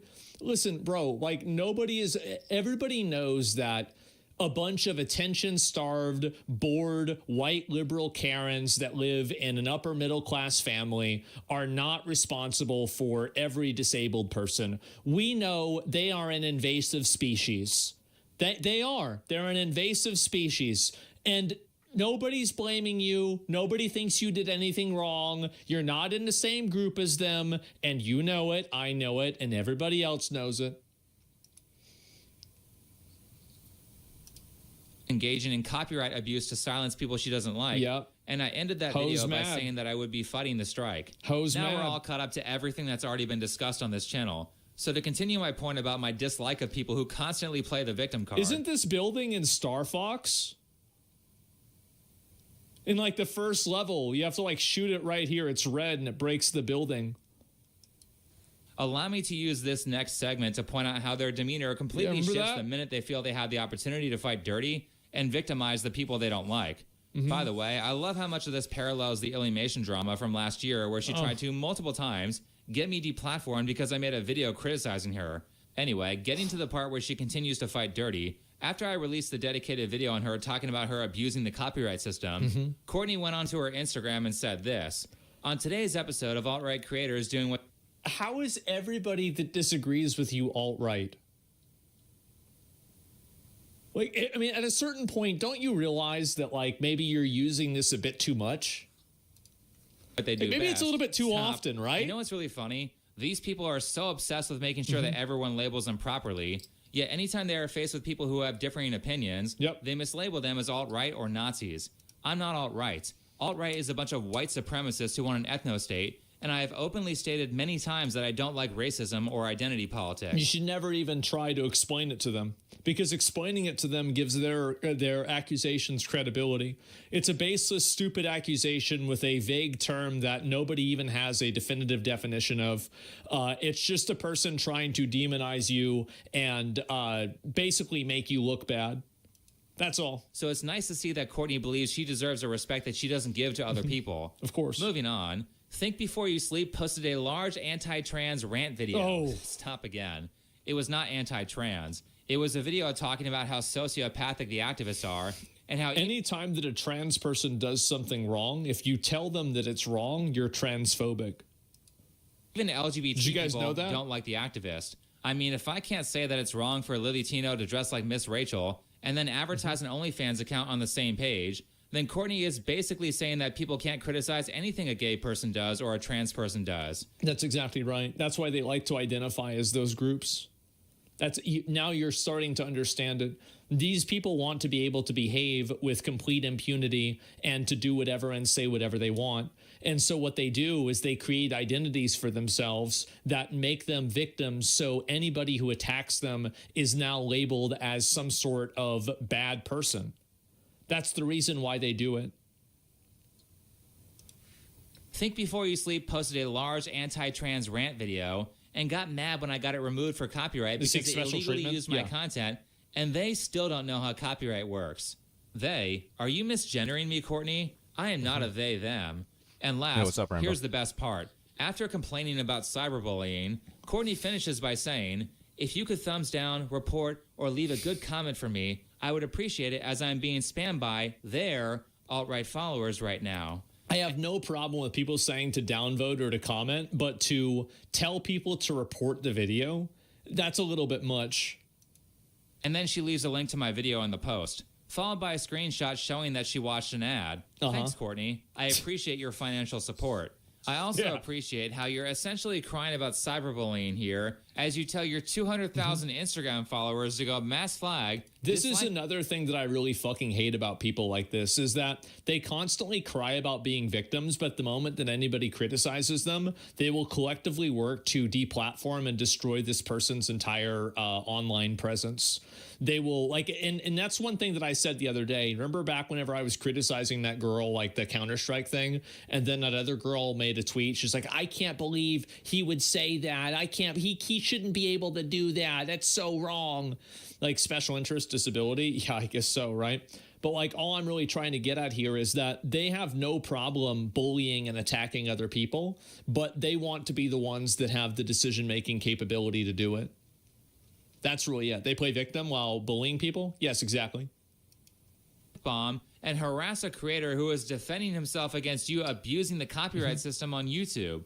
How are you the victim? And keep in mind that the result... and also, like, don't you think that her fans are going to send this guy weird messages? Of course they are. And, like, bad messages. Of course. That's what happens whenever you criticize anybody on the internet. Of her post was that I received a shitload of negative comments from her followers. Yeah, really of course. leading by example by showing that you think that bullying is wrong. Again, I love how this all parallels the Illumation drama, where she essentially did the same thing. She complains about being harassed while at the same time tells her followers to harass me, cries to Noah Sampson about it so he would there it is. Yep. Tell his followers to harass me, and says thank you to and gives no pushback to a friend who said I should kill myself. And there we go. What a surprise. See, this is one of the reasons why I talk about these issues, is that I hate these people. I really do. And I like to make videos about it and expose them because I know that it is the pushback that they are terrified of. And they've bullied enough people on the internet to never criticize or push back against them. But I'm just not one of them. I like pushing back against them. And to the extent that they get upset about it, it makes me happy. So that's fine. You want to be a victim? Okay. Sounds good to me. Let me just mention that That's in a both glitch. cases with Courtney and Didn't see that Alienation. coming. And keep in mind, they're the ones that No, are the Wisconsin, bullies. They're the ones that are going out and trying to destroy people's livelihoods, I found get a them glitch. fired from their jobs, make sure that, you know, that you're spreading lies about them. These people have no problem doing any of that stuff. But the moment that anybody criticizes them, even legitimately, they cry that they're being oppressed. No. Nope. I pretty explicitly told my followers to not comment on When their you push video. back, you push back from a much larger fan base. They get what they deserve. They do. And I enjoy being able to do it. And I'll do it as long as I can. Or harass them or engage with them in any way. So, Courtney, level with me for a second. How is Yep. it okay for you to make multiple videos saying everyone who doesn't wear a mask everywhere in public is a bad person, followed by passive-aggressively wishing disability on those who refuse to mask? Like, Wait, it's if okay. that's not enough for you, may I remind you that repeat COVID infections are killing and permanently disabling healthy people too? To criticize those people, but if I say I don't like Maybe if they're pink hair, fat. then you feel like you're morally justified in sending your audience to try to deplatform me. Exactly. Yes. These people don't, and this is what I've said before. The people don't want to defund the police. They want to be the police. People don't want to they don't want to stop censorship. They want to be the censors. They don't want to stop racism. They want to be the ones in charge of who gets to be racist. And once you understand that all of the language my is God. just in service of them maintaining a power structure for themselves, everything else makes sense. I mean, holy shit, these people are ridiculous, especially considering people like Aliemation's good friend Noah Sampson, who's moved on to telling his followers to commit acts of terrorism. And wouldn't He it be a has. damn shame if someone had an old deleted tweet from Alienation where she was encouraging terrorism in 2020? Wouldn't it be Protest, riot, do anything that you must to make them hear and make them listen. It's actually crazy that this is what makes me so mad about like people at the government right now, is that why are these people not getting investigated? Why is this not happening? It's horrible. If someone pointed out that poor little Alienation, who was always a victim, was cheering for innocent people having the shit kicked out of them and their property being looted and destroyed. Wouldn't it be awful if someone had an archive of when Twitter likes were still public and had a post that she liked with a bunch of buildings on fire saying no justice, no peace? That's right. No wonder her and Noah get along. Both of them love terrorism. But I digress. You see, They love it until it happens to them. what Courtney has done here with this Instagram post is not only violate YouTube's cyberbullying policy, but she also violated Google's terms of service. Wow, what a surprise. Anyway, as I said in the earlier video, Who could have I will be guessed? fighting Courtney's abuse of the copyright system. The way that works is that you file a counterclaim, and the person who filed the strike has 10 business days to prove to YouTube that they filed a lawsuit or Yeah. the video goes back up. Since Courtney was insistent that I had broken the law, and because she said she talked to someone at YouTube... This is actually a huge W, by the way, by this guy. I totally support him. There are people that misuse the copyright abuse system. And because of the way the law is written and the fact that it's so antiquated, like the law DMCA, Digital Millennium Copyright Act, was made in 1998. And we're still applying it to YouTube videos today. And I think that, I mean, there's obviously a huge problem with that intrinsically. But on top of that, you have people that are using this as a way to suppress criticism from each other should be universally disliked. And nobody should be supporting this at all. They said it was copyright infringement. I hired a lawyer. Ethan Uh-oh. Klein's lawyer, actually. And after I finished the initial consultation, I just started laughing. Oh, just so everyone's up to speed, any creative work that you make, like a song or a YouTube Yeah. video, is by law instantly copyrighted so that people can't resell Yes, it. this was changed in the 1970s. Before that, it had to be patented. But in the 1970s, this was changed. Claim it's theirs, unless they want to get sued. Mm-hmm. However, there's an exception to copyright called fair use, Yes. which says that you can use people's copyrighted works for the sake of things like parody, education, or commentary, Yes. provided that your use Criticism. of the work Yes. doesn't act as a replacement for it, Yes. and provided that your input on whatever you used create some sort of transformative change that alters how people interpret it. This is what allows for doing things like a movie review and using clips from that movie without having to ask the company. Exactly. So I'm arguing that my use of Courtney's content is fair use. It's obviously fair use. And she knows that, and she's not going to go to court with it. I mean, obviously. Have to be held up in a court of law, but since I only use 10 and that's also another important component is that fair use is a legal defense. It's not a preemptive kind of categorization. So in order to get a person to say that, no, it's okay for you to do that, it's fair use, you do have to have that decided by a court of law, which is what makes it so annoying. And I gave commentary that argued against what she was saying. It's almost certain that it would be ruled as fair use. But that's not why I thought this whole thing was funny after talking to a lawyer. Now, I'm going to be brief on these specific reasons for why Courtney is screwed because I'm not trying to educate my opponent. That would be a stupid move. Sure. However, I will say that basically the reason bold of you to assume that she would be smart enough to watch a video that would help her situation. She's the kind of person that's so stupid. She's like a lot of the people that Ethan is suing. They think that they're on the right side of history, so they have some kind of plot armor that's going to prevent them from having any type of accountability. Your favorite guy, XN.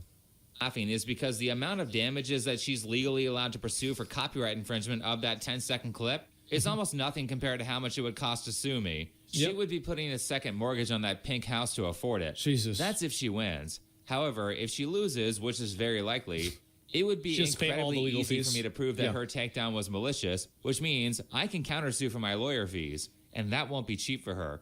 So let me be very clear when I say that if somebody were to put me through a massive waste of time lawsuit like that and didn't have the liquid cash to pay for it, I would be brutal in trying to seize every single piece of property that they value until the fees were paid. I very much believe in the fuck around and find out policy. And if you want to get so pissy about someone criticizing your pink hair that you turn it into a legal battle, then I'll make sure that you understand why it's a stupid idea to file a lawsuit against somebody because your feelings got hurt. Because once you stop being emotional about this, you're going to realize how financially stupid this was for you. Now, as for what's happened... No, she's not. Look at all of her plushies. She's professionally financially stupid. So far, legally, I filed a counterclaim and she backed down. Probably because she doesn't have a lawyer or any actual understanding of how the law works, and she doesn't want to lose a lawsuit. Actually, just for laughs, let's go over how I know she doesn't have a lawyer. For starters, she said, a person at YouTube told me it was copyright infringement, instead of saying something like, my lawyer said it was copyright infringement. Not to mention that YouTube purposefully does not take Actually, no. 10 seconds of unedited footage with no overlays or edits does not qualify as fair use for unique video content. I worked in the creative space for years. I'm quite familiar with copyright laws. That's why a human rep at YouTube approved it. They're just mad that someone finally submitted a claim with their videos that could easily be removed. Unedited footage. Stance on these issues because they don't want to be held liable. So Courtney was probably talking to a secretary. By the way, the video was edited. The aspect ratio was changed. The videos were recorded in landscape, and they were edited because this video is not in landscape. It's in 1080p. So, like, even on a technicality, she's wrong. Like, it's just, again, and this is, like, is it a bot or representative? Yeah, it's just stupid. AI chatbot that she thought was a human. Now, let me further emphasize how stupid it is to not consult legal counsel for stuff like this. Because Courtney 100% does not know how to shut the fuck up. Yeah, I still cannot believe that this... I mean, who was saying it yesterday? Somebody was saying it yesterday. Oh, that guy Max Morrow, when we were watching that video about common sense politics, right? Even he was saying that this is the largest political streamer on the planet. On the planet, bro. Which, as the defendant, personally, I love. So after she made that post telling everyone to mass flag my channel, so she's trying to sue she made people? a YouTube community post talking about my video where people were happy to confirm that they were mass flagging my video that broke no rules, which again violates YouTube's community guidelines. Here's evidence of that.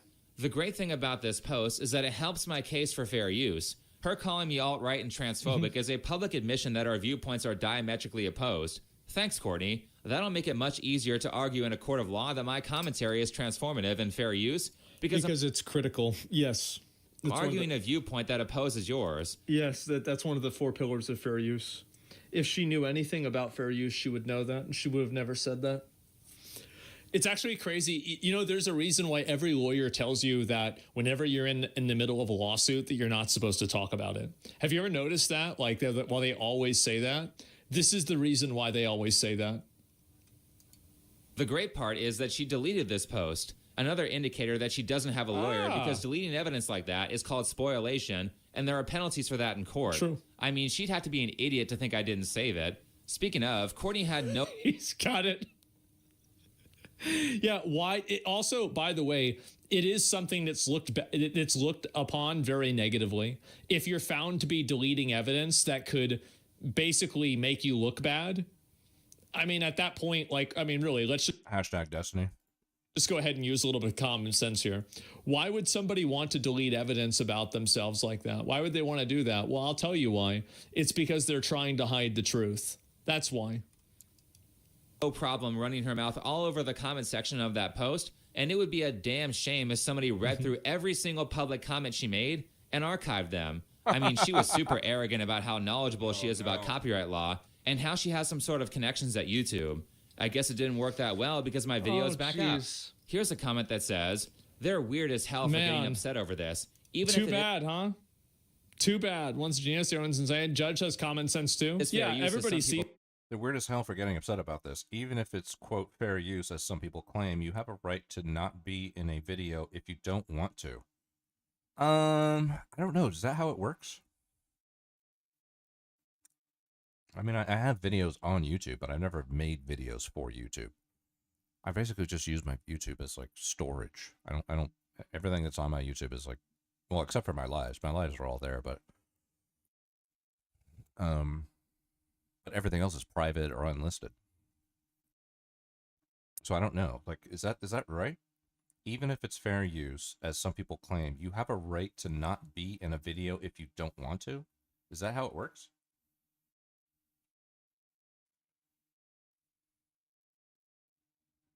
Oh, this is great. Yeah.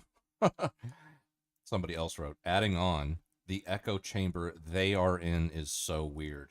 God, that is just fucking chef's kiss projection right there, bro. Claim, you have a right to not be in a video if you don't want to. There they go, misgendering me again. I'm not a they, them. And no, she doesn't have the right to not be criticized. Courtney is an influencer, and because she posts herself in the public square... Yep, and yeah, we've got... And I proved their point to a real person at YouTube. It wasn't under fair use, and they agreed. And no, they didn't agree with you, Courtney. You moron. They have to agree with you. DMCA compels them to shoot first and ask questions later. It's not, that's not even what it is. That's not how it works. That's never how it's worked. People are allowed to comment on her. Imagine being Ethan's lawyer right now. I would be so happy. This is all you do is farm like these retarded Karens on the internet. And the only thing that's unfortunate is that I don't think that a lot of them have very much money. 2 big law cases? Yeah, exactly. And then, oh, it's ableist and transphobic comments. Right. Well, Your Honor, if you look, so this comment said I was a dumb bitch.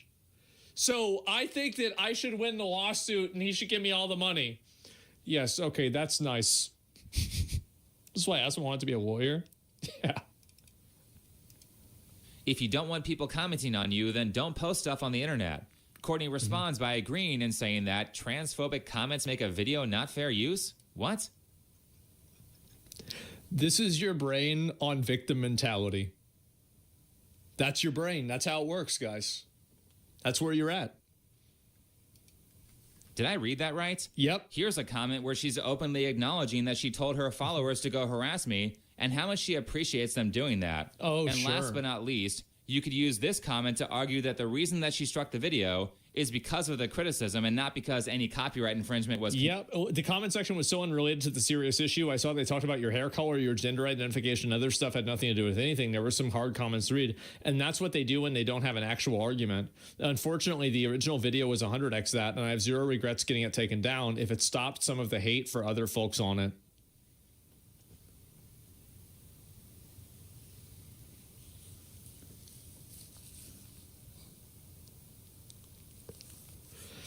should not have said that. You shouldn't have said that. Why would you say that? Even if you think it's true, you should know not to say it. That's what I think. This, yes, main character syndrome. I know.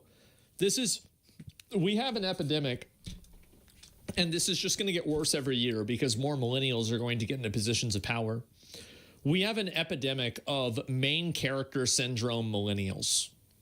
And these are these androgynous, brain dead, emotionally unstable blobs that are addicted to Pokemon, SSRIs, and anime who are trying to ruin the world.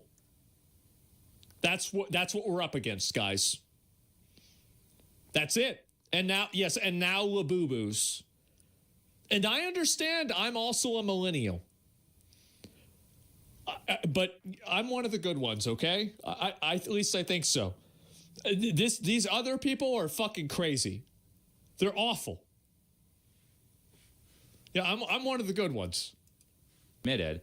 Let me just emphasize that we have a ton of evidence that Courtney filed that strike in bad faith. Of course. And just as a reminder, for those of you who haven't seen the video that she tried to silence that's called Why the LGBT Movement is Failing, note that video was primarily about predators like Lily Tino filming in the Disneyland bathrooms with children. That's right. yes, of course, yes. And the transphobia is coming from, that's right, filming children and talking about getting, trans surgery in a public space with children in the background. Yes, that was the criticism. Why do you have such an obsession with going into women's bathrooms? I've been into a woman's bathroom before. It's the same as a man's bathroom, except they don't have urine. It's the exact same thing. They're not cleaner. It's the exact same thing. Sure, you have to clean it out. Yeah, sure. You guys ever done that? Of course. Would you ever date an androgynous advertising person? OnlyFans on a No. page that features Miss Rachel parody content intended for kids, and going into I don't think I would. I think that I would have to date it like a female who's expressly feminine. Never thought of it, but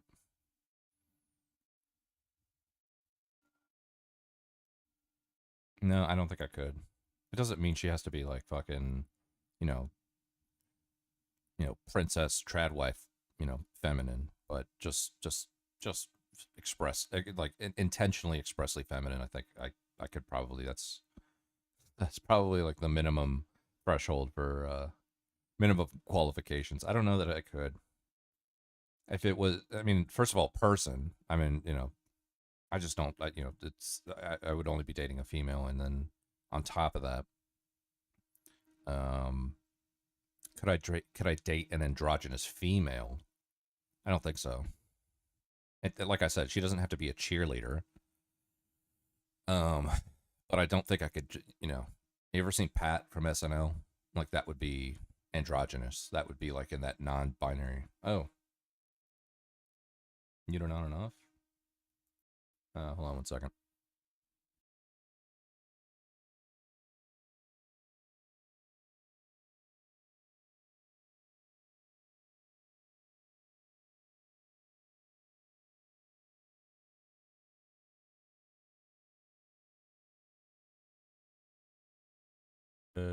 Check. How about now? Is that better?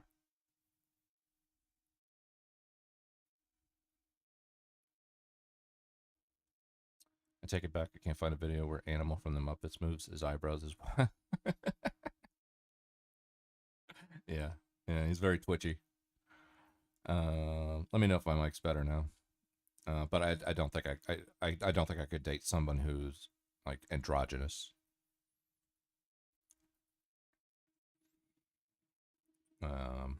Yeah, it just doesn't seem like it would be.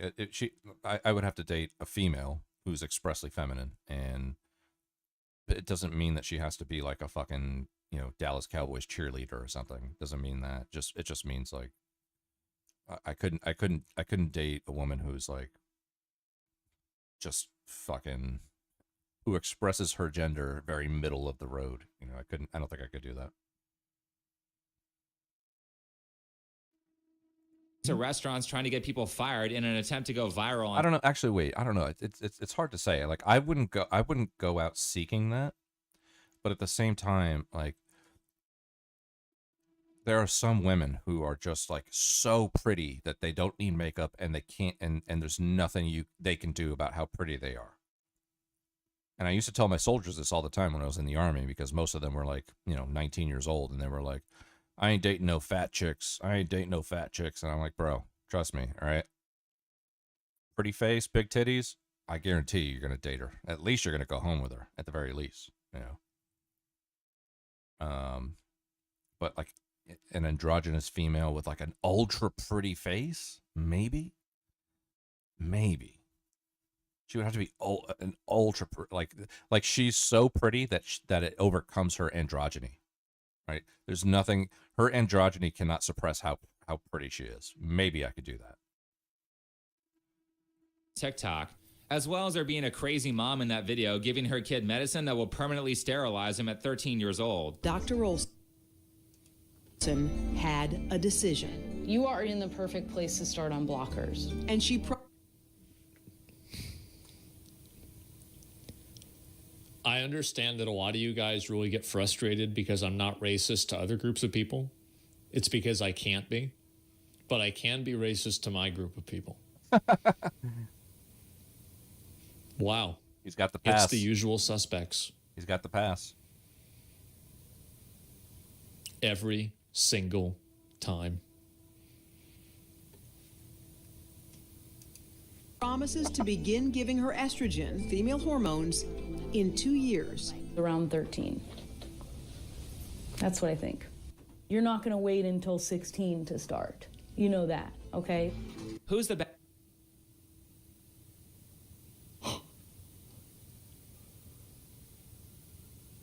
Oh my God. Bad person here. Courtney is literally defending child predators and saying, I'm the hateful one. Insane. Because I spent 20 seconds in a video saying I don't like her pink hair. Yeah. And I think she's annoying. Everybody is tired of people like this. Everybody is tired of adults like this who behave like 5-year-olds wagging their fingers and telling everyone what to do. Yes! I am sick of hearing what I need to do from a person who looks like they need to be in a padded room. If your personality is your mental disorders, I don't want to hear about what I need to change in my life from you. Holy shit. You stop living the life you thought a proper adult should and start living for what brings your inner child joy.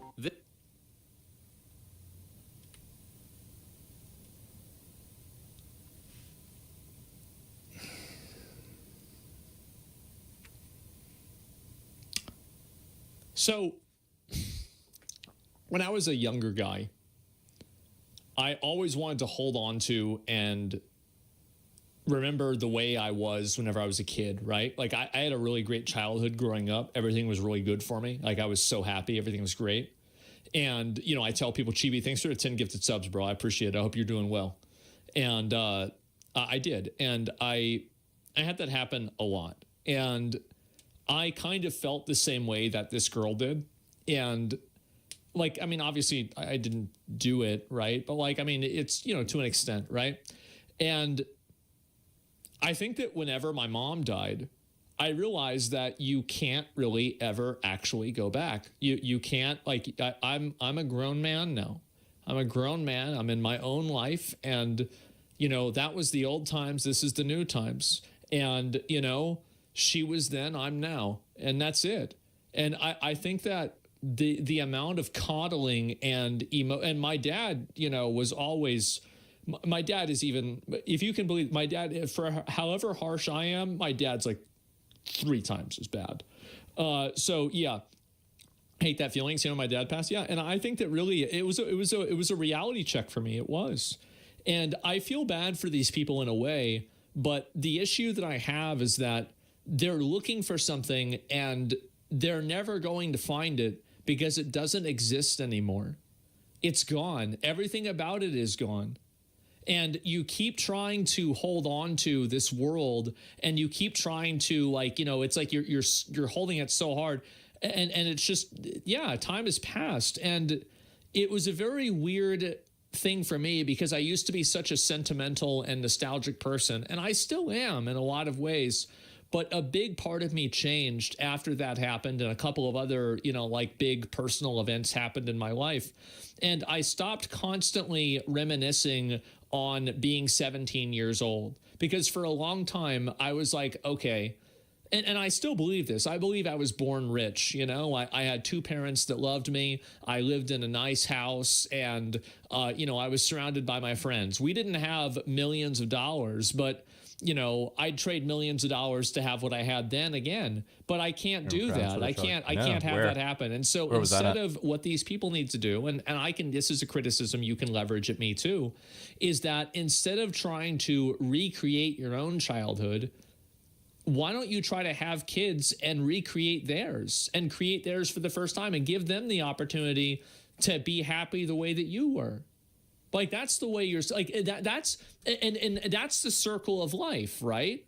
That's what you're supposed to do. It's the same as I said before. Like, whenever I was a kid, a young guy, I was getting food stamps. I was on food stamps. And I was jacking off to fucking bullshit on the internet, like different random shit, and playing video games. That's what I was doing. That's my job. I was getting paid to sit around and do fucking nothing, right? Furry porn? Well, I was going to make a joke about it, but I decided that might be a weird joke, right? Especially with like kind of some of the weird stuff that's happened recently. So like, no jokes about that. But the point is that, you know, and now I'm an adult. I'm making good money. Things are good for me. I'm paying it forward to the next generation of do nothing neats, because one of them might actually do something in the future that might make money for the next generation of do nothing neats. And so really, I mean, I that's what's so sad about this, is it's the subversion and the mutation of what's supposed to be the human experience. So instead of trying to recreate and give the childhood that you loved and made you so happy to your children, you're trying to relive it for yourself. There's something that's spiritually wrong about that. And I understand that, you know, I don't have any kids, right? So like, I'm also not trying to do this either. It's something that it's really wrong. Am I crazy? Like, maybe this just came out of me, right? But I just saw the picture and it made me think about it. It really did. Glendale? You're not crazy? Yeah, exactly. It's trying to live.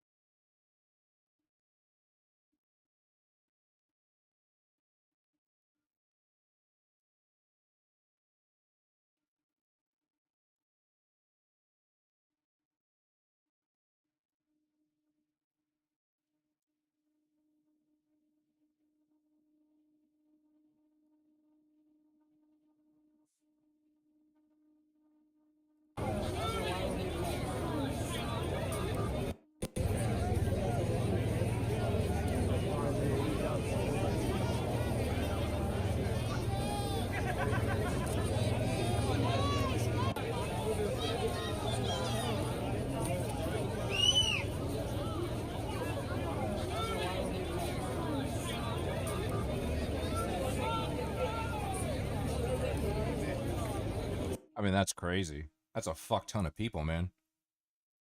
That's got to be in the tens of thousands.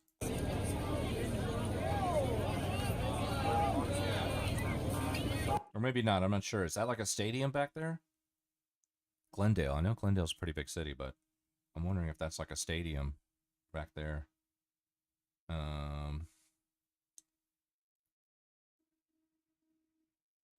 Well, maybe it's not tens of thousands, but it's certainly got a State Farm Stadium. Okay, there you go. Yeah, it's going to be at least it's at least in the thousands. That's a lot of fucking people, man.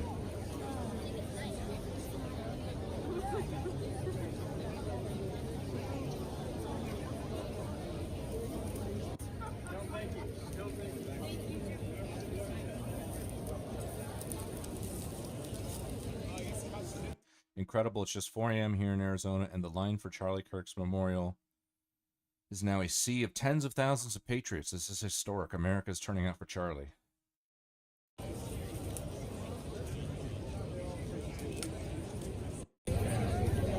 Wow. That's crazy. 100K? Crazy. Crazy, dude. Look at all those buildings being looted and burned. BC with Casey? I don't know. Is Casey around?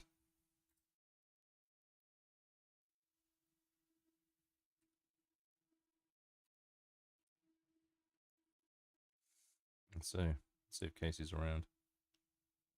The old Caseinator. Oh, he's in his VC. Is he streaming?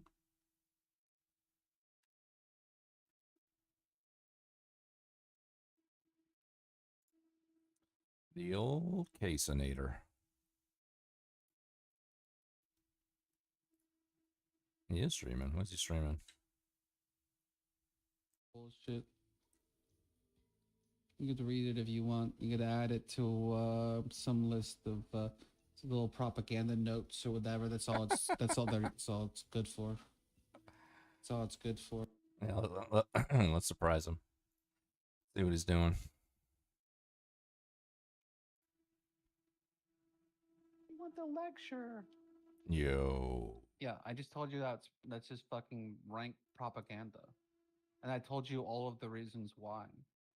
Why would I go and click that then read the rank propaganda?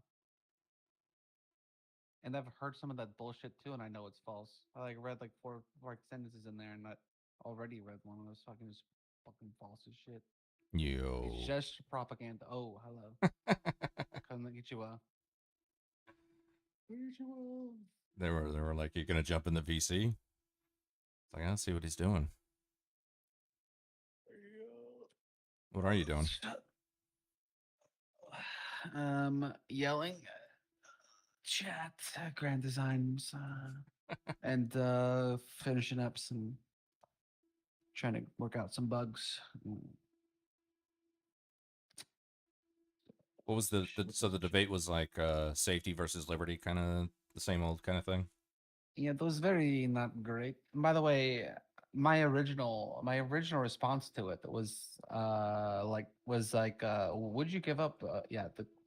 I'll read the prompt. Yeah, I will sacrifice my liberties in exchange for security. My original response is small liberties, yes. Hard to say hard yes or no on this one. So I was basically not interested really. But that it's okay. I at the last second there was a cancel, and then all of a sudden I am on the negative. I will not sacrifice my liberties in exchange for security. But the way it's written, it's pretty tough to defend that. Yeah, I saw those prompts. I mean, like, so he sent me the prompts. So he wanted to lump in the debate that I was going to do with NOK about authoritarianism, and he sent me the prompts that he wanted to do for tonight. One of them was, so the one that he wanted me and NOK to do was, I accept authoritarianism when implementing my ideology, which to me seemed like, I mean, like tonight was one of those timed ones, right? Where it's like each, like you get a half an hour basically or something, or? It's like 3.5 minutes or something each person open or whatever, and then the other person gets, then one of the person on their side says 2 minutes to like ask you questions about your opening, Right, and then right. they do their 3.5 minutes. But the open floor was like half an hour-ish, kind of? Oh, probably maybe Yeah. a little one. Yeah, probably. Okay. Yeah, I remember that format. That definitely would have not, I mean, I accept authoritarianism when implementing my ideology. We would have had to like lay out what our ideologies are. I was more interested in just having like a fun back and forth, contentious debate, thought experiment style about authoritarianism, whereas the way he elaborated that prompt sounded like I am like inherently authoritarian, and this is why. I'm explaining my worldview, which is not. It's just like the conversation I want to have with Enoke is more of a thought experiment. So a better prompt could have I told him that me and Enoke need to talk about the prompt, but at the very least, even if we had the right prompt, like the time frame, like him and I need to have a one-on-one. It needs to be like an hour or two, not like what it was tonight. But the other ones were revolution requires political violence, and the other one was I will sacrifice my liberties in exchange for security.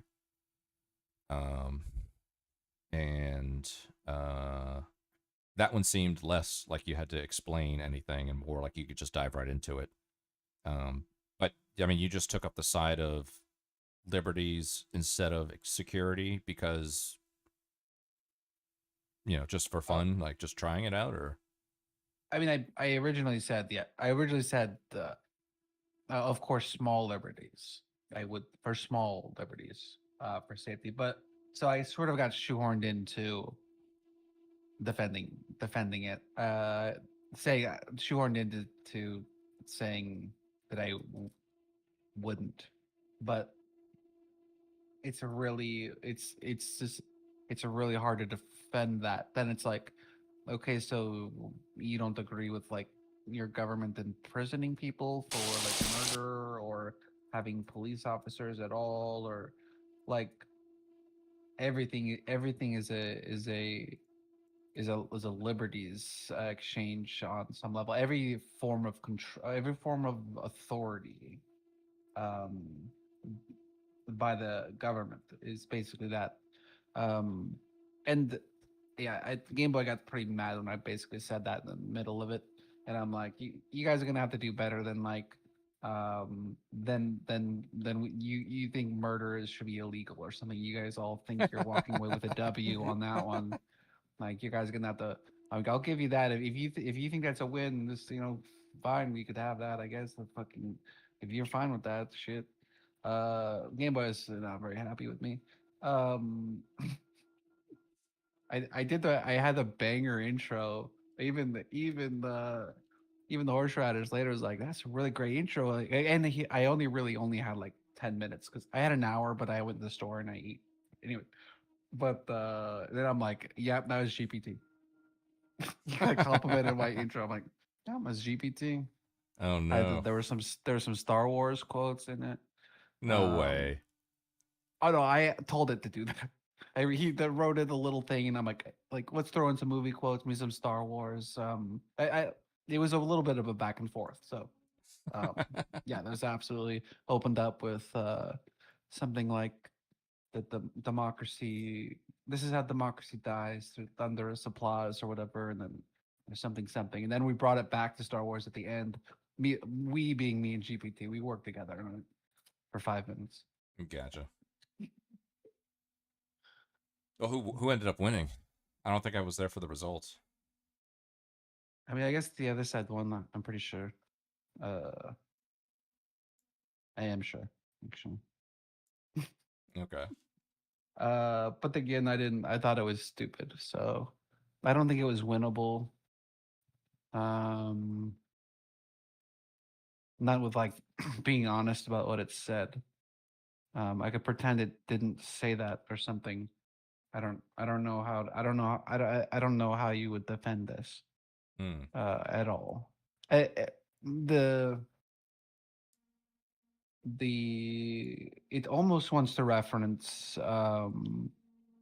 the Benjamin Franklin's, which qualifies.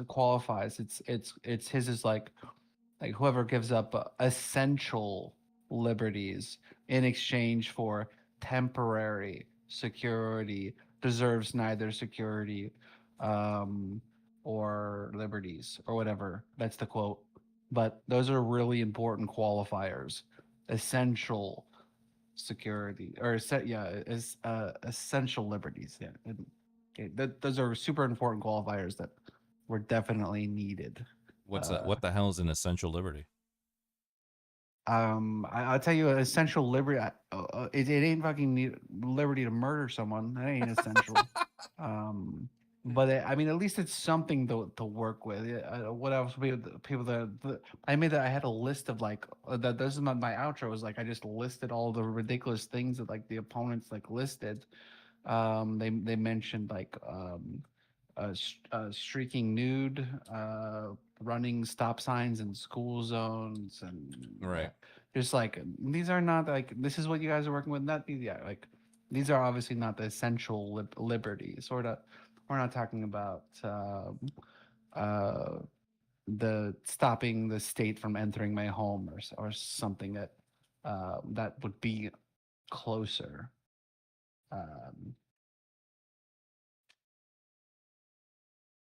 But at least that would be something to debate about. And, Could be. I don't know. I mean, essential liberty. Well, I mean, it sounds like you kind of went into a debate where it was like they were lucky to have you at least. You know, like no, Game Boy is not happy about. I mean, he didn't like how I stated so plainly that that he would say that I basically resigned or something in the middle. I'm like, okay, so I guess sorta. No, but he did that the last debate. I mean, the thing with Game Boy's debate is that he's very aggressive and he's also very technical, which I can appreciate because there is, people should make room for that in a debate. But he has like a very Andrew Wilson style approach to, jumping out of the gate. Like he's gonna try to get you on one or two things right out of the gate, and if you can't if you can't mesh to what he's saying in those in that moment, you won't survive it for the rest of the debate because he'll just keep bringing it up and bringing it up. He did that the last debate. I forget who he was debating. It might have been ANCOM. I'm not sure who he was debating or what the even topic was about. But I remember him being very precise and technical, which I can appreciate. I respect that. But it's hard to get past that if somebody won't let you. And it sounds like he might have been doing that this time around too. He would have been better off without me, sir. Oh wait, he was on your team?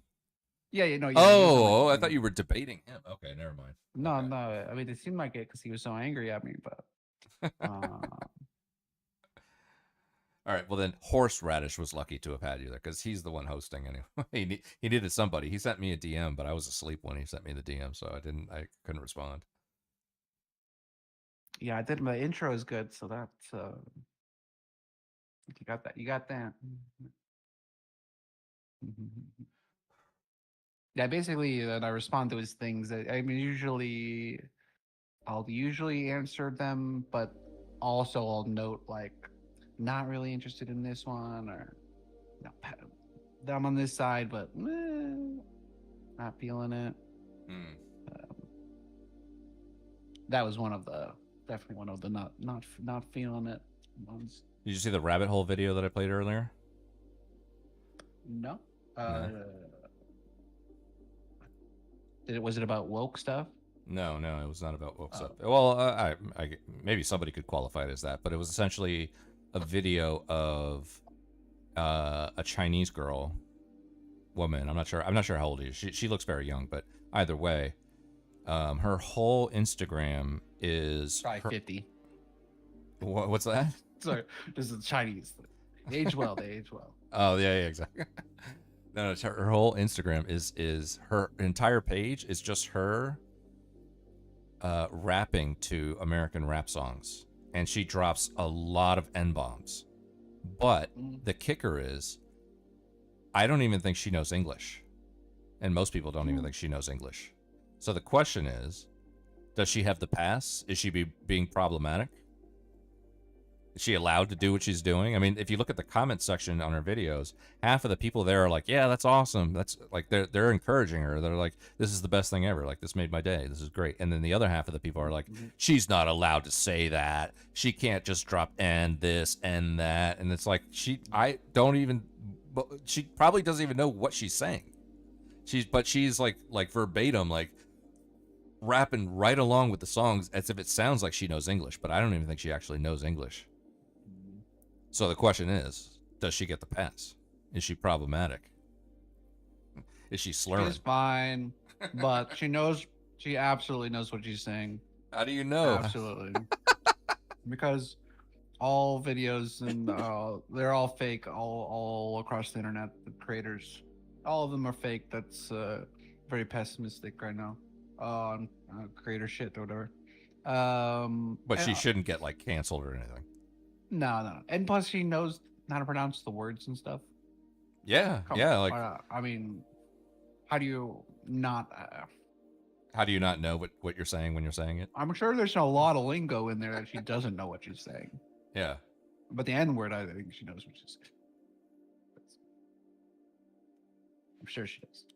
Okay, but she's good. She gets the pass, right? I mean, I don't care. I'm not the judge. When did I become the judge, the jury? Well, it came up earlier. We were talking about slurs earlier. I know it came up. I think it came up tonight. I guess there was a little bit of the after debate when you guys were talking about slurs.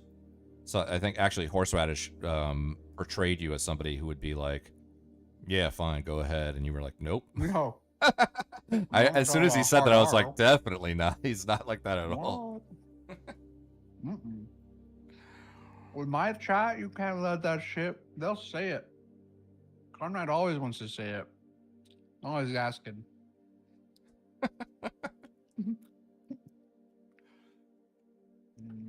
Yeah, no, I mean, I was explaining to him earlier because it came up in the context of the conversation we were having about that Chinese, influencer or whatever, and so I think one of the scenarios that Conrad was painting was like, what about a comedian that's doing like ethnic comedy? And so like maybe like a Dave Chappelle or a I don't know, whatever. I mean, you can imagine what I'm saying. Like somebody who can kind of lean on their background and derive a lot of their material from their experiences, and including slurs into that material. And I was like, I think that's totally fine. In fact, I'll probably laugh at a lot of it. It's just that my thing about slurs is that one, I just don't find like an opportunity in my day to say, like a slur is really gonna hit the spot right now. It never happens. never ever does it come up where I'm just like, man, I really like if I can't say a slur, then I'm just like putting up a roadblock right now and I can't get past it. No, it just never happens. I never have a need to say it. And the other thing is, like, if I ever had kids and one day they, let's say they're in second grade and, their teacher comes back to me and says, yeah, little Timmy was over on the playground there and was just like dropping N's and K's and F's and all kinds of stuff over there. And it's like, the teacher's going to be like, well, where did Timmy learn this? And I'm going to be like, well, I don't know. Maybe it was from the music. Maybe it's from the video games. I'm not sure. No matter what I say, anybody is going to think that Timmy learned those slurs from me. No matter what I say. I could say that, like Timmy's been, had a straight injection of nothing but like anti-woke comedy into his brain for the past, 5, 6, 7 years. And it's not going to matter because they're literally just going to think that my children learned those slurs from me. And if it's something that you wouldn't want your children to say, whether it's in front of you or in public without you, then it's something that you shouldn't say. Something you don't want to carry these things in the future so that they're, being passed on to your children, essentially. And that's what, like, my two stances on slurs. It's just like, I just don't need to say them. And on top of that, if I have kids one day, I don't want them to say them. And then I have to fucking, do a fucking Maoist struggle session with their teacher about, where the slur actually came from.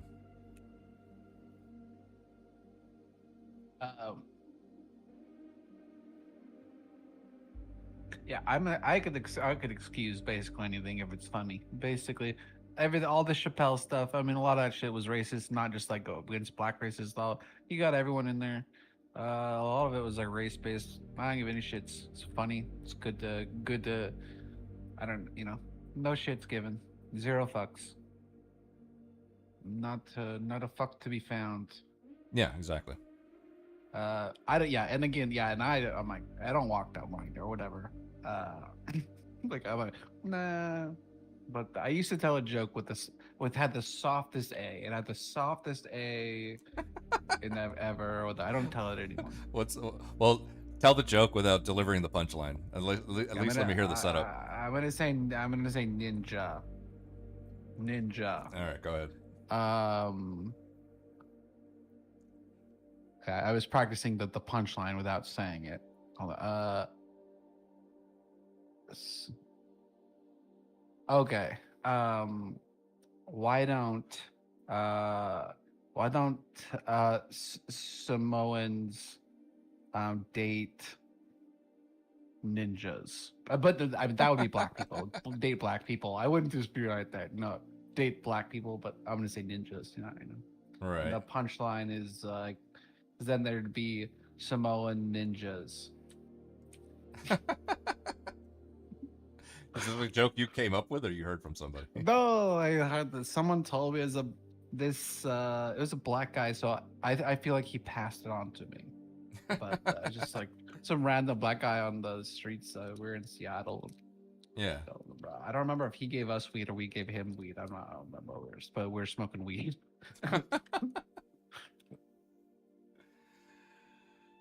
Yeah, I got.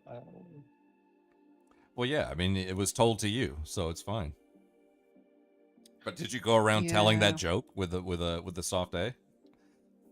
Oh fuck yeah! I told that joke numerous occasions. I wouldn't today.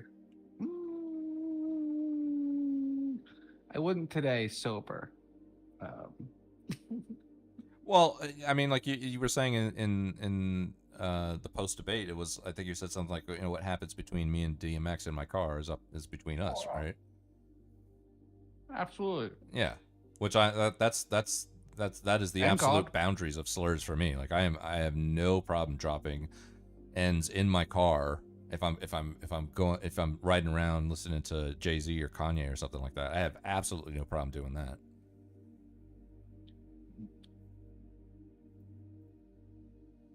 Unless I should have a problem doing that. Doesn't sound like you would have a problem with it. Nope. Wouldn't know. No one would know. No one would know. It's like his confession booth or whatever. No? She don't go out. Actually. All right. Is there any news on that fucking Groiper chick? The chick that called you a Groiper? You should try to set up like a talk with her, like on her stream.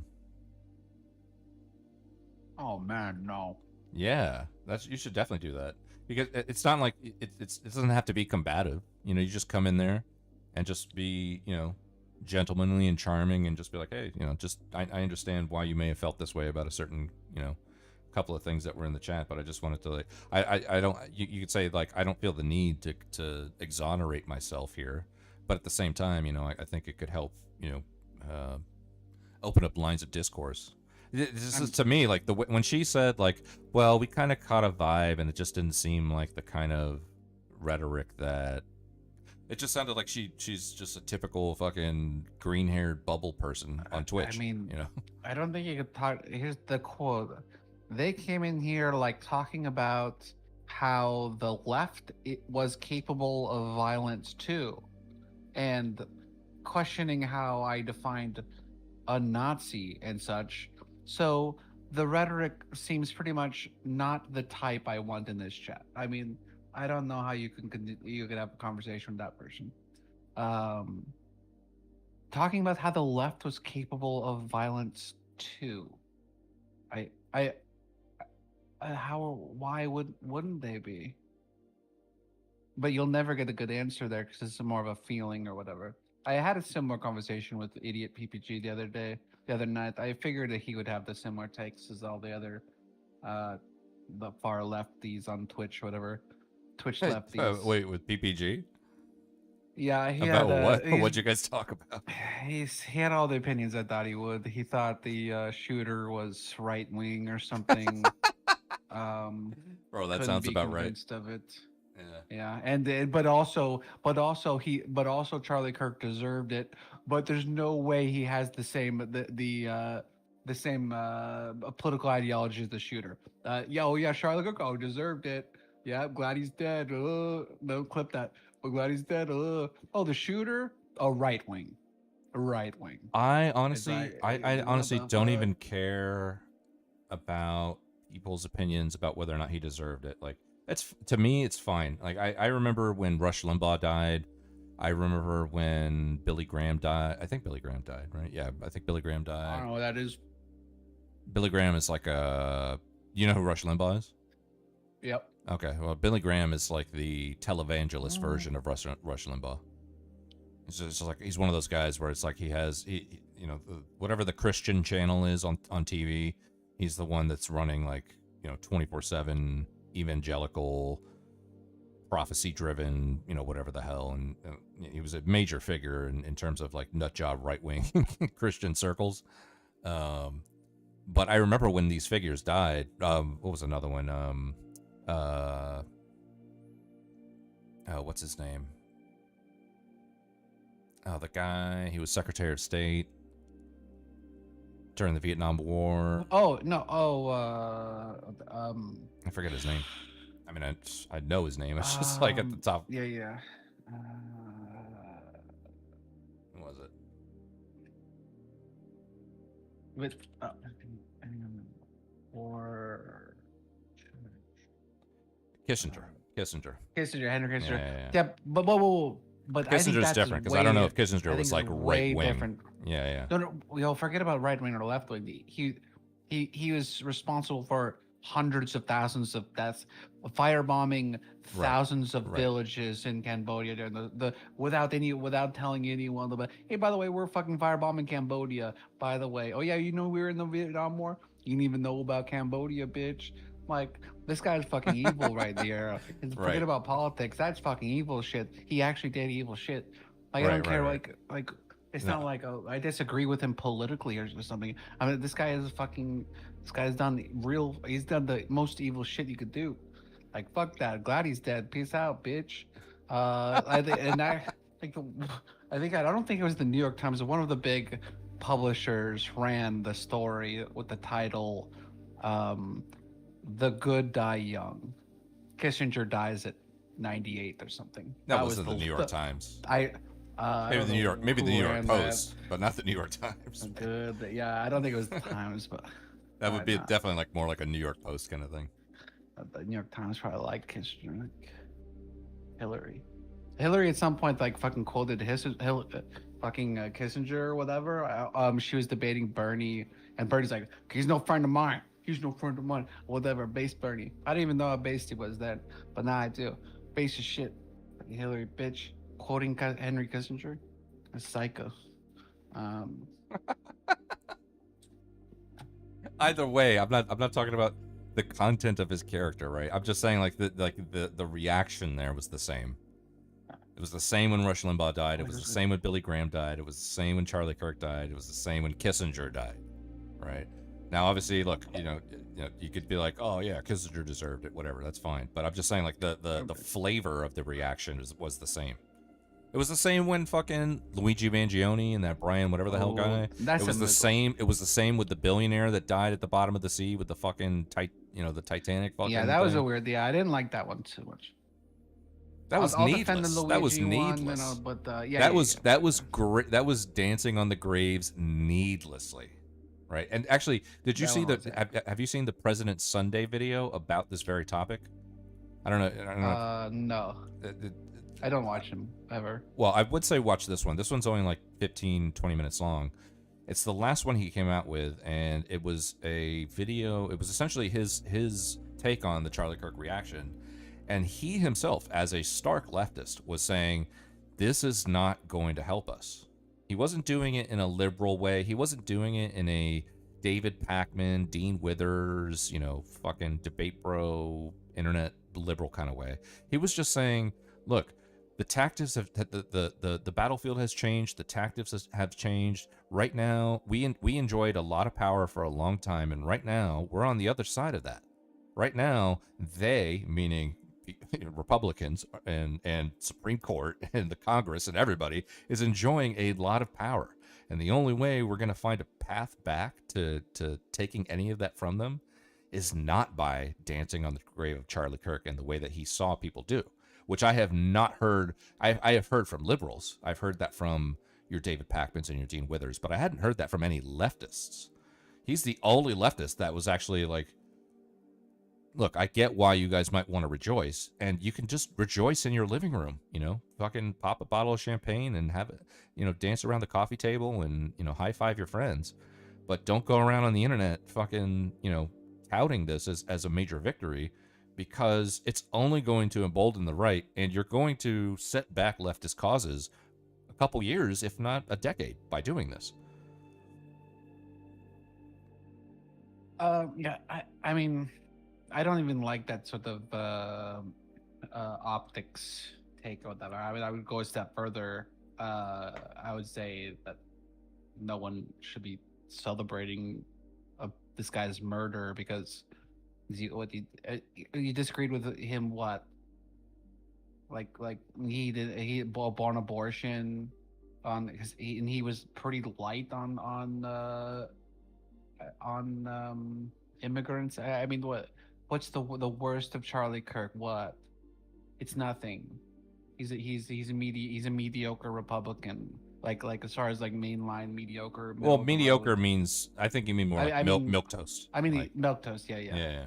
Yeah. Like what? So no, I don't think celebrating is. I think it's pretty disgusting. Quite frankly.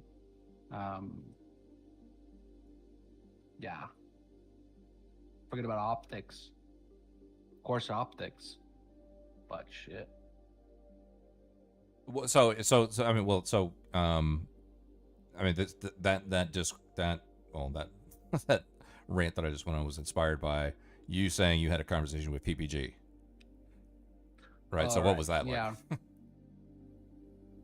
Yeah, it's pretty. I can only imagine him saying like, the shooter wasn't left wing. The shooter, this shooter was right. I've seen a lot of leftists like, you know, say this is clearly a groyper or a right winger, and then they say something when they tell you that it's not, because only a left winger would be involved with a trans furry girlfriend or whatever. So they put up a picture of Nick Fuentes going on a date with a cat boy or whatever, and it's like, oh yeah, no, yeah, yeah. Did he do that? Did he really do that? Yeah, he did. He probably. It never fails, dude. It never fails. I know all about the Cowboys, Nick Fuentes. But yeah, so yeah, he was stuck on the bullet. One of the uwu bullet, the uwu bullet. It's like uwu bullet, something about a bulge, something. Oh, it must be a right wing or something. That's a Groyper joke meme or something. It's like, first of all, you don't even know that PPG. You don't even fucking know what to. Some other like co-parter like fucking said that. Now you're just repeating it. But yeah, it's just a fucking joke. It's a joke. You know, why do you know? How do you know it's a joke? Well, it starts with ooh woo. It starts with ooh woo. I think that's usually a joke or whatever.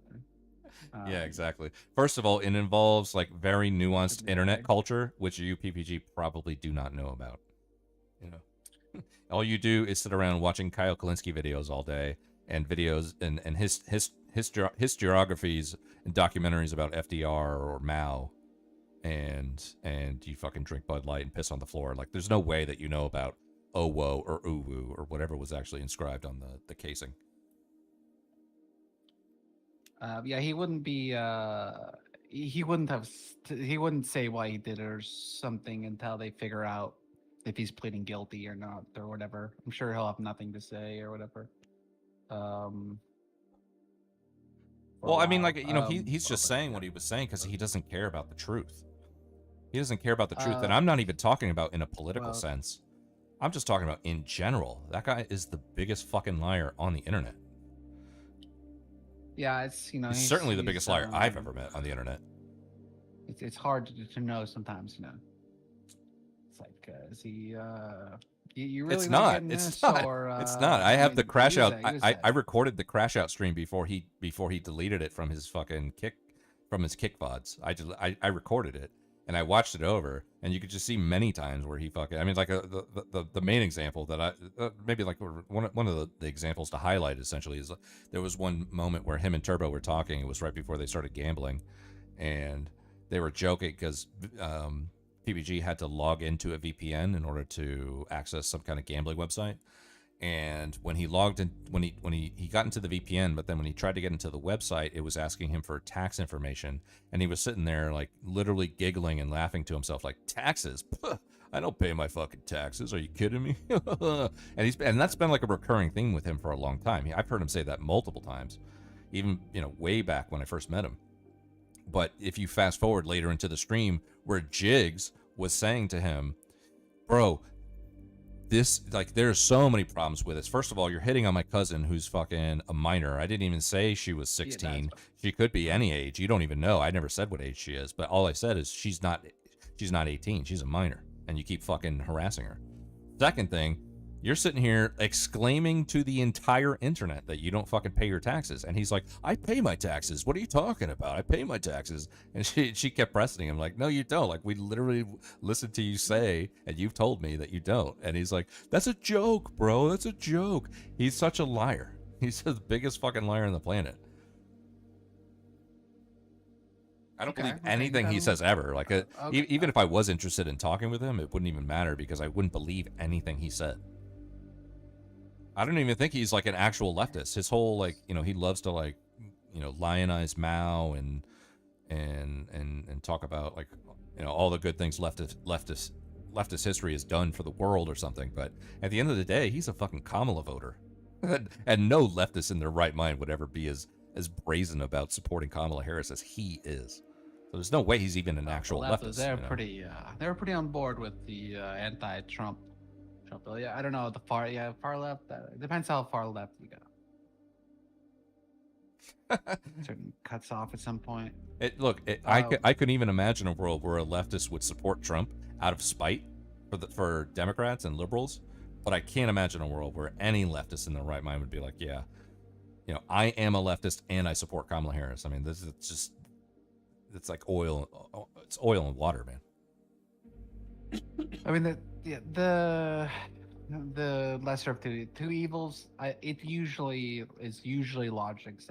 I didn't think it did not last one, but it usually makes sense. At least only in the short term. But I mean, there's logic there. But so on the shooter, so you have to take this fascist bullet. The second bullet says Bella Ciao. Right. And on the second one, he's gonna say there's like a playlist. There's like a Groyper playlist or something. No. There is a playlist with it was on SoundCloud. a remix of Bella Ciao, and that song I saw it on the YouTube, that remix or whatever. It had like 60 million views or something, or some millions, like tens of millions of views or whatever. And it was a bad remix. I don't know. It's a shitty remix. But yes. So somehow it's a Groyper meme or something. But what Bella Ciao is, the way everyone, if you asked a month ago, you posted on some random fucking board, whatever, an Italian message board, some random Italian message board, said, what is Bella Ciao? They would tell you it's an it's like a hymn, a song that signifies anti-fascism rhetoric or whatever. Hold on one second. I got somebody in my chat that is fucking trying to get my Discord link. First of all, we're not in my Discord. Secondly, this person their account was created September 12th, 2025. Their name is KVOTHHHH, and I am 100% convinced that is one Mr. Pedophile himself, PPG. Oh, you think it's Mr. Pay? You think it's Mr. Pedo? I think it's Mr. Pedo, PPG. Well, he came in here the other day. He came into my chat as 6-inch Blaster, I think his name was, or something like that. And he said, "Where's Charlie? Where's Charlie?" And it was like, and I as soon as I saw the account was made like 2 days before they were actually in my chat that it was him. So I'm assuming that he's trying to get in here right now to talk to us, which, again, we're not in my Discord, so I don't care. If you want to fucking bring him in and talk, by all means, go ahead. I I'll won't link even... it in here. He's banned from my Discord, so if it's him, he won't be getting in. We can Yeah, pass exactly. it. Exactly. But I can tell he's trying because, like, this person I don't think has ever chatted in my Discord, and he's literally just trying to fucking... You're not smart, bro. Okay? You're a fucking pedo, alright? Get the fuck out of here. In fact, you're banned. You're banned, bud. See you later. Trying to pull up my IG.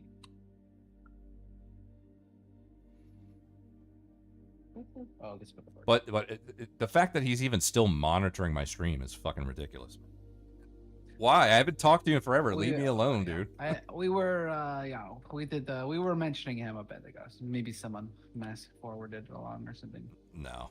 Joyous. No, dude. He is so fucking lonely and miserable that he literally just monitors people's streams as alt accounts. Fucking loser, bro. Loser. Yo, what's up, Jeffrey? How you doing? Hello, greetings. How are you, beautiful people? Hope your day is going amazing and your weekend is the best. Thank you, Jeffrey. I appreciate that. That was awesome. Thank you. How are you doing? Hello, greetings to you. Thank you for coming in here and at least saying hello. I do appreciate that. Now, feel free to unleash the Jeffrey.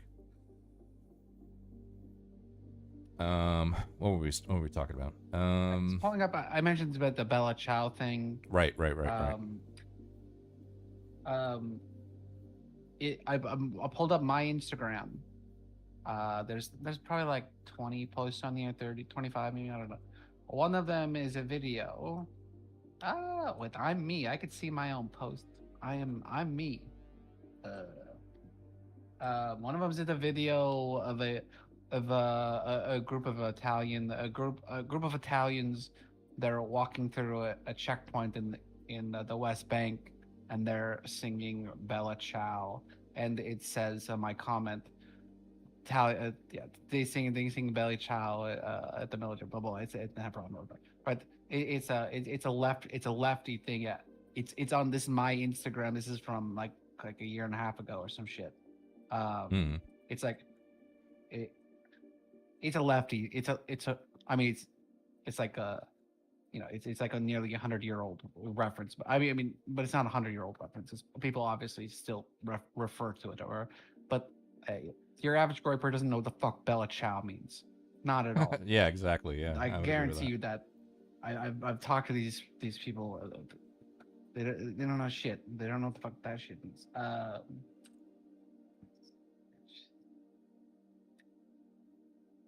Yeah, I would agree with that. So for some reason, this anti-fascist song, sing song, whatever. Somehow that's like evidence that he was a groyper. Somehow.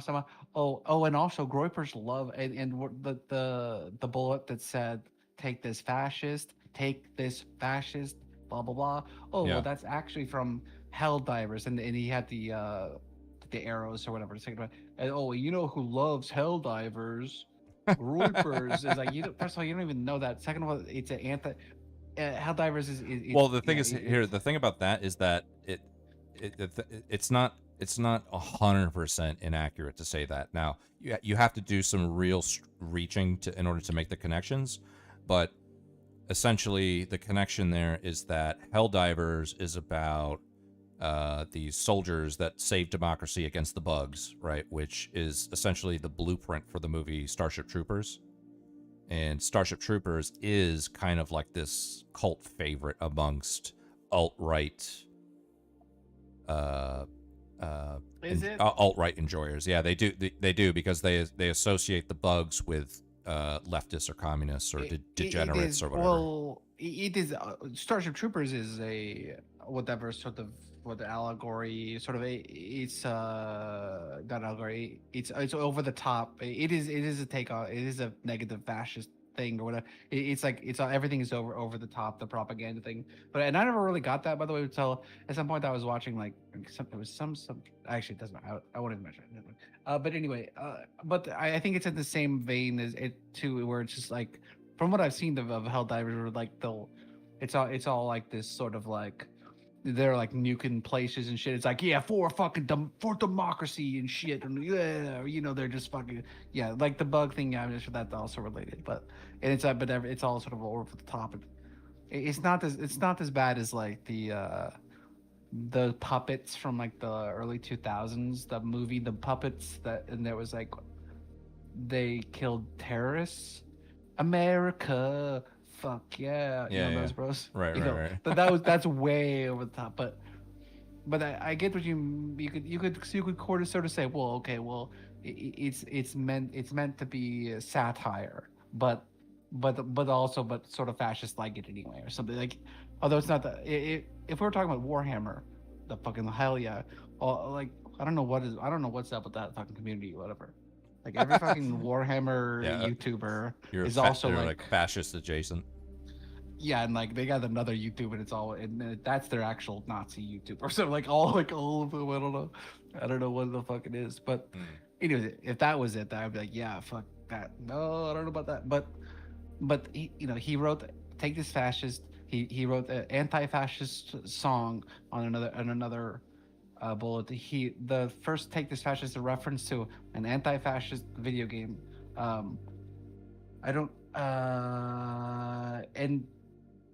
But somehow we've twisted this. Where do we even get Groypers from? Like nothing connects really. But if it does, it's because you're working from the back. You're you're working the wrong way, because where do even the Groyper way? Because they don't like Groypers. Groypers doesn't like Charlie Kirk. Like they trolled him, but they are of the same general ideology, Christian the nationals. same neighborhood. Yeah. Charlie doesn't do all the flat out fucking racist things like Right. shit or whatever. He said some questionable things, but it's been nothing as blatant as what we have seen Groypers essentially manifest in terms of internet discourse. You could finally find some questionable he said stuff, something like, maybe, "Oh, if I but- walk onto a plane and I see a black female pilot, then I'm gonna be like, I don't know." I mean, that's just funny, but maybe, I don't know. It was probably not. It was probably Charlie Kirk probably wasn't making a joke. But yeah. It's not like he's coming. Yeah, he's not coming out questioning the whiteness of America. In fact, you could watch him like the Groypers like often, but like when they troll him and they ask him like all these troll questions about this stuff that racist incels would ask, whatever. And sometimes like there's some based quotes out there, whatever, or clips. The thing is that like in terms of the Groypers, like you would have thought that even if this guy was a Groyper, you would have seen some reaction amongst some Groypers that would have said, "Yes, this was awesome. This was right. Yeah, of course, awesome. This was the way to go." I don't remember seeing any Groypers. Not that I know of any other than Nick Fuentes, but if you look at a Nick Fuentes comment section, there's going to be fucking thousands of Groypers there. Not one. You haven't seen one Groyper or internet anonymous Groyper come out and be like, "Yeah, so good that Charlie Kirk got off that like that. Yeah, that's one for the Groypers." Not one, dude. And it's just absolute cope to think that. I'm not saying that this person is like, a hardcore trans furry leftist. I'm not saying that. It's just that we just know that this guy is not a Groyper. Even like I remember like when it first happened, Anoke, when we didn't have a lot of facts at the time, or we had a lot less facts than we do now, at least.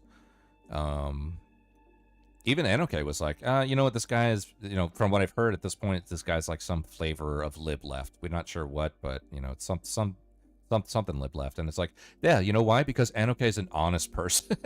Anoke can assess a situation in a genuine fashion and give you an opinion regardless of whether or not it's contrary to his political worldview. You know, whereas like somebody like PPG, it doesn't matter. All that matters is winning, which to be honest, I can respect, but only in terms of electoral politics, not fucking, you know, high profile assassinations and whether or not they land on one side or the other. Man, but the Copes and Brutal on the left, it's like, even my boy Kyle Kalinske, even my boy Kyle coping hard. He's not the I don't think he would ever he's off on these, he's mentioning like these fucking Israeli crazy conspiracies or some shit. He's citing Candace Owens, but not saying it's Candace Owens. You wouldn't, whatever. Candace has been on like hardcore, like she's on this like real deep fucking conspiracy shit. Or I'm not sure she's entirely okay. Kyle, kills me. An OG. He needs to unplug for a while or some shit. Well, what's he saying? He's on the oh, this doesn't add up, or this doesn't make sense, or this is, he's all, and yeah, he's injected some of the information from Candace about Charlie turning down money for Israel lobbies or whatever to or whatever, like sort of recently or whatever, but yeah, all of this about, oh, this doesn't make sense. He went in the woods and he had a gun. He took it apart, and then he went to the woods and he put it back together. Well, that doesn't make sense. He put it down. Well, that doesn't make. Why do you put it together if you put it down? Or whatever. It's just like, this is some huge mystery that it doesn't add up. It doesn't add up. You know, just like this is like. I've been ignoring about half the videos, so but it's a lot of cope, basically. I have too. I mean, you know, like not in the immediate aftermath. I was definitely absorbing a lot of Charlie Kirk content. I mean, it was the thing about it, like right after it happened, is that not that I watched a lot of YouTube videos, but I essentially just scrolled through Twitter and Facebook and Instagram a shit ton, and I mean, it was 50-50. You know, you got people memorializing him essentially and praising him, and then the other half was literally just dancing on his grave, man. And it affected me. I'll be honest. Like I never had like some kind of, you know, politically personal connection to Charlie Kirk. I thought he was an interesting figure for the time, and I thought it was I thought that Republicans really needed him to do the kinds of things that he can do. But I wasn't like, you know, completely in grief that you know he got assassinated the way he did. But it did affect me seeing how fucking heartless people can be in the wake of it. I mean, it was so blatant how people were just like, I mean, like, you know, like, so for example, like one of the things that came up in the wake of this was the idea that a lot of people that were participating in this flavor of Charlie Kirk reactionism was by getting fired, right? You know, they did something, they said something, and then, you know, they got canceled essentially. So I guess there's two ways to think about it. One is, if you think about it from the leftist worldview, then it's like, oh, well, I thought you guys were about free speech and this and that, right? Which I can incredibly sympathize for. I think that's a totally valid point. But at the same time, you know, people on the right were saying, I don't think so. Let's look at the past 10 years and how many people got canceled over fucking, putting out memes about Aunt Jemima or George Floyd or whatever, or like another good example would be like you remember the kid that was at the some rally, I think maybe it was in DC, I'm not sure, but it was the kid that was wearing the MAGA hat, and it was that iconic photograph of him kind of smirking at some Native American dude, and him. No. You don't remember that? Oh man, it was a huge deal. CNN got sued for, I think it was CNN. I think CNN got sued for like fucking millions of dollars for it because they ran with this story that they essentially, it was some kind of rally, and there was this young white kid with a MAGA hat on, and he was smugly smirking right in the face. I mean, these guys were like, 1 to 2 feet apart from this like Native American, older Native American dude, probably like in his 40s maybe, and it's just like a super smug white kid with a MAGA hat on, and CNN plastered this picture all over.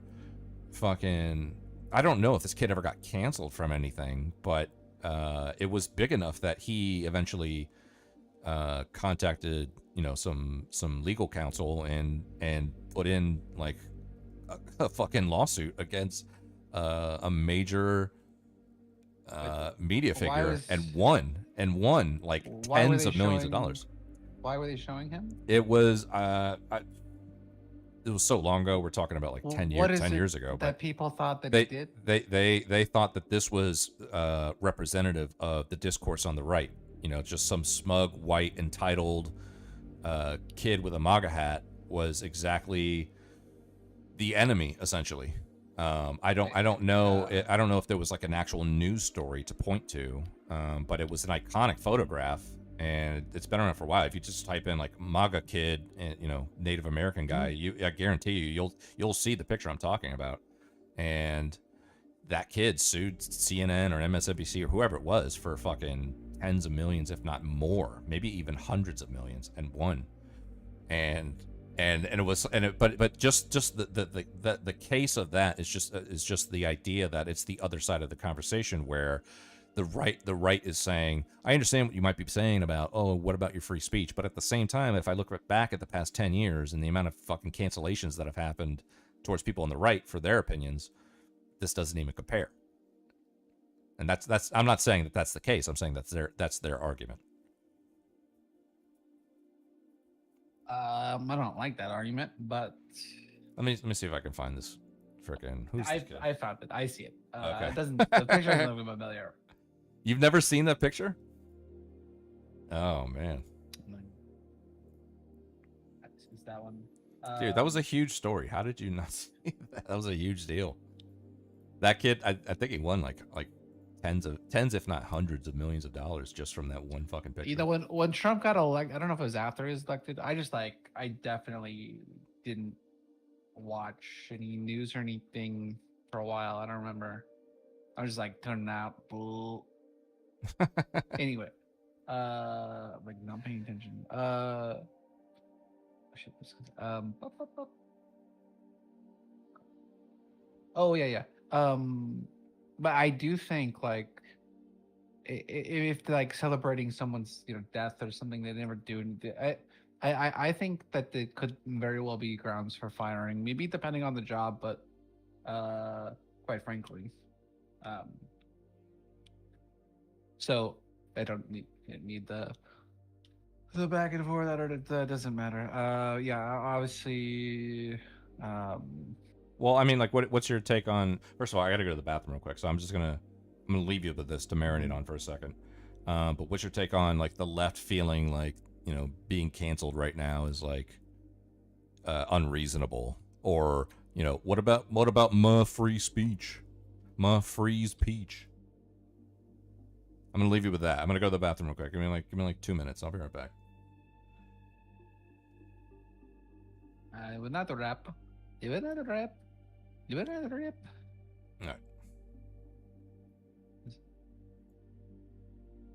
All right. Korean kid was photographed.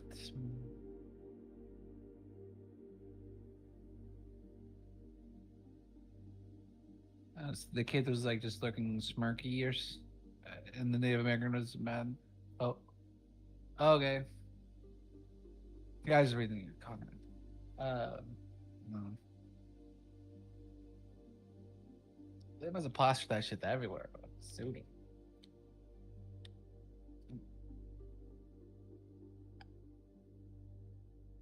Hey, not a rap. I think you say something extremely offensive to a lot of people. It publicly, I don't know. Be bad for the business itself. I just think people got them fired for doing less. So, and I think it really is abhorrent. I think it's way too much. I think it's way too much. I think it's way too much. Actually.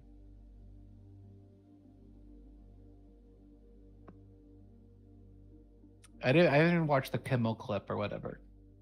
I've heard sort of differing things about exactly what he said or whatever. Differing things. Mostly I don't care. Mostly.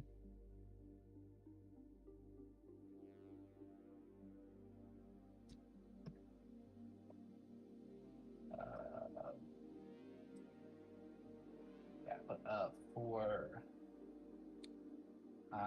they call Charlie fascist?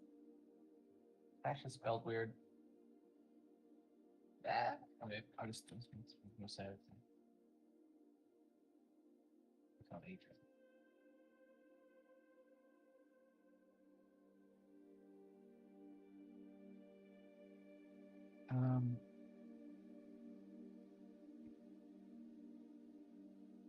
Guy who shot was his right winger. Charlie is not worth mourning, etc. Wait, he said the guy. Oh, that's what Kimmel said. He said the guy who shot was right winger, and that Charlie is not worth mourning. Wait, he said that. This contributes to the differing accounts that I've heard. Of getting South Park off the air yet. South Park.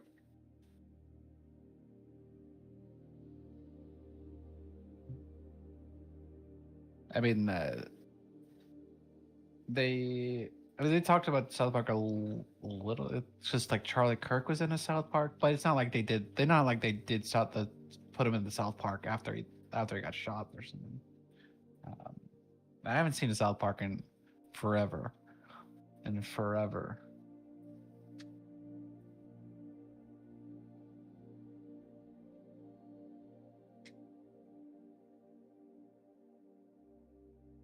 I never loved South Park. I mean, I think that there's some memorable ones that I remember. There's definitely some great South Park. There's definitely some great. I can't talk shit about South Park. I can't talk shit about South Park. Bashing Trump hard. All right, I'm back. Yeah, Shitlips keeps saying that shooter was a right winger. It's brutal, despite all evidence. The same people, who call Charlie Kirk a fascist, who agree with the shooter, who then agree with the shooting, and are happy. Shooter was right winger. Shooter was right winger. And then it goes into coat mode. Oh yeah, when Paul Pelosi, blah blah blah blah blah blah blah. But like, yeah, but I don't need to measure the way that I respond to something. I don't want to mimic people that I don't like, that I don't respect. Like you just want to be just as like the bar for you is just like are the people that you don't like, because you like, but you're just the same as them or whatever, because that's how you're responding, is you just respond like they do, and then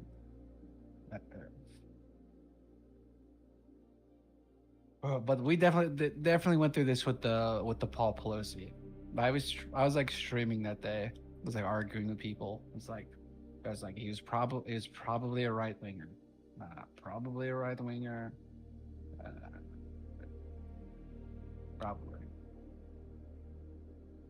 Said the same thing right after Charlie Kirk shooting. Does anybody in your chat think that he was right wing?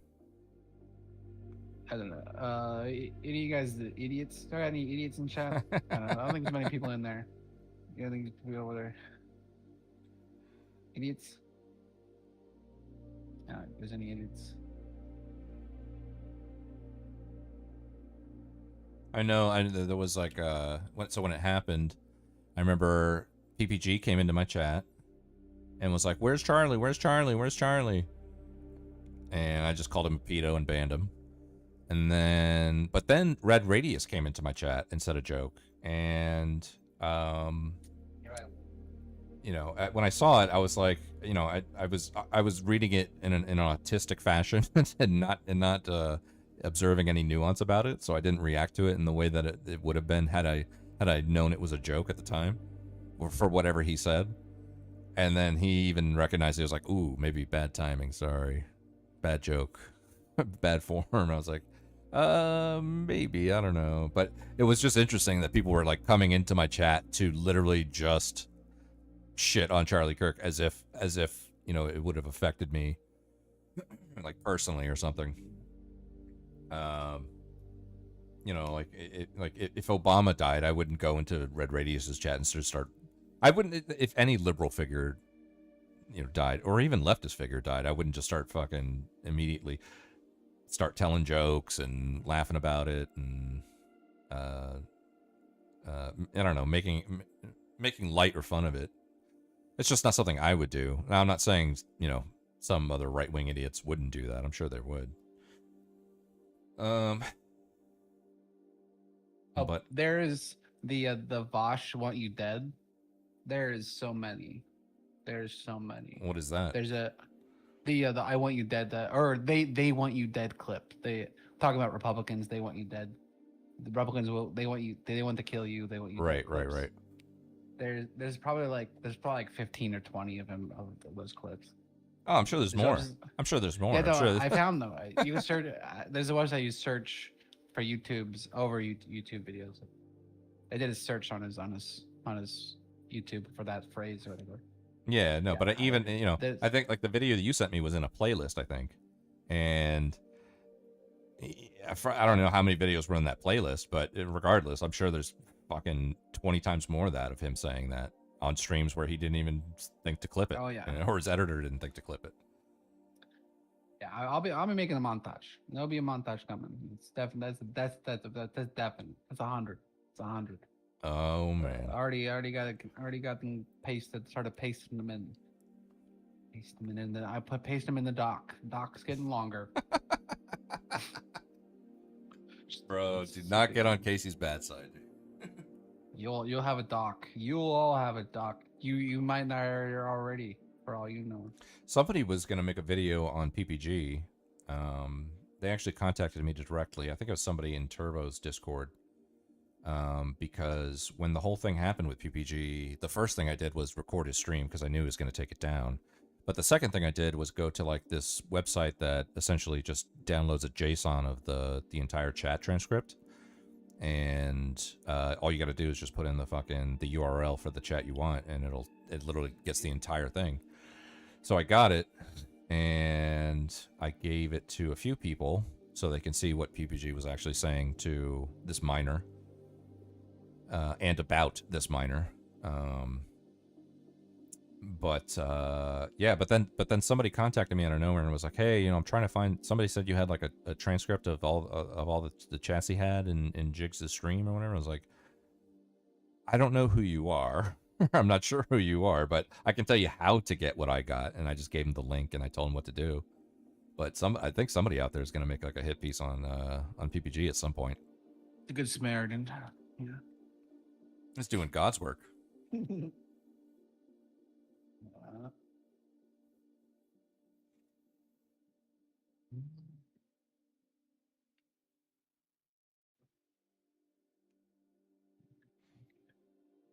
What else? What else is going on? What's going on in fucking Casey world? Casey poll world. That's what my chat wants to know. They want to know your politics takes. I will say I've definitely come around on the whole just being able to call it a genocide situation. That's good. That's good. Yeah, I think I think it's too far gone at this point for Israel to. It's not something I talk about normally, so just forgive me if I'm fucking complete noob at it. But there's just no way that you can go on with a conflict like this long with somebody who lives next door to you and look at the devastation and now I will say I just don't trust the numbers that come from the Hamas health directory or whatever the fuck, official channel, whatever number everybody's getting fed in terms of total dead, because I've heard all kinds of differing qualifiers as to what would be considered part of Israeli aggression. I've heard things like they're tallying natural deaths into the totals for anything related to combat and the conflict. So I mean, I don't know. I'm not sure. I don't know what the numbers are, but I will say that Israel has completely fucked this up, and any chance they had of showing the world that they mean business and they mean business in the right way is long gone at this point. They mean business. They mean they're thinking hotels. They're thinking beachfront. They're thinking all kinds of businesses on the beach there. Right. When the Gazans are going. Yeah, I think that was like one of the things that kind of like shook me up a little bit. I remember seeing a time lapse photograph of what a certain strip right on the water looked like a couple years ago versus what it looks like now, and I just don't think there's no reason it needs to look like that. I mean, if you are militarily superior to most of the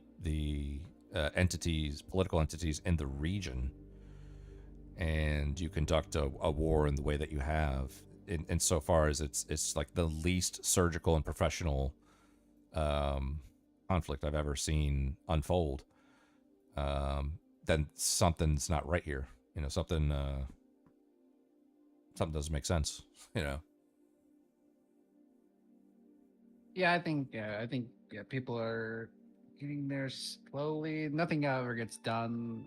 Really, the Western they're threatening to recognize a Palestinian state or whatever. It's like, oh, that's cute. It's meaningless, but that's cute. I guess. There's no state until Israel says there's state. Israel says there's no state. They're not gonna be. They're extra not no state right now, but.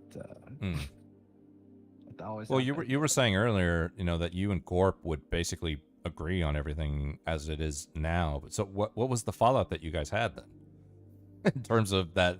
What was it, like a 4-hour debate or whatever? Like why was there any fallout if you guys basically agreed on everything? It is true. Actually, we do disagree on this two-state thing. I'm two-state. Though to say anything else is idiotic. But so we were on the same side in that debate, but at some point we got talking about Ukraine, and they were talking. I pushed back on. They wanted to say that the Russia was doing a genocide. And I'm like, I don't know about that. Anyway, there was a couple things where it's like, where you wouldn't maybe expect your debate partner to be like saying that. I don't know. Oh, this was like another situation where you guys were like debate partners or something, or? Yeah, basically that. But okay. I mean, that was a long time ago. So yeah. Water under the bridge. That's even worse. You guys were debate partners and you still had like beef over that? Yeah, I think that was the crux of Garp didn't like that. Oh man. But I think the one state thing is stupid, and it serves Israel's. It serves their goals to like point to that thing, whatever. Like, if you ask a Palestinian if they want all of the land, they'll say yes. I'm like, okay. What do you expect them to say? But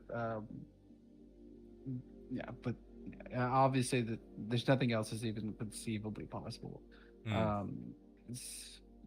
Israel's a nation state that has official recognized borders, although it doesn't recognize them.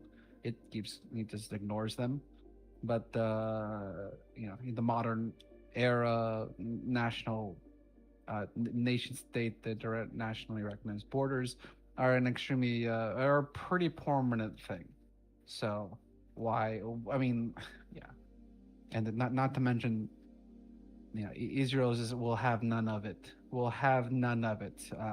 They've worked very hard, ethnically cleansing for the last 75 years for their Jewish state, and there is not a oh yeah, you guys are not the minority, yay. No, it's just not in the, it's just stupid. It's just like, it's not, I mean, yeah, but politically viable, like, you can't even get these fucking leaders to point it out and say there's apartheid or you know, it's just I think as far as the left as broadly or whatever, they need to get on board with two-state. Though I understand that a lot of people who say two-state or whatever, they're like the Joe Biden types or whatever. Oh, because it's two-state, but it's all words and there's nothing actually there. It's just like the thing that you have to say, even though you don't mean it or whatever. So I understand, like, it can sound sort of cringy sometimes, because a lot of people say it in a very cringy way. Okay.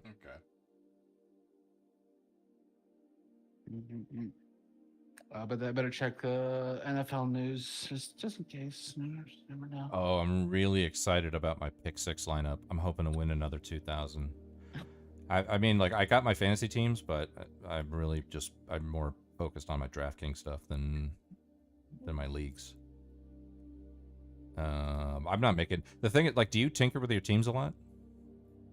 Yeah, you make a lot of changes, or because there's people that tinker and there's people that kind of ride things out until the bye weeks start unfolding and then they start making changes.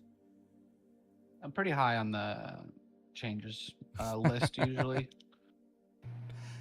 Oh no! How long have you been playing? Hey, why are you so sensitive, man? Every time I speak to you, oh no, boo hoo hoo. What are you talking about? Down, man. Chill. Oh no! Who's is that a cat? Oh, is that cat? It's the cat. We got a cat rolled in. Like, what's the phrase? Yeah. Hello. How are you? Hey, Legate. Did you see Zen's what fine as long as he doesn't hit the slurs. That, you know, I don't care what Zen says as long as, like, he knows we're streaming. Because there's been times where Zen has been like, okay, I'm sorry, let me rephrase it, and then he'll say the most, like, fucking liberal fucking way to say what he said prior to that, and I'll be like, thank you for cleaning it up, you know. Hey, Legate. Did you see what happened in Turbo's Discord? No, what happened? They're being flogged by Israeli. Like, they come in and call, they say death to Palestine in Hebrew. They keep spamming it and shit. In his Discord? Yeah. Where? What channel? The main channel? Yeah, here, let me show you the screenshot with translation. Here, right. Well, I mean, he is going on Omegle and fucking provoking a lot of these people, man. Oh, okay. Have you, Casey, have you seen what Turbo's been doing? No, I think I heard someone mention that.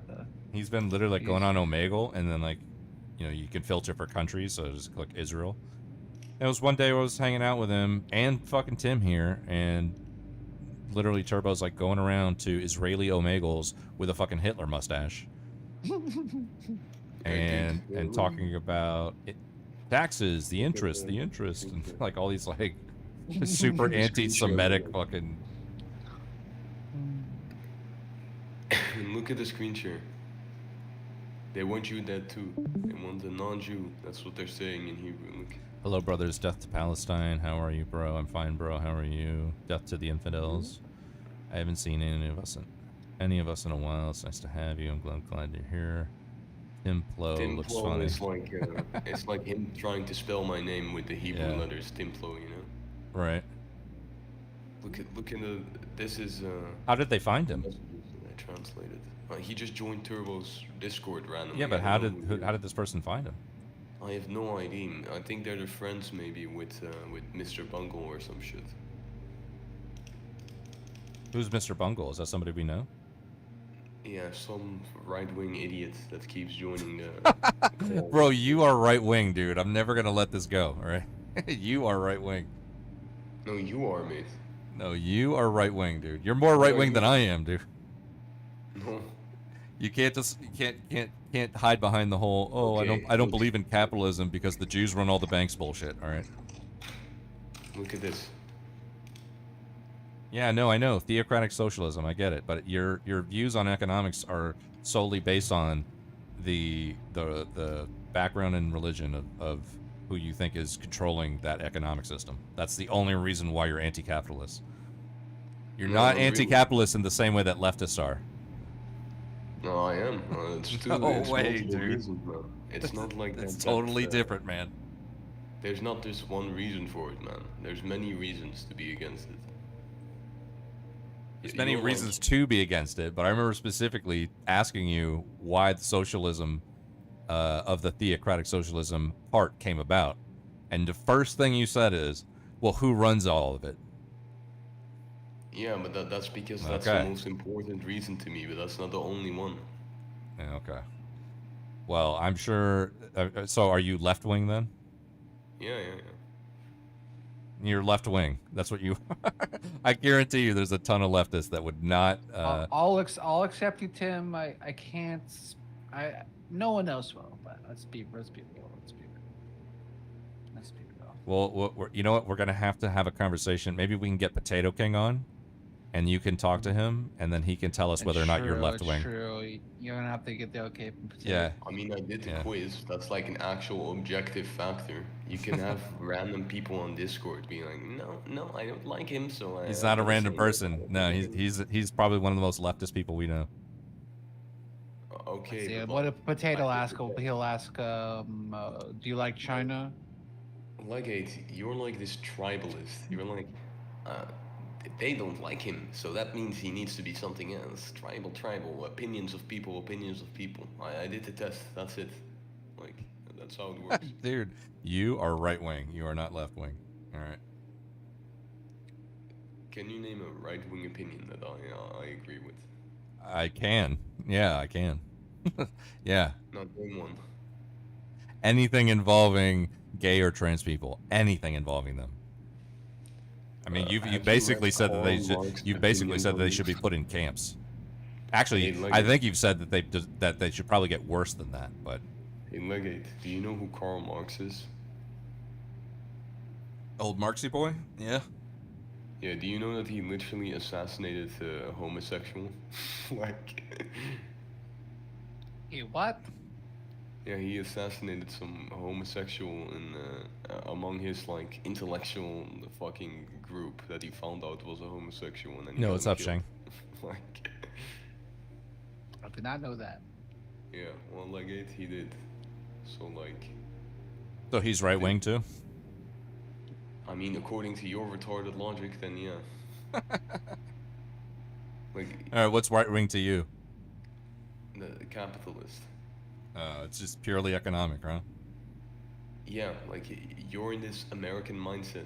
You think right Dude, wing. when we were talking about when we were talking about grooming gangs and the whole immigration in the UK situation, everything that I said to you, you called right wing, which had nothing to do with economics. It was all No, I mean, right wing conspiracies and this and that. Yes. Had When I nothing. say It had nothing to do with conspiracy, economics. I mean a conspiracy that the right wing tends to make. Then that's what I do. I don't mean that that's like an inherent like if Karl Marx said that shit, then now he would be a fucking capitalist. I don't think that's how it works. Okay. I would love to live in this world where like I'm always right, like you do. I'm always right about everything. Everything I know is Okay, correct. Legate. It just so happens that I just Legate, stumbled Legate, upon listen. all of the facts in the world, and I'm always right about everything. Legate, That must be nice. Legate, calm down. I If will you say this zoom though. out- I will say this though, and I said this the other day. I do appreciate you, Tim, because you're at least fun to talk to.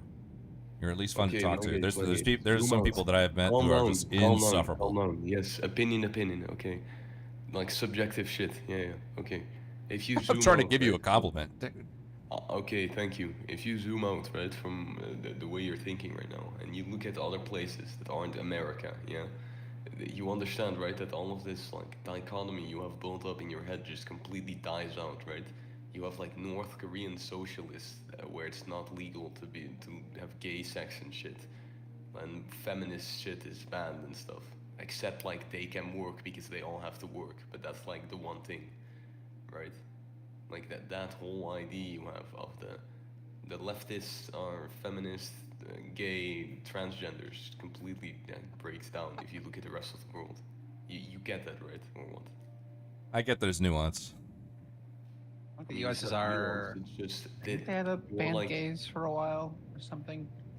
You're like in the American mindset, I guess. Like you think America is like some universal thing. In your country, the gays are leftist, so that means that everywhere that's the case, or that should be some universal principle of what leftist means. I agree with Tim. I think we should all think like that too. We'd all be better off. We'd all be better off. Everything else is noise. Everything is noise.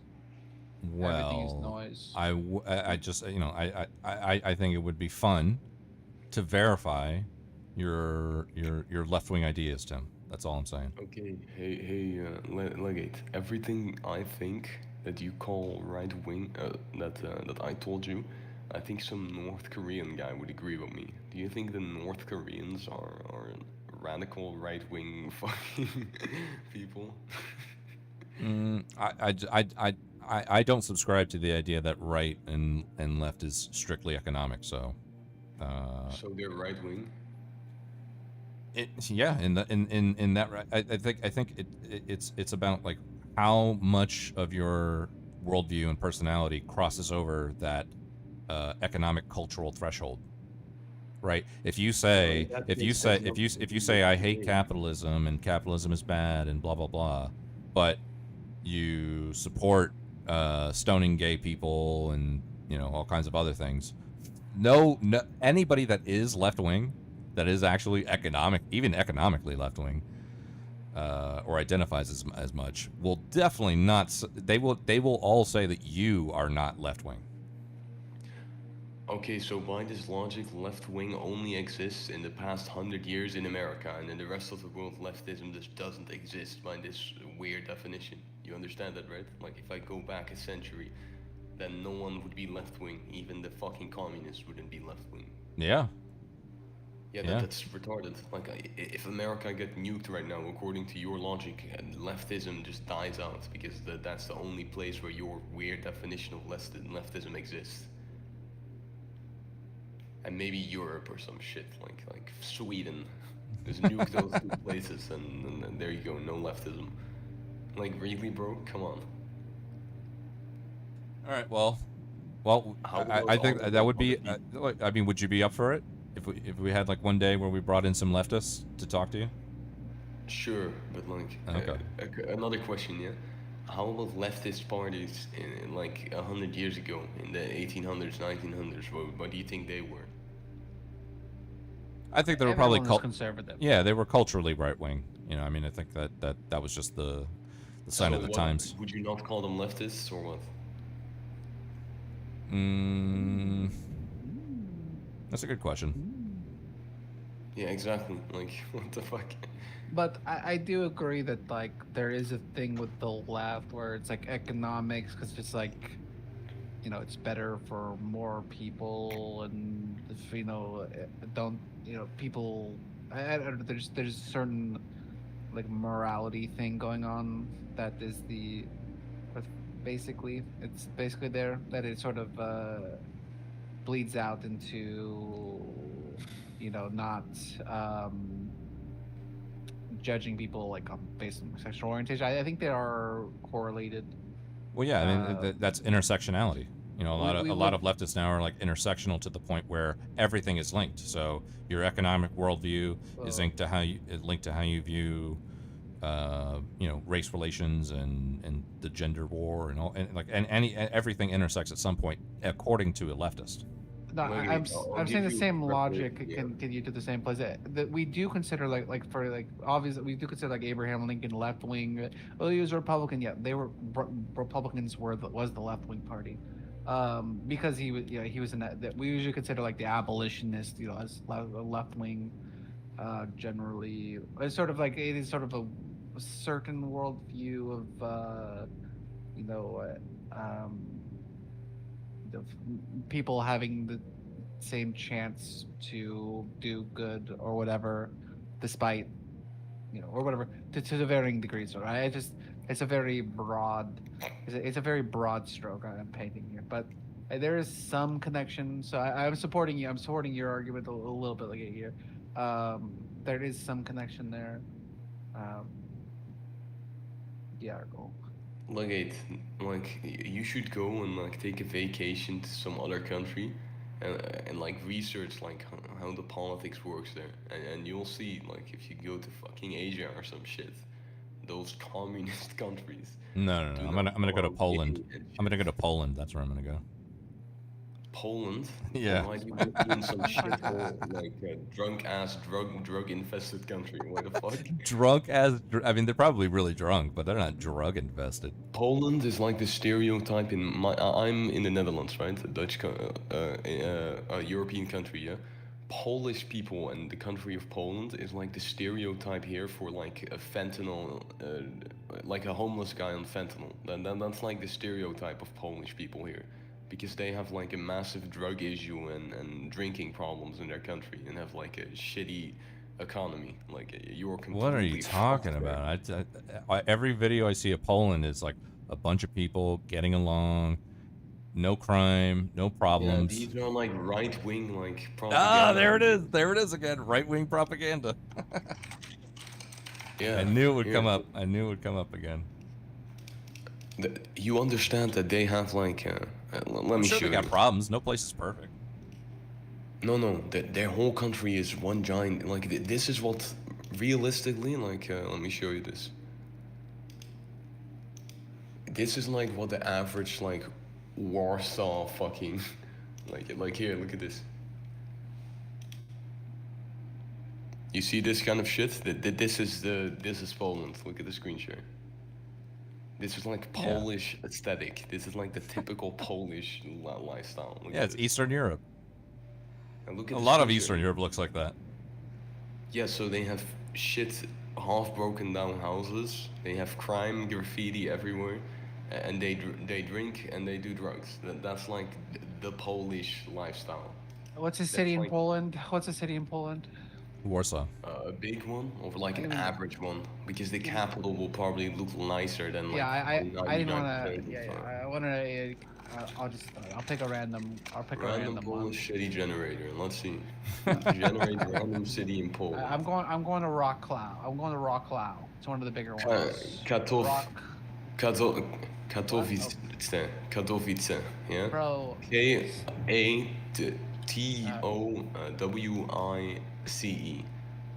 All right, I'm gonna Poland rent for rent. For rent.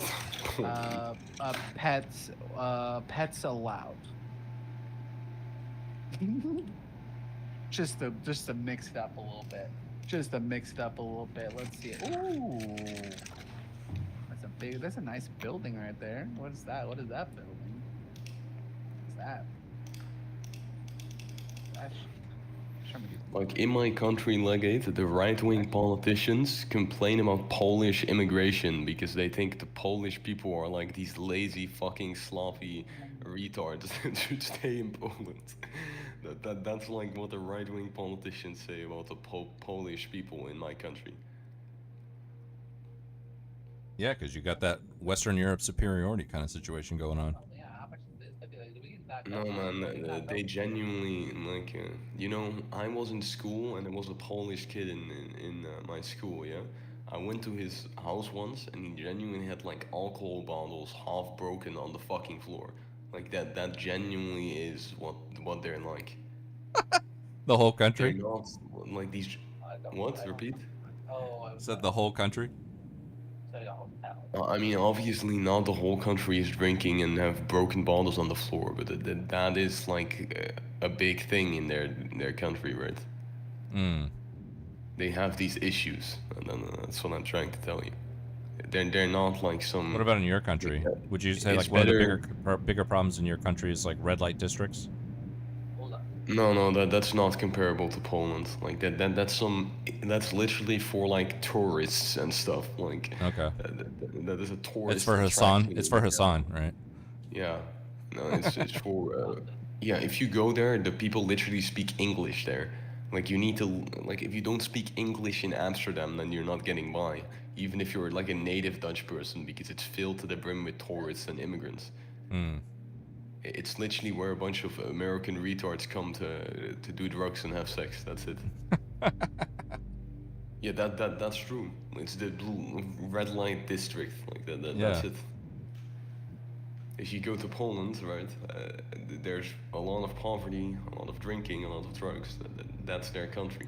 They're a typical Eastern European shithole. That's it. If I gave you a piece of paper with like 50 questions, 50 political questions on it, right?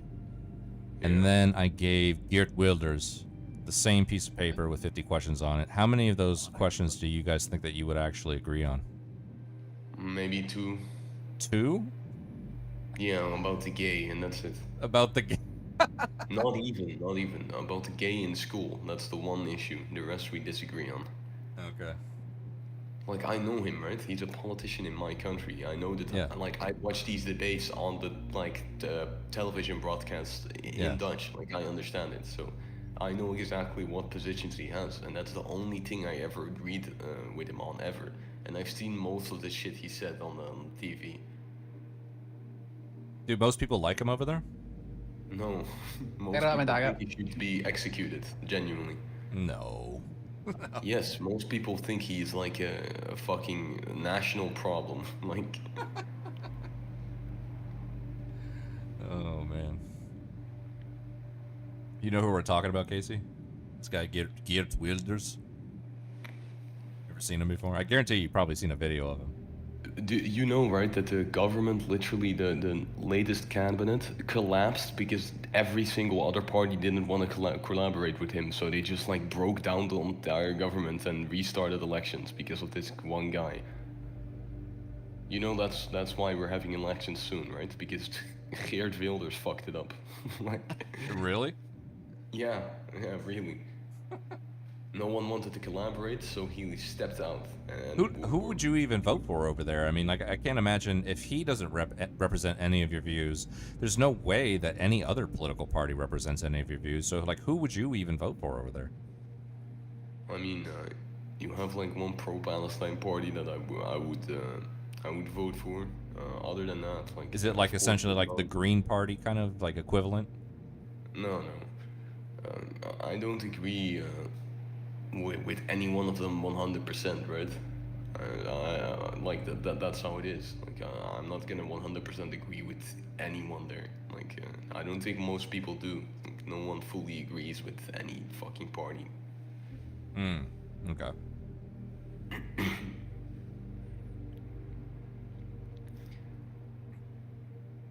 What about this?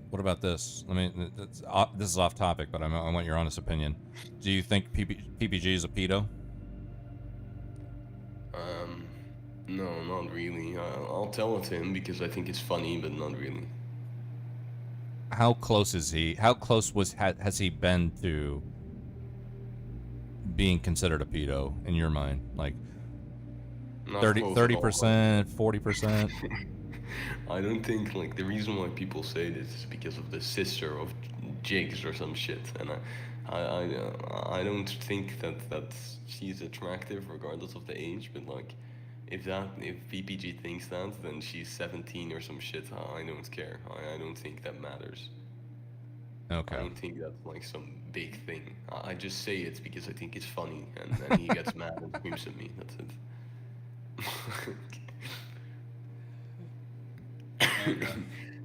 Don't tell this to him, by the way. Like, he's No, still well, the thinks thing is, that you he's think probably listening because he comes into my stream with like alt accounts all the time.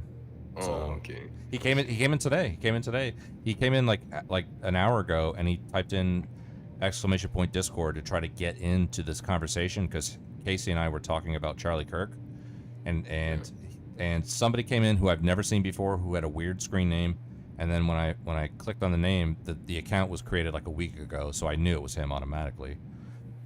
And then I just banned him instantly. But he does come into my chat from time to time, and he just pretends to be like some alt account or whatever, basically. So he may have already heard it. What do you think of Charlie Kirk?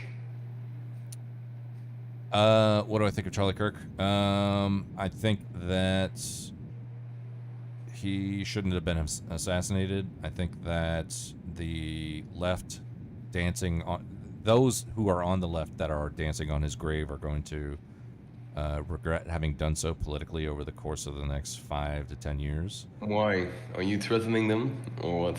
No, I just think that's just how electoral politics in the United States operates. I mean, why are they gonna regret it? You're gonna deport them or some shit? You will be deported because you don't like this guy. Like, No. I'm just talking about electoral politics. In the United States, people just care about who wins elections. And did this help them? Did this help them in any way? Like possibly, win hearts and minds and possibly gain some votes in the next couple years, if not, further out than that. I just don't think so. I don't think this. I think that if the left would have just been like generally quiet about it, it would have been much better for them politically what, than you think than there's the way left they did it. voters out there? You think there's genuinely left voters out there that will be? I'm voting Trump now because they didn't like Jordan. No. Trump. I'm not saying any of them would have voted Trump. I'm just saying that there are Well, then people. nothing There will are, change there, after there the are, celebration. I'm just saying that there are people that are geared more towards the center that can be persuaded one way or the other. And okay, you think and that. for those people who may have seen this as a tragedy, and then they see leftists, or even in some cases liberals online, dancing on his grave, then I just don't think that's going to work out in their favor. I think it's going to there's going to be some blowback. I from think that anyone who genuinely thinks this is a tragedy or is already like alt-right Trump MAGA, like you, I think, or like maybe like Boba, like those are the types of people that think this is a tragedy. Boba. Well, I already know you and Boba have some major differences, so I don't know that. I don't even know is Boba like a Charlie Kirk fan or something, or? Yeah, he is. Oh, okay. The rest of the people don't think this is a tragedy. Like most people see this the same thing as Joseph Goebbels from Nazi Germany, propagandist getting fucking shot by the Americans or some shit. Like that's the same way I see it. And you didn't like Goebbels, did you? Well, I think he was right on some things. But the fact that you gotta say is already. It's an example for you, like to be able to relate to the way I see it. I just see it as an assassination of a propagandist. That's probably better that he's gone. Like that's it. I think you get that shit. I think you understand. I totally get it. I understand what you're saying. I understand what you're saying. I'm just what I'm saying is all that matters in some people's minds is how things unfold electorally in elections, in politics in the United States. And I'm just saying that, regardless of whether you think this is the equivalent of getting rid of a Goebbels type, person, it's not going to work out in their favor for people that would think that. If they want, if they don't want a JD Vance in 2028, something like that. Yeah, I really don't think centrists will be like. If anything, the shit that the left is saying that would convince centrists is like the transgender stuff. That weird shit would convince them. Not some fucking politician getting shot. That's not. Wait, like, but yeah, convince them in what way though? Convince them in what way? Like, if you're saying like the transgender stuff is that big, then what do you mean like convince them in what way? Like, are you saying like it's easy to convince them that it's so weird that they would probably vote Republican anyway because it's that weird? Or are you saying that they would have enough sympathy for trans people that they would be like, okay, well, we should have sympathy for them, so I'm saying the first thing. I think that's the bigger issue, way bigger than Charlie Kirk. I think if someone isn't convinced by the fucking transgender thing, then they're not gonna be convinced by Charlie Kirk. Like, okay, really, I don't think it will change the thing. But I don't maybe know. I'm wrong. Maybe I don't the know. Americans Well, are fucking retarded. And I they mean, believe in I think transgender the thing is, like, I think there's political messaging, and I think there's the reality of people literally just, like, you know, logging into their phone.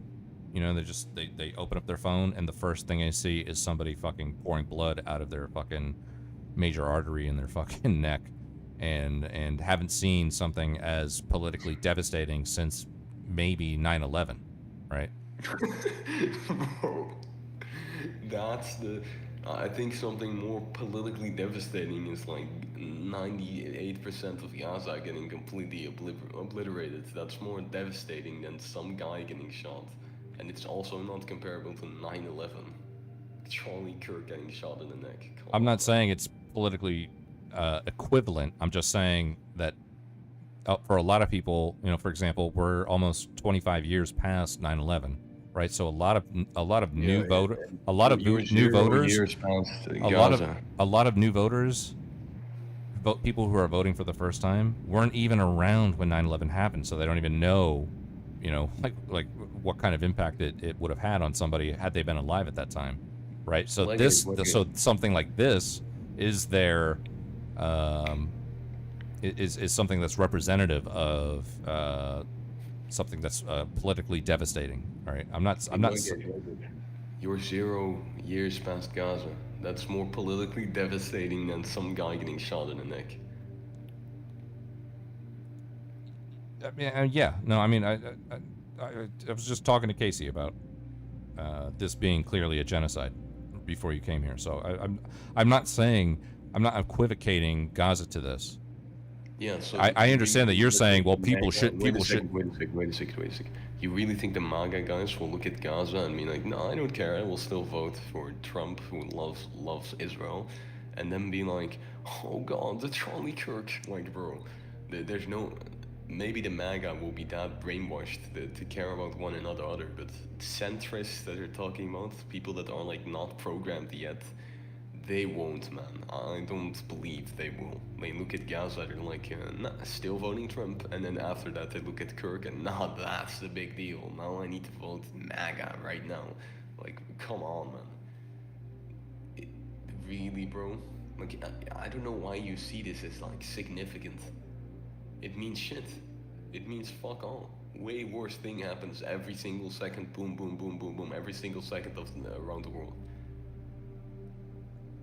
Yeah, well, I mean, look, I don't disagree with you there. I think worse things do happen on the planet every day, every second. I agree with you on that. But I don't think that you're objectively looking through the lens of the American voter.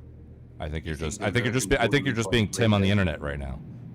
It's instead of like genuinely putting yourself in the shoes of an American voter who's looking for a political destiny. You're not looking for that at all. You don't even care about that. You're just saying there are worse things out there, and there are, and I agree with you. Listen. If they're not gonna split hairs over fucking Israel committing genocide in Gaza that Trump is funding with money, yeah, why the fuck would they then split hairs over Charlie Kirk? Charlie Kirk was white, and they could identify with him. He's American. We're talking about centrists. Do you think centrists care that much that are that like biased that they're gonna be like Charlie Kirk is white MAGA? Like, no way the centrists will pick that. Well, it depends how much media they consume. Like, but once they already consume that much media that they're that biased, calling them a centrist is just, they're not a centrist anymore. They're already like MAGA extremists, like fucking Ben Shapiro. I mean, all I'm doing is explaining what I think the young American political worldview could be for people who still have to make up their minds about what their political destiny looks like. You know, if they can you tell me then why you think these young people will look at Gaza and that Trump is supporting fucking killing them and shit and building Trump Gaza on the rubble, and they look at Charlie Kirk and they weigh out the things and they're gonna weigh out Charlie Kirk over Trump talking about Trump Gaza and shit? Really? Well, I think you seriously underestimate how shallow the American voter can be. I mean, we're like most Americans are not completely obsessed about something happening halfway across the world. as They don't care about the halfway about the. I Yeah. think that's better. They Yeah. just don't care, mostly. Yeah. But they think things are going. Important. Smart people are handling things. But has anything going on. It's probably going all right. Yeah. Serious people, doing. They just don't care or whatever, but they care a lot more about. I mean, everyone. That's sort of that's sort of a human condition is like care about your neighbor, but some name a person who died somewhere or something you don't even know about them doesn't matter at all or whatever. Yeah. Exactly. But Like I think I'm being pretty. The more you I identify with someone, I think I'm being pretty realistic about the average, American voting experience. I'm not saying that they shouldn't care about something that's going on, halfway across the world. I'm not saying that. Everybody should care all the time, obviously, but the reality is, if you talk about a country full of white people that see some white guy get shot on fucking, live TV, live internet, whatever, the first thing they do is open up their phone, and the first thing they see is somebody getting assassinated. And they didn't consent to that. They didn't consent to literally just opening up their phone and seeing somebody be assassinated, even if it's somebody they didn't know. Like my PC crashed. Well, what were you saying? Casey was backing me up, I think. Yeah, what did you reply though? Like I said something and then you said you were underestimating how shallow they can, and then I heard and then my PC crashed. That's what happened. Yeah, that's when Casey was backing me up. I was saying you're underestimating how shallow the average American voter can be in terms of global conflict and things happening on in other parts of the world, and that's when Casey jumped in. Casey basically said they don't care. They don't care at all. I mean, if they don't care about that, why won't they do the same thing but like country level? I'm not in Utah, I don't care about other states, didn't get shot in my state. Like, well, why wouldn't they do that then? The Americans. You're an American. You're American. It's American. You're American. That's the in group. You just care about the more you're connected with people, the more you care about them. And that's not this is something like shocking. Like this isn't supposed to happen in America, so they care about it. It's they don't like it they don't like it happening. It's bad. It looks bad. Of course they're gonna care a lot more about it. It affects them more personally, even though it doesn't affect them very much. There's more shit that happens in their country that doesn't make them vote left, apparently. Like school shootings. They could vote for gun control. There's more little kids that get fucking executed in schools and shot in the face because you want guns and freedom and blah blah blah blah. So if that shit isn't making them vote to give up the gun and fucking vote for the Democrats, then why would one guy getting shot? Like I still don't get that. Well, is it like the only people that think school shootings? I think you get it. But I just think you just don't want to get it. You don't want to get it. Not one time. We've talked many times. Not one time have I ever heard you say, "Oh, you know what? That's actually a good point. I never considered that." Not once have I ever heard you say that. I could probably agree with your worldview 100%. I could agree with your worldview 100%, and you would still push back on it. You would still push back on it because you're just like an eternal fucking shit poster, dude. This is emotional bullshit. All that you're saying is, I'm upset that you don't agree with me. That's it. That's all you're saying. Casey and I are both agreeing on what we're trying to explain to you about the average American voting experience, and you could care less. Can you tell me why, like, you gave the argument that it's nationalism, like they care more about this because it's in their country. But then the question comes to my mind, what about the issues that are in your country, like school shootings? Why doesn't that outweigh the Charlie Kirk bullshit? But and then you just like do this emotional yapping. I think you already agree with me, but you're just not saying it. Blah blah blah. Like, I mean, if it's it nationalism, is somewhat important. Shootings. There isn't a clear answer for that. I don't know if there's clear answer for Charlie Kirk. And I know the media has a lot to do with it. What does the media cover? How long does it cover it for? Why does that? But also, you think Democrats are gonna what? What are they gonna do with the guns? What get rid of them? Yeah, no, they're not going to get rid of them. But I mean, there's only a few Democrats that would ever even mention it. Actually, I can name maybe two, but Even I mean, the Clintons had the Right, super but majority in the this argument 90s. that you're making now, like, what are they gonna do about it? Well, what are the Republicans gonna do about Charlie Kirk getting shot? Like that, I can say the same thing. Nothing. They're not gonna build Doctor Who's time machine. and go Criminalize back. Antifa, maybe, I don't know. Antifa. But What is- I what mean, is- we're talking about that. I thought we were Wait a second. Wait a second. Do you think Antifa killed him? No, Well, then what would banning Antifa do then? nothing. But I think they might. Yeah, do that. nothing. You asked what they might do. I answered. Oh, so you think like the general Americans are completely retarded and think that Antifa is the one behind Charlie Kirk's death? That's something that Trump has mentioned. I think he might do that. Oh my god. But are we talking it- about like we're talking about people voting like the Charlie Kirk's death or whatever might affect the voting? Is that what we're compared to other things? Is that the question at hand? Legate, you think I think the same way as you, and I'm pretending, right? I'm not. I really am shocked about why people care about this. I really don't get it at all. Like there's people that get shot all of the time. Like why is this guy? I know he's a political figure, but why are non-MAGA? Because he's a MAGA influencer, right? Why do non-MAGA care more about him than random people outside? I don't get it. Because You don't think they should? because school shootings over the course of decades have been normalized. Because not every That's true. we're talking about a huge country that is contains 300 million people and is fucking, you know, I don't know how much larger, if not at least the same size of the entire continent of Europe.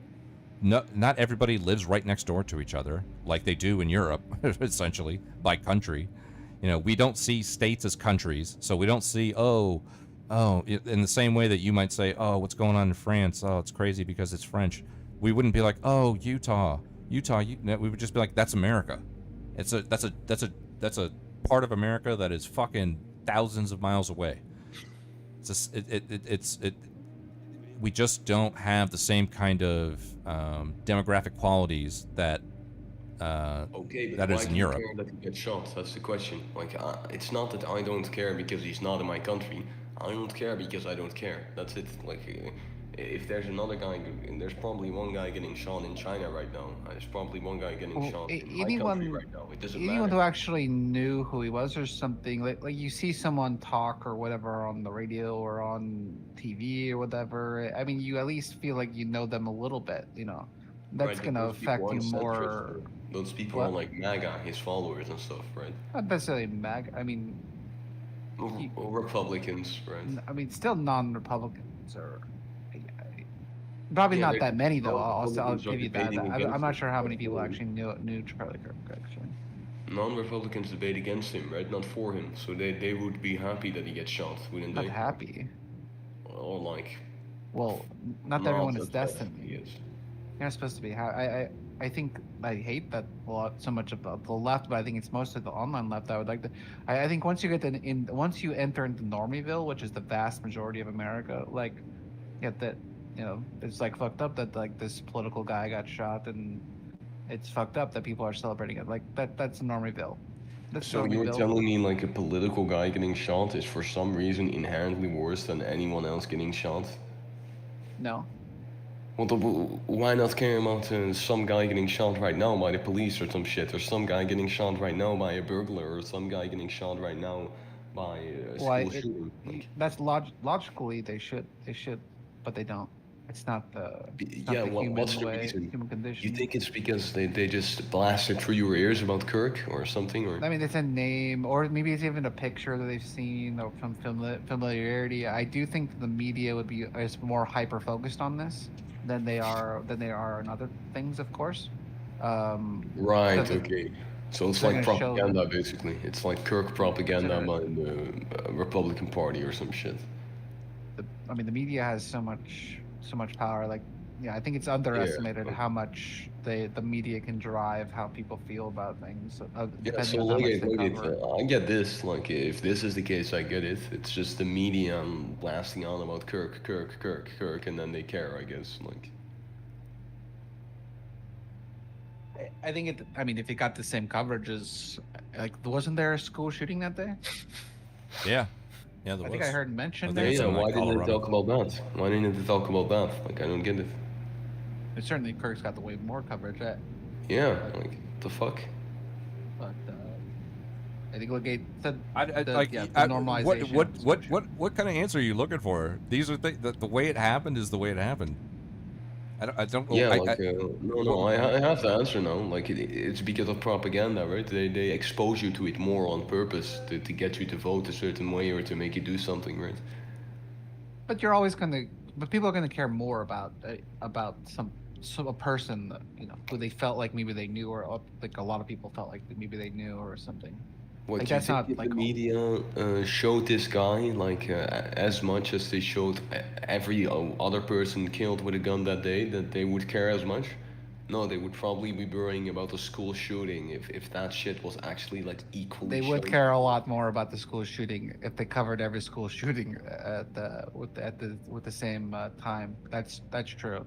We would probably have done something by now. Yeah. That's true. That's true. But they don't. They put to show you Kirk because they want you MAGA voting, I guess.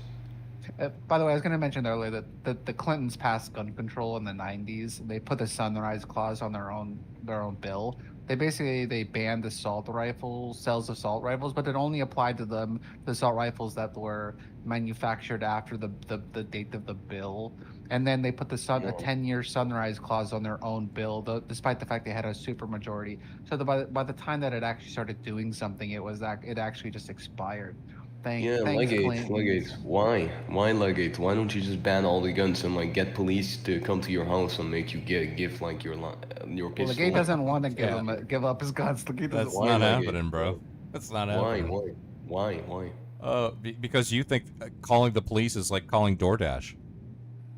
It's not like that, dude. What do you mean? If you don't have a gun, the police doesn't need a gun. They can have a stick like here, and they can bash you with the stick if you don't listen. Instead of like here, is that what happens? Yeah, the police here don't have guns. If you were They getting just have robbed, sticks. if you were getting robbed where you live, would the police show up with like electric sticks and no one would have a gun? Yeah, like tasers probably and shit. Yeah. Wow. Because the robbers here don't have a gun either. They have like a knife or some shit, so they show up with sticks and tasers and knives. But at this point, with America has more guns than people. So the people who would give away the guns would be like the law-abiding citizens first or whatever, right? But none of like the criminal people or the mass hoarders, or it's like. I mean, the mass hoarders, you just say give you a gun or you shoot him. That's it. There you go. Well, that's the thing about trying to get guns from people that don't want to give you guns. They're the hardest people to get things from, What do you especially mean their shooting guns. them? Like if they like guns, then and they like it so much, they want to fuck up the safety of everyone else, then they can get shot and die by their fucking wish. There you go. You like guns, you get bullet. Like over and out. Like why would you worry about those people? I'm just it's just hard logistically to get those guns, and also it looks really of bad. course. Actually, the whole American thing, you're gonna break into someone's home to grab their guns or get their guns, and it's the government or whatever. It's really like that. I think this is the second biggest issue in your country, the gun. The first one is the gay shit and the transgender. That's the Really, first you one. think that's one? Really? Yeah. Really? You think that's why is that the one? Oh my god. That's one. Two is the I thought gun. And three is the abortion. That's the top three. This isn't I thought we were lefties. I thought we cared about the economics. Really? I told you, Casey. I told you. Really? I mean, that's not. If you think guns aren't getting changed. Well, guns aren't on my list because they can't get an I've categorized it under unfixable, and don't give a fuck any longer. So it's out of mind. If you think the guns are unfixable, then why don't you think the economy also isn't unfixable? That's harder to change than the guns. Like, come on. Well, I mean, like, what would you propose to fix problem number one for you? I mean, I would do it the authoritarian way and just take the guns. And if they No, don't that's give problem it, number then two. fucking Guns is go number attack two. over their house. That's Guns it. is number two. What's your solution to problem number one? Oh yeah, ban it, no trans. Ban it. Okay. Yeah, like put the same punishment as all other sexual crimes. So the same as You're playing another trap. You're playing another trap. If you're concentrating something on the trans gays, they're always going to be gays. They're always going to be trans. They mind their own business. Who cares? Who gives a shit? Who gives a shit? How is trans people like making like the country worse? Exactly. Well, you see the societal impact, like they're using their propaganda to make people retarded, so they believe you're a woman, and that causes them to be completely brain dead. Someone wants to be a woman. Someone has been made to think they're a woman. Whatever. Wait, remember the debate I had with Boba? Like he just said brain dead shit. Like native can mean not native. Remember that? Right. This is why I don't want to transgender. Like that's the biggest thing. People become completely retarded because to justify that a man can be a woman, with that same logic, you can think native can mean non-native, blue can mean not blue, white can mean black, black can mean white, dog can be a person can be a dog. Like that's the same. You're fucked. Your people become irrational, and you're flushing everything down the drain, and that's what you're doing. Okay. Is gay the #1 problem where you live? Yeah. Yeah? Okay. It's less transgender here, it's more gay here than transgender. America is like the transgender hotspot. But you're actually hurting. It's we were talking about the Vosh earlier. Like Vosh first got on my shit list when I realized he was so hyper focused. He was so hyper focused on the trans thing. He didn't care at all about the economics. Actually, he like only cares about trans, and then like he hyper fixates on people like you saying things that people like you say, and then he like, oh, and then they're coming for you. It's a genocide. Better get your guns. They want you dead or whatever, and they wouldn't be.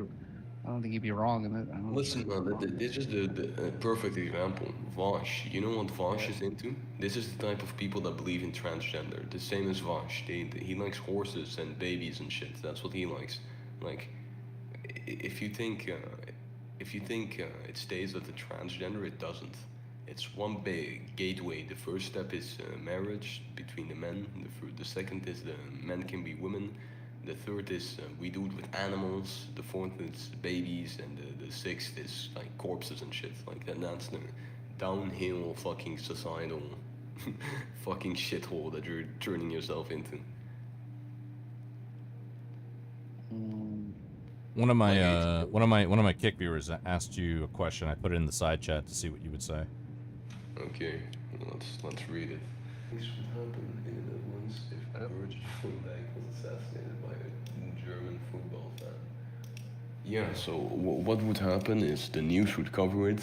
People would focus on it for like a day or two. They would be like, oh, Virgil van Dijk got struck.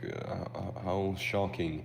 We're not like America. We don't have guns, but somehow, like that's the main thing they would be complaining about, by the way. They would be like, how did they get a gun? It's not America.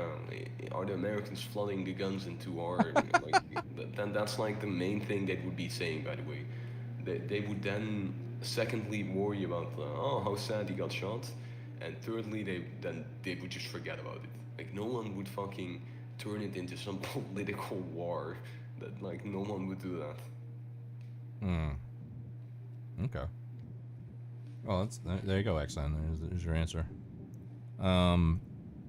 So your solution for #1 in the United States is just ban it then? What, the gun? Yeah. No, #1, right? Gay, trans. Yeah. Gay, trans. Gotta ban it, right? Yes.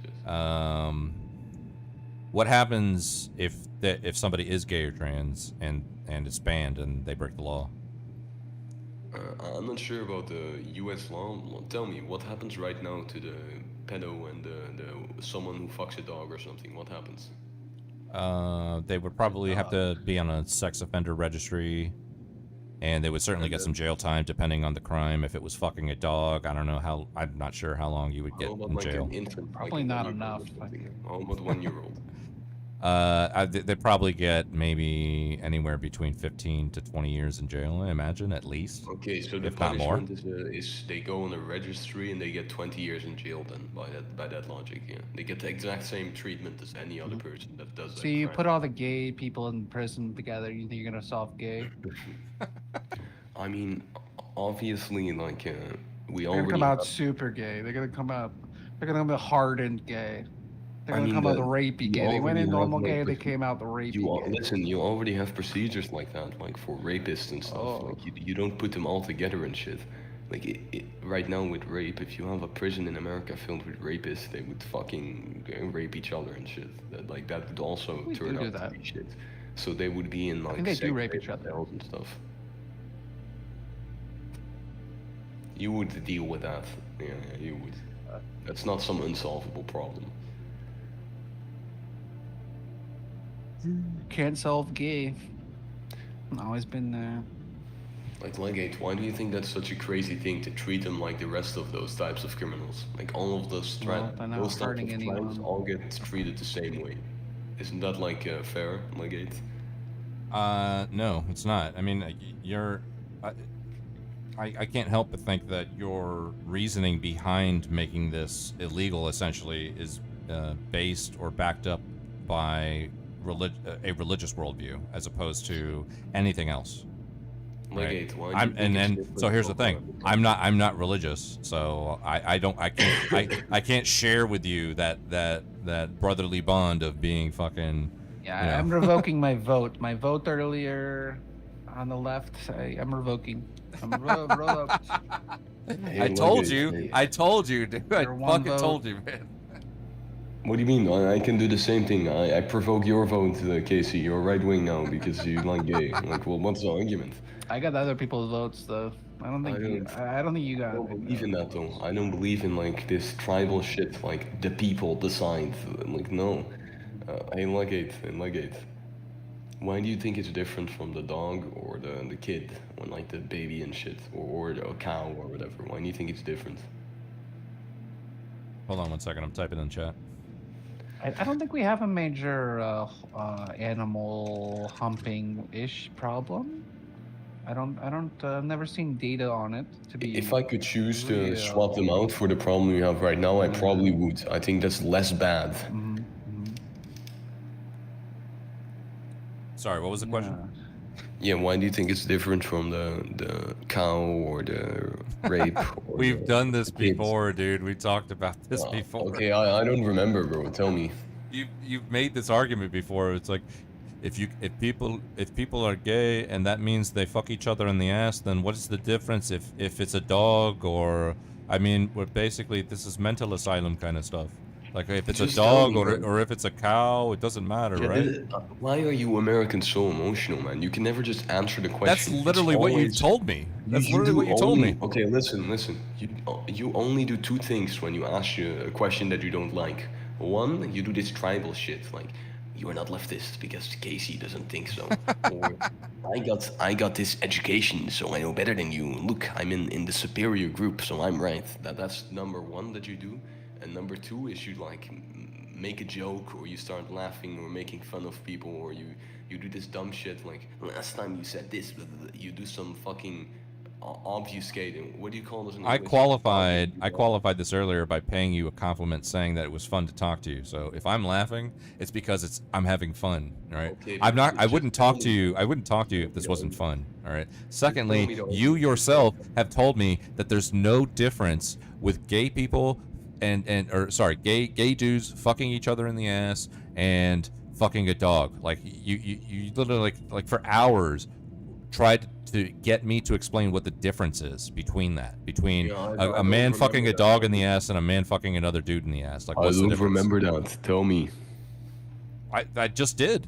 That's exactly what No, happened. you didn't. You literally just said, like, that's not what I mean. I mean, tell me your argument.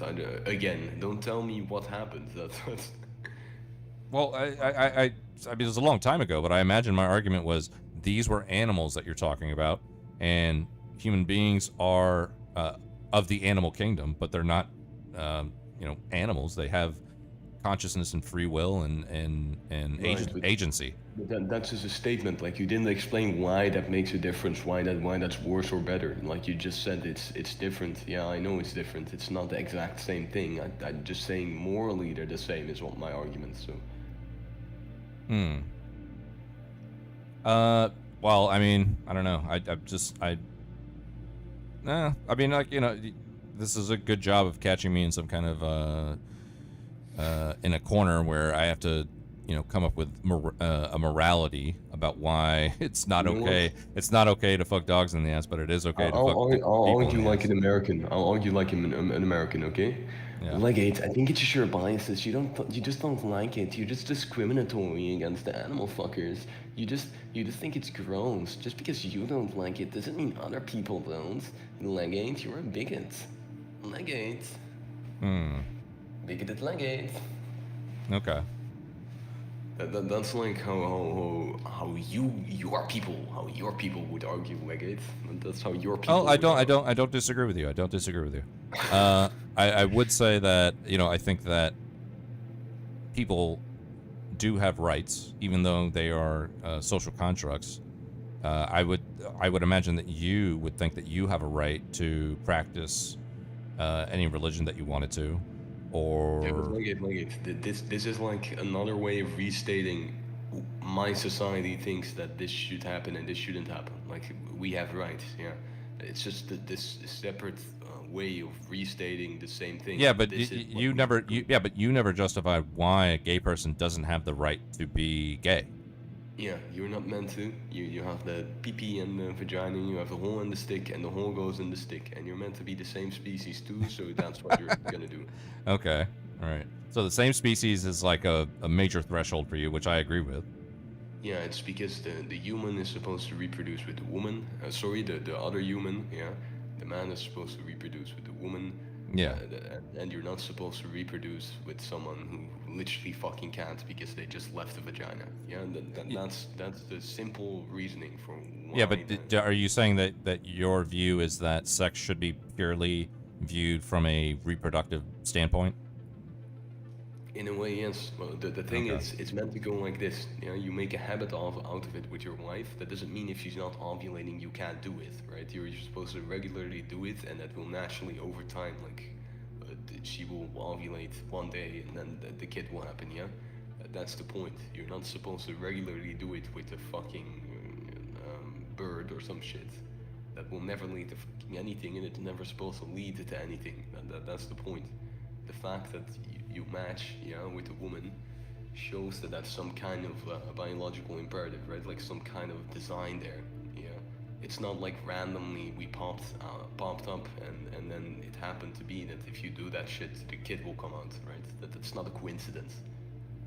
Biological imperative. I don't know. I mean, I think that for one, the brain is capable of much more than you think it is. than it sounds like you think it is.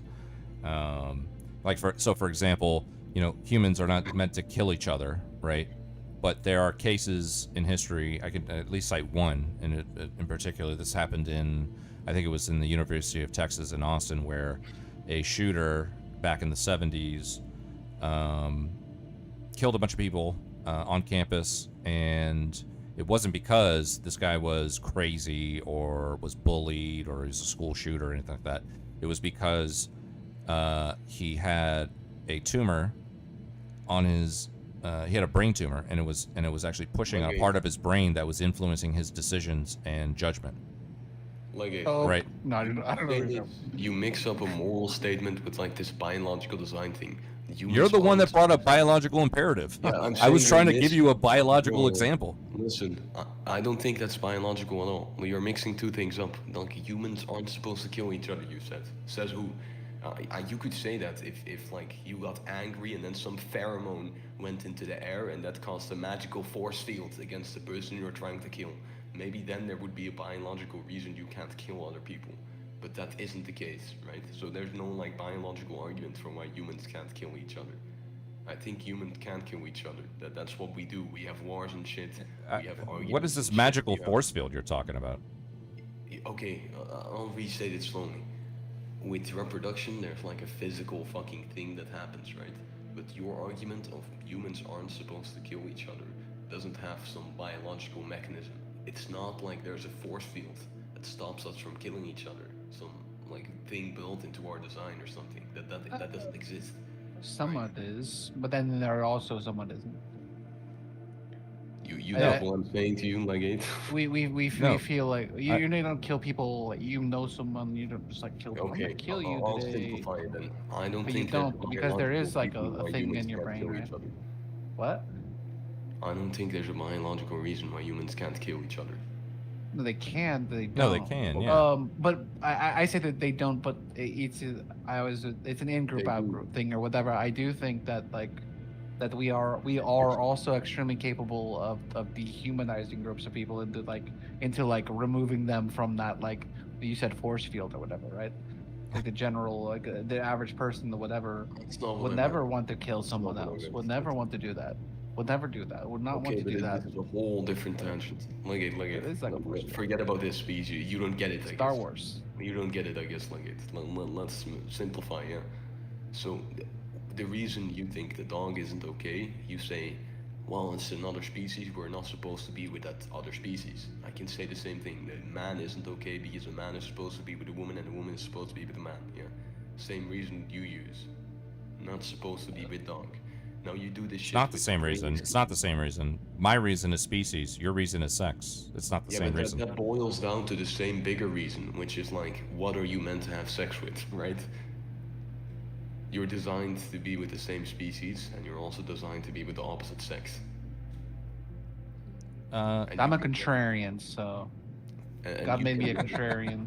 Okay, Legate. You can then be like, well, our brain is advanced enough to break that design. Yeah, same for the species, right? I don't get it. Are you Yeah, there, what don't you Legate? get? Yeah. What We're don't you arguing get? The same thing, Legate. We're arguing the same thing. Yeah. You say we're designed this certain way, so we need to be the same species. I say the same thing. We're designed this certain way, so you need to be the opposite sex. Yeah, but gay people have existed for centuries. You're saying Yeah, in your animal fuckers said worldview, it's possible to have nobody be gay as long as you fucking put them in prison or kill them. Legate. People who fuck animals have existed for all of human history. Right. Probably And won't be getting rid of and we put them in prison or kill them. Yeah, so let's do the same thing with all of those other fucking retards that break that rule. No, but what did You get my going after argument them now? go ever Legate? do? You understand it now? No, It's not the same argument. you didn't solve anything. You haven't. No, wait a second. All right, let me hold on. focus Let Casey you, weigh in. Legate. Maybe Like Casey will dog bring piling, some. we're dog piling. Maybe Casey Not will bring really. some levity to this. No, What is it? let's focus on you. Look at this is like dogpiling shit. Like every time I say something that Legate can't answer, and Casey answers it for him. Legate. I just throwing them out there. It's fine. Yeah, but you guys arguing like You opposite don't ways. have the same argument that I do. I'm saying Yes, it's I do. wrong to fuck another species, and you're saying, well, it's wrong to fuck another. It's Yeah, wrong. but It's that's wrong. the same You're argument. saying it's wrong to fuck the same sex, Legate. That's and it's li- basically that's- just boils that's not down an to argument, it. Legate. Basically That's the boils down to statement. which kind of hole Legate. should you be in there. Legate. You're doing the same thing. Which kind of hole should you be in? The dog hole or the human hole? That's the same fucking argument that you're making. You understand? Like, Yeah, but mine is involved with the same species. Yours is I not. know, but it's the same argument just with a different flavor. You understand? You're using the same like deeper point. Okay. the So are you? deeper point. So are you then saying that because I think that fucking another species is icky, are you saying that fucking the same sex is icky? With the same reasoning you use to determine one, it also brings Well, the conclusion of the other one. You understand? Okay. You're using a biological principle. We are not meant to do it with other species. That's the principle you're using. But when you use that principle, you can't pick and choose. That principle will lead to all kinds of other categories that you're also supposed to stay away from. No, because the foundation of what I'm talking about is that the human brain should act in accordance with what the brain is informing its inhabitor to do. Right? Okay, so what is the brain? Wait a second. What if the brain is enforcing you to do? If the brain, if the brain is forcing, if the brain is forcing the human to fuck another species, then something's wrong. Okay, so there goes your argument. Your argument of the brain is supposed to do what it wants goes down the drain, right? No, because the brain is telling the gay person that they should have sex with a person. It's not telling And the him. brain is telling the weirdo to have sex with the dog. Like, what is your argument? No, if the brain is telling the person to have sex with a dog, then something's wrong. If the brain is telling the person to have sex with another person, then something is right. Why? Because humans are supposed to have sex with other humans. Well, wouldn't you? Yeah, agree, no, Cam, wait, that don't. your one He's is making the mistake closer- again. Wait, Casey, don't ruin it. one is Wait. closer? Wait, Casey. Sorry, Legate. You're making the argument again now. We're supposed to have it with other humans, but we're also supposed to have it with the opposite sex, right? Well, that just depends on whether or not you think sex should be purely reproductive, and I don't think it should be. Okay, if it shouldn't be purely reproductive, then why can't we do it with animals then? Because the brain is still telling that person who's doing it for pleasure to do it with another species. Yeah, exactly. The same as your argument. It's not the same. You just debunked yourself. My argument without is my argument is the brain will inform the person to have sex with the same species. And that's wrong because they're biologically, reproductively not supposed to do so. But you just said it isn't just about that. So but my worldview is not coming from a perspective of sex is only for only contains a reproductive value. Well, the whole animal argument for you're not supposed to do that is a reproductive argument. Because you can't reproduce with them. That's the point. Yeah. No. Can or No, can't? you're saying because I'm saying that humans can have sex for pleasure, then that justifies them having sex with another species. No, you're for missing pleasure. the point. You're missing the point. You said we're not supposed to do it with the animal. That's right. That statement is a reproductive one. No, I don't think it's a reproductive. No, it's Why not are a we not supposed it's to not a do it then? reproductive one. Why are we not supposed to do it then? I'm coming from a perspective that sex Why are we doesn't not always supposed to do it then? doesn't primarily have to have a value that is meant towards reproduction. Then why aren't we supposed to do it with the animal? In the same way that any species is not supposed to. Yeah, why? Why is that not supposed to be the case? I would agree with it, but I think that's because they can't reproduce. But you disagree with that. That's the point. So tell me then, why can't they? What's the reason for that? I wonder, can they not reproduce in certain situations? Like, for example, like have you ever seen like ligers? Yeah, in that case, they literally do. The animals do all of the time, and I don't think there's anything wrong with it. But So when animals do it, you're okay with it? no, it's because they can reproduce. That's the point. That's like the deeper fucking thing that we're arguing for. The valid offspring. Yeah, exactly. I don't think the donkey and the horse is the same thing as a horse and a fucking cat. I don't think those two are the same thing. The horse and the cat. Yeah, exactly. But Legate, why are human? Why no human and animal? Tell me. Well, even if I agreed with you, I just wouldn't think that there would be some kind of political or legal repercussion for it. You do. You want it to be illegal to do it with a horse, right? No, yeah, that should definitely have some legal or Okay, or so political I repercussion. then you're going in circles. I then ask you why. You think you say then because they're not biologically supposed to do so, but that's your Cruelty to reproductive animals. argument, isn't it? Cruelty to animals. How is that not a reproductive argument? They're not biologically supposed to do so. You don't need to worry about the reproductive. I don't think nothing happened there reproductively. Yeah, that's my point. That's why it's wrong, and that's why Legate thinks the animal is wrong. I don't think that's why he thinks it's wrong. No. Yes, yeah, it is. No. Well, I think they're related. Why is it wrong then, Legate? What makes it wrong? Interspecies Interspecies. Why is that wrong, human and animal? Tell me. Is it because they're not designed to do so with their reproductive system, maybe, like the rational reason, or is it just?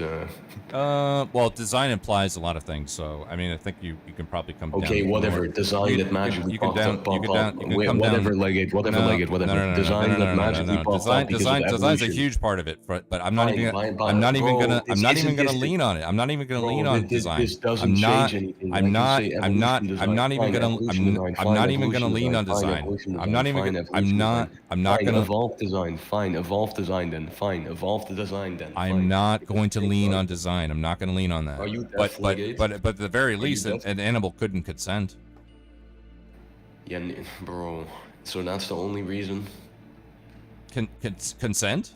Yeah, if I give them a brain chip that makes them as fucking intelligent as you, can they now do it? Really? A brain chip? You're gonna give them a brain chip, and they're really smart now, and now they can understand perfectly well what they're doing. Well, if you give them a brain chip and they can consent, then I don't know. I mean, game on. It's still wrong, right, Legate? You know that deep down, it's still wrong. It's gonna be wrong, but it's gonna be more in the realm of it's icky wrong as opposed to it's morally unjustifiable. Wait, so you think it should be legal? You just think it's icky? I'm not saying it should be legal, but you're proposing this magical worldview where you're giving animals brain chips. I don't think that's unlikely. I think that's probably gonna happen soon with Elon Musk's fucking shit. So. You think there's a future where we could give animals brain chips to consent to this kind of stuff? Yeah, probably. Yeah. Why would we do that? Why would we make this animal smarter? Okay, people would like to see that, like in Zootopia. Zootopia, they want that shit. They don't want it. Legate, tell me, if that were to happen, should it be legal or no?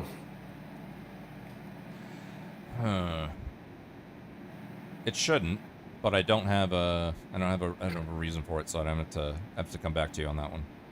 I think you do. Okay, the fact that you say it shouldn't means there's a reason for it in your brain. Your own brain has a reason for it, and that's why you think it shouldn't. When people say it shouldn't, but I don't have a reason, all that means is I have a reason, but I don't like to tell it because it's controversial, right? That's all that means. So tell me the reason. Because your brain doesn't think something without thinking it because of something, right? That's not how the brain works. Unless you're a fucking emotional retard. No, I mean, like, you backed me into a logical corner that I can't get out of, so, you know. Yeah, that means you're wrong. I don't, no, it doesn't mean that I'm wrong. It doesn't mean that I've sat around thinking about this all fucking day to have an argument to come back at you with it. Okay, I'll give you a spoiler, right? There is no other reason than the reproductive argument. There isn't. That's the reason why you think it's wrong, and you make an exception for that in those other cases, like the gay. The gay. Yeah, that's your exception because the leftists tell you in America, right? Not in general, but the Democrats, sure, I'll use that word, the Democrats, yeah. They tell you it's okay, and that's the only reason. Even Trump says that shit, I'm pretty who sure. loved the gays? Charlie Kirk. Yeah, exactly. Even they do it now. No, I mean, he had a lot of positive. He wanted to, and the blacks had positive things to say about the blacks. Absolutely, wanted to bring them in. Just saying. Like Legate. Well, I mean, can Casey, you be honest? Casey, do you think that Tim here has an argument? I'm gonna consult with somebody. Well, I know what Casey is gonna think. I know Casey. Casey will think to himself, I don't like the conclusion, so there's no argument. I'm gonna say no shit argument. Blah, that's it. Well, this is shit argument. Your whole entire argument is based off of Legate's belief. You haven't really established yours. Yours is still as flawed as it was ever. Yeah, even Legate hears right now this, and he knows that's full of shit. I told exactly the argument. I gave you like the reason why I think it's wrong. I gave all of it, and Casey is like, no, you didn't establish anything. Why? Because I don't like what you're saying. That's it. I mean, but what did you establish exactly? You said it's wrong to the animals. It's because of intelligence things mostly. He said, "Well, we'll make them Yeah. smarter." And No, he not at said, all. "Well, Not at all. I don't let's think just that game matters on." at all. I don't think the But you don't intelligence think it matters does. at all. I don't Okay, think who the cares what intelligence you think? matters at all. Or do No, you no. think One it's of, like- no, one of the main You? one of the main things he's saying is that if we're going to use the justification that sex can be more than reproductive, meaning you can derive pleasure from it, then what's stopping anybody from using that same argument with an animal? Yeah, exactly. What the Consent. How about morality. brainship? Morality, consent. These are good things. Bro, But you all- say morality as if that isn't like a catch-all term that doesn't actually describe like the reason. Morality. You might. Yeah, no, morality all is just things a- boil wait a down to second, wait a morality. second, You're wait a right. second. Morality is just as shit. Okay, he asks you what's stopping them.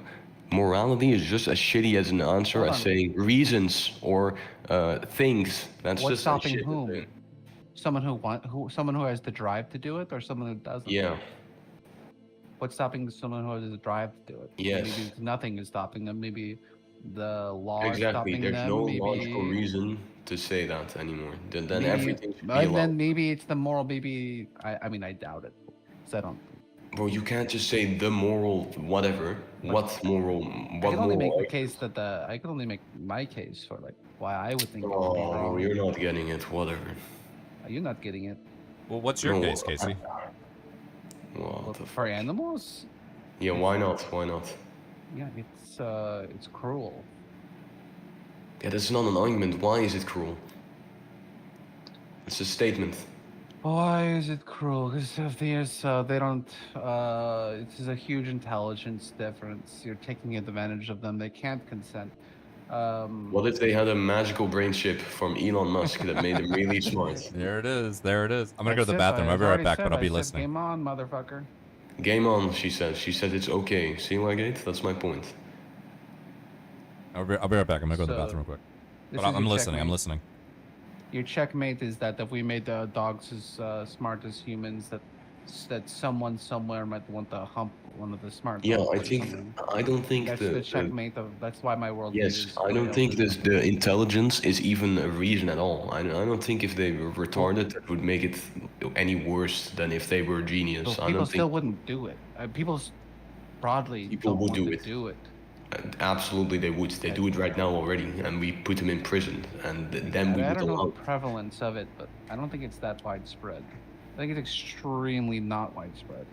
What's the argument there? It doesn't happen much, so What? let's just legalize it and allow it for It's not everyone. an argument. I'm Great just stating. I'm just stating facts or what I think are Yeah, facts. why are you stating that? Well, you said that you inferred that like people will just start humping dogs or whatever. Like they'll be just fucking dog humpers. So you're everywhere. saying a statement, and that's you not inferred. supposed to be an argument. You're just stating facts. Did Okay. you not? Yeah. Did you not? Is that not what you inferred? If you, 4 plus 4 is 8. you can The take- sky is blue. tell me that's not. What Donald you inferred. Trump is the U.S. president. Okay, good. Is that not what you inferred? No, when you say. Do you to not me- believe that? Do you not Believe believe what? What is that that you keep talking about? that smart dogs and people would just start humping dogs everywhere or whatever? They would be rampant. No. Dog fuckers would be rampant. Is would that what you happen, believe? though. It wouldn't be everywhere. The gay isn't everywhere either. No, it's but right. It's not everywhere. But there's people generally are a certain way, and that certain way is not wanting to hump dogs. Like Okay, I listen, think it's probably like it happens 99.9999. I'm going with 0.39s. It happens No, I'm right going for now. 0.59. It happens right now, so it would happen more. Probably 6 nines. More than right now. Okay. And And you think that should happen because you said it's okay, so. should happen. If a dog is equal to a human, but they just have a different body. Yeah, I think so. That's Your fucked, man. your That's checkmate is gonna be like, oh, see, your worldview is a dog humper. You have a dog humper worldview. See. But you haven't even established why that's bad or whatever. Like You're not like, meant to do that. Like this is the whole. I've seen this play 1,000 times. Yeah, or listen, whatever. listen, I don't It's always think like look at my shit. I get my. Yeah, shit you don't from the book. actually want a See, it's discussion. written This is down why over I focus here. on Legate. No. You don't even listen to what I'm saying. You're just Oh, yapping. this isn't that a fucking discussion? No, yeah, okay. Like I I'm say just- yeah. something, and no, normally people wait till you're done talking and then they say something. You wait till I open my mouth and then you start talking. It's like the opposite. Go ahead then. Okay, I don't think the intelligence is even part of the reason why it's wrong to begin with. I don't think that matters at all. I think if they were retarded, it would be as wrong as if they were the same as humans mentally. Great. Who cares? That's what you think, man. That's just like your opinion, man. Who gives a Yeah, fuck about so what you to think? me, you saying this justifies it is the same as just saying it's okay right now with this level of intelligence. I don't see Because any you have moral to fuck what difference. you think. I don't see how what you think comes into play at this. Yeah, same for you. Shit, what I you don't think. think it matters what you think. What's the argument? I guess Like we don't you're, have any you're argument. being, like emotional right now. Like It's a push. I don't I'm not care gonna what push you think. No, it's just like, but because you're not saying anything logical. You're not saying anything logical except that though. I think the humping dogs is wrong, and like you come up with a scenario where I Yeah, where, with, like, with I think Legate, it's I can okay say or whatever. something logical But- because he's but like being. you'll never actually just explain why why yours is better or whatever, or really explain how you got your. Mine is better because you don't do shit with a fucking dog. That's why mine is better. I see. And if you don't think that's better, then what do you expect me to do about it? That's like if someone said killing people is better than not killing people. Well, what am I supposed to convince you with then? Nothing. You're just like crazy. That's it. What did you provide the? Are you saying I'm wrong or something about Yes, something? it's wrong to do that. And your evidence is because you think so. Is that correct? Casey, why is killing people randomly on the street wrong? Because you wouldn't want to be killed by someone else. So why would you do it to someone? Let's say I'm a really depressed teenager and I would love to be killed by someone else. Now what? I don't. Let's kill everyone know. then. Okay, I guess. No, I think what. So everyone is the depressed teenager? No, I am. But you said kill everyone. Yeah. Why would I kill someone even if they wanted to be killed? I think that later. Because I want to. I hope that they won't want to die later. I would want to make them not want to die. Well, Because once the you- person in this scenario isn't you, and he doesn't want that. He just wants to shoot him. Now what? But I want something better for him. Oh, for great! them. You don't have the gun. He does. Okay, what's he doing with the gun? I don't. He's shooting random people on the street. We'll stop him. Why? What's wrong? Okay, what's wrong with the because he's taking life. Yeah, what's wrong with that? people? Because that's everything. People's lives, that's everything. You've erased. Yeah, the why do you person. care? They'll not experience joy anymore. Because I experience joy and I like joy, and I think other people should experience it as well. But they need. Yeah, to be okay. alive Well, to what if I experience don't it. agree? I don't think other people should enjoy it. I think they should fuck themselves. Now what? I don't know. Then you're what we call a sociopath. Okay, you're a sociopath, Casey, for wanting them to do stuff with dogs. There you go. Okay. What wanting them to do? I don't want them to do things with dogs.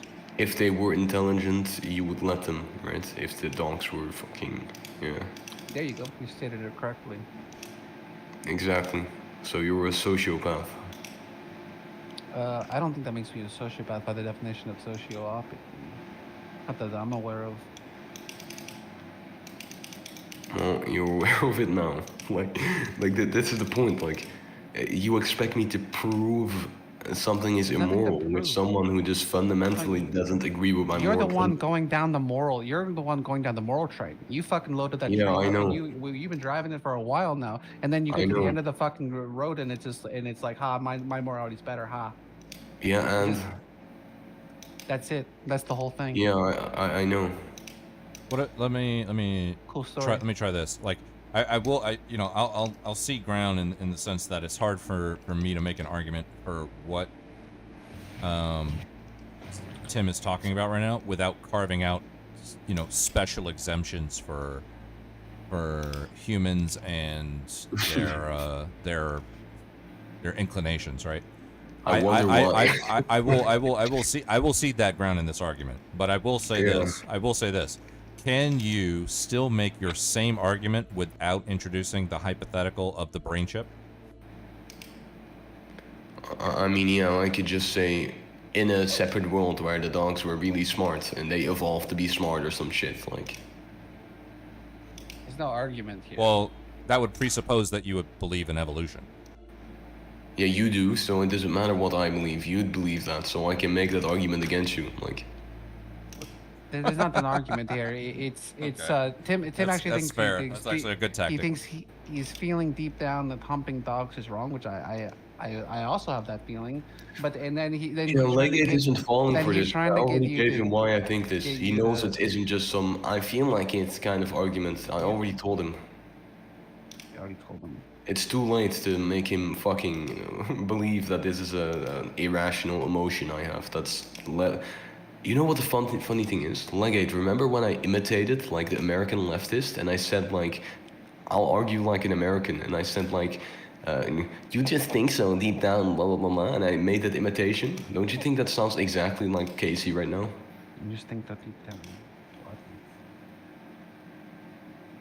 Yo, Legate. It sounds like Casey's making an argument. No, remember when I imitated and I say, I'll argue like an American, and I made that impression? Doesn't that sound like Casey right now? No, because I don't think he's shaming anybody.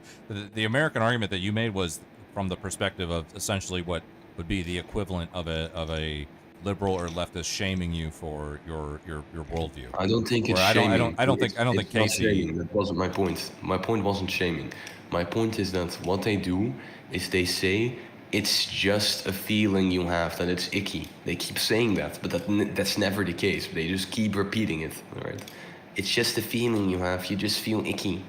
Just because you feel icky doesn't mean someone else feels icky. That kind of shit.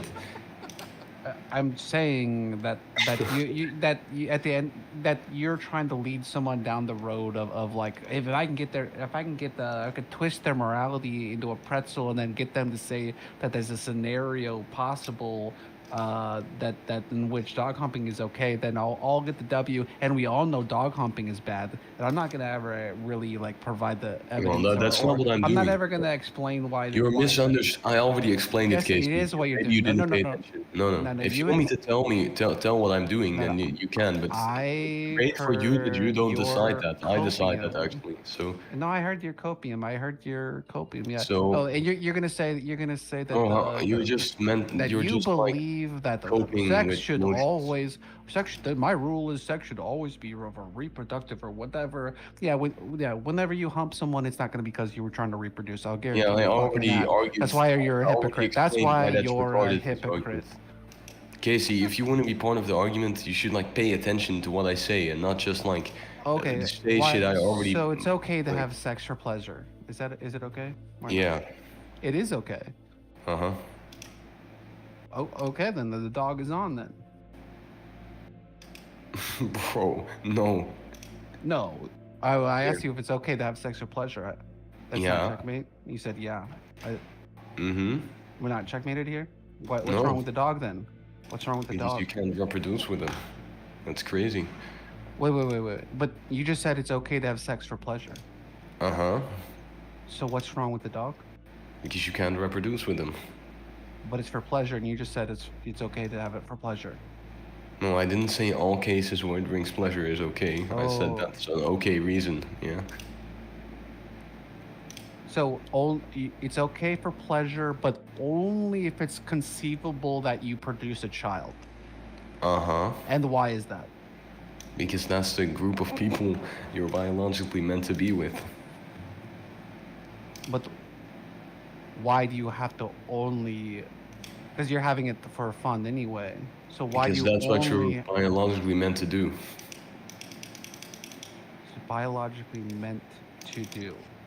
We do have Uh-huh. these brain things that make decisions that Yeah, override and that's the biology. point. So if your brain makes a decision that's against that thing you're biologically meant to do, then you're wrong and you should have punishment. That's what morals are. Yeah. Wrong. That Yeah, anyone who wrong. doesn't reproduce has done something immoral. No, it's the other way around. Anyone who does the thing with someone you're meant to do the thing with is Right, because they're not reproducing. no. No. No. You said you could have sex for pleasure, but only if you Well, can like, reproduce. But if we do don't, you also not reproduce, understand what I'm saying, or what? okay too. Sorry, no, I was fixing something on the stream, so I didn't And hear sorry, you. where do we get these rules? The last thing I heard was from? Casey asked you if it's okay to have sex for pleasure. That's the last thing I heard. Yeah. That was the important part.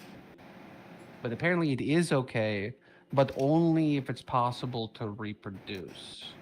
Mm-hmm. Only if it's conceivable or whatever. But is that written somewhere? I'm not sure.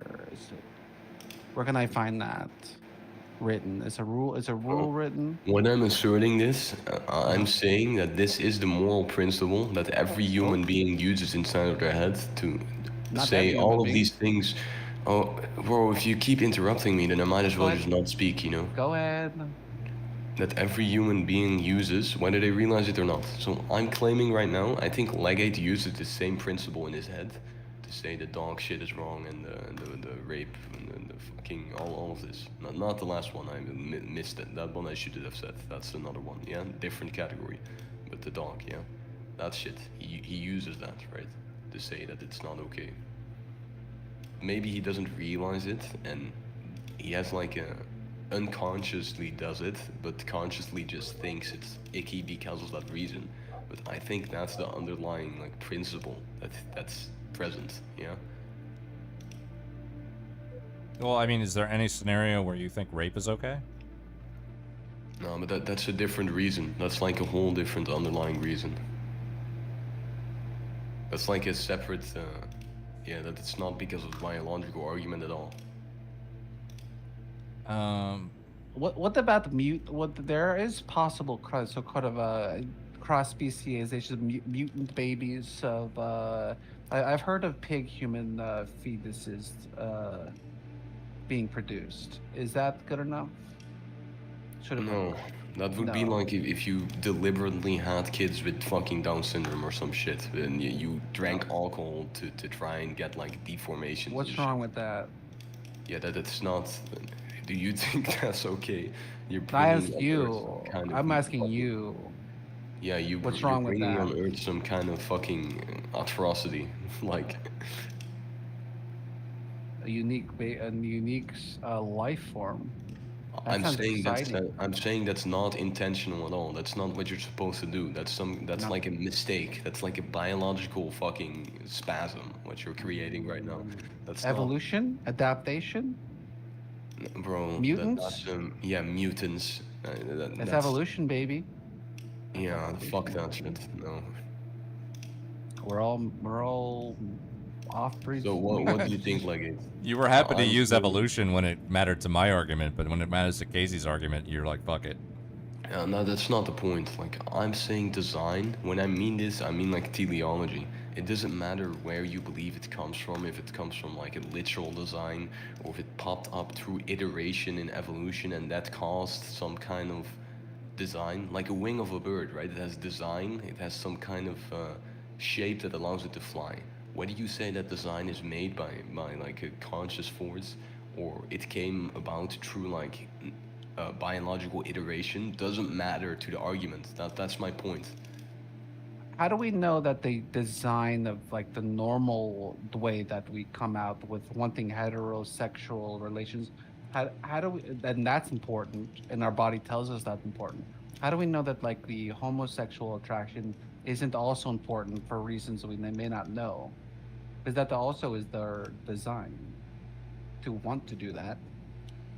I don't think that's the case at all. I don't think anyone thinks that's the case to begin with. It's like you could say the same thing about the animal shit. You could say, how do you know that that's not some secret thing some people have to do in the human system, blah, blah, blah. How do you know that? Maybe we don't discover why you should do it with a fucking horse or some shit. Like, you can say the same thing. Yeah. Yeah, but I think logically people are thinking, well, I'm not reproducing anyway. And this is what I want. This is what my body tells me to do. I don't want to reproduce. It's not about the kid. It's about like, biologically you're supposed to be limited to that category, and the possibility of reproduction is simply like a Your brain tells you what. indicator of that. You should be doing it through traction. Yeah, that's not what I said at all. I'm not talking about what the brain tells you to do, because you are your brain. You can condition yourself to be attracted to a fucking remote control like that. Then I don't think that's reliable. That would be impressed if someone did that. Yeah, there's people that fuck cars and shit. Like those exist. Yeah. I'm gonna look that up later. Yeah, but Legate, do you understand my point? Like, I think this principle is in your head too. Maybe you just don't realize it, but you're acting on it subconsciously.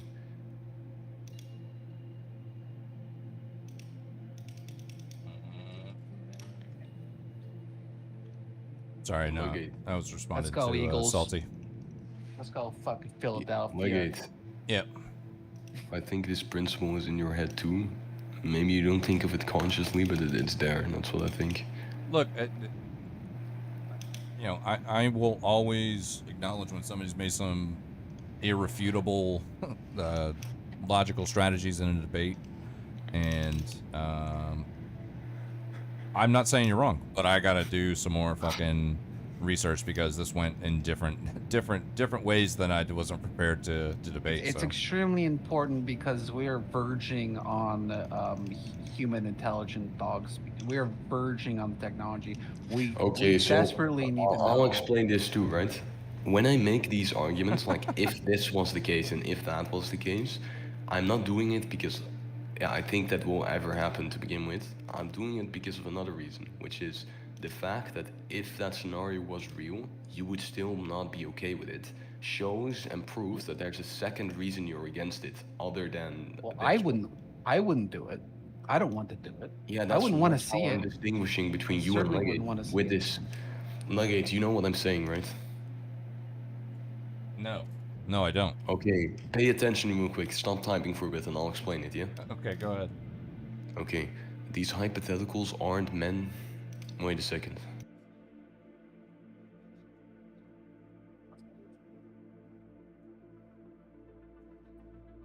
Okay, stop typing for a second. You gotta pay attention.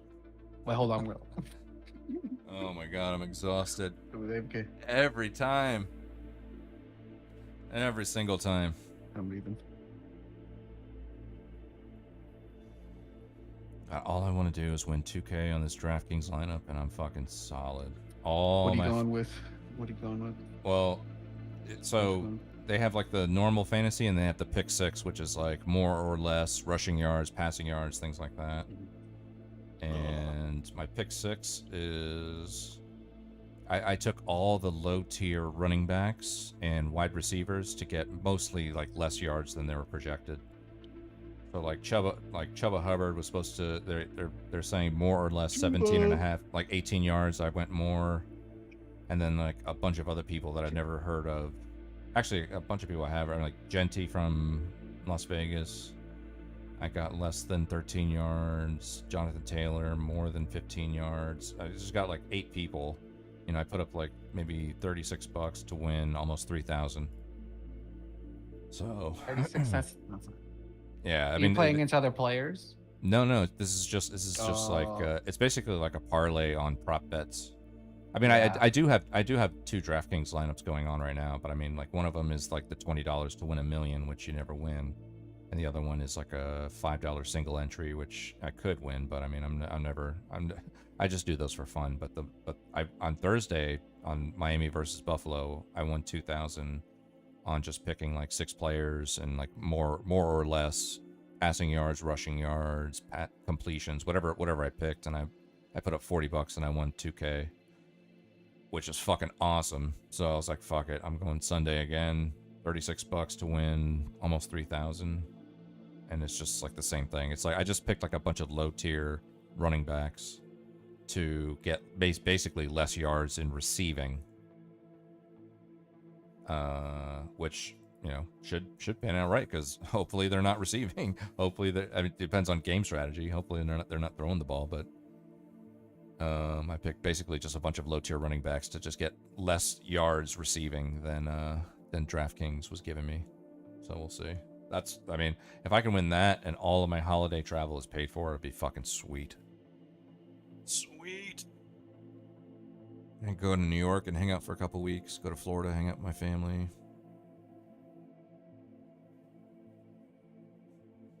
And I'm going to Cleveland in October to watch Dolphins Browns with my buddy from the Army. Cleveland, the nice stadium. I don't know if it's a nice. Well, I'll find out. I mean, we'll see. I know it's like right on the water and it's right downtown. So, you know, hopefully it's I don't even care if it's nice. I mean, it's just be good to hang out with my buddy. I haven't seen him in a long time, and you know, like one of the things I'd like to do before I die is go to a game at every stadium. At least with like, I want to do that specifically with hockey, but if I can do it with football too, that'd be cool. We'll see. I don't know. Cleveland's not like the most amazing place on the planet, but yeah, Cleveland. At least I got a buddy of mine there. He's got season tickets, so he was just like, yeah, Dolphins game. It's like, yeah, let's do it. And one friend there's trying to talk another friend into going to Green Bay game. I'm like, I think pretty sure they got bleachers. They literally have bleachers. Yeah, no, I took a tour there. Shit. I toured that place. It's literally bleachers, and they have fucking like if you go for a game. I mean, if it's like in the dead of winter, I would bring like one of those kind of like foam chairs that you can put on the bleacher. Oh, yeah, and the fucking wind there too. Fuck that. Yeah, I think it would be. I think it'd be like awesome. Like it would be memorable to do, but you just have to come prepared. Like wear wool socks, bring like some kind of like padding between you and the bleacher, so you're not sitting on cold steel the entire time, and you'll be all right. But I went there. Like it's a fun, like interesting place. I toured the whole place. They have like wires under the field that actually heat the ground so that the snow melts.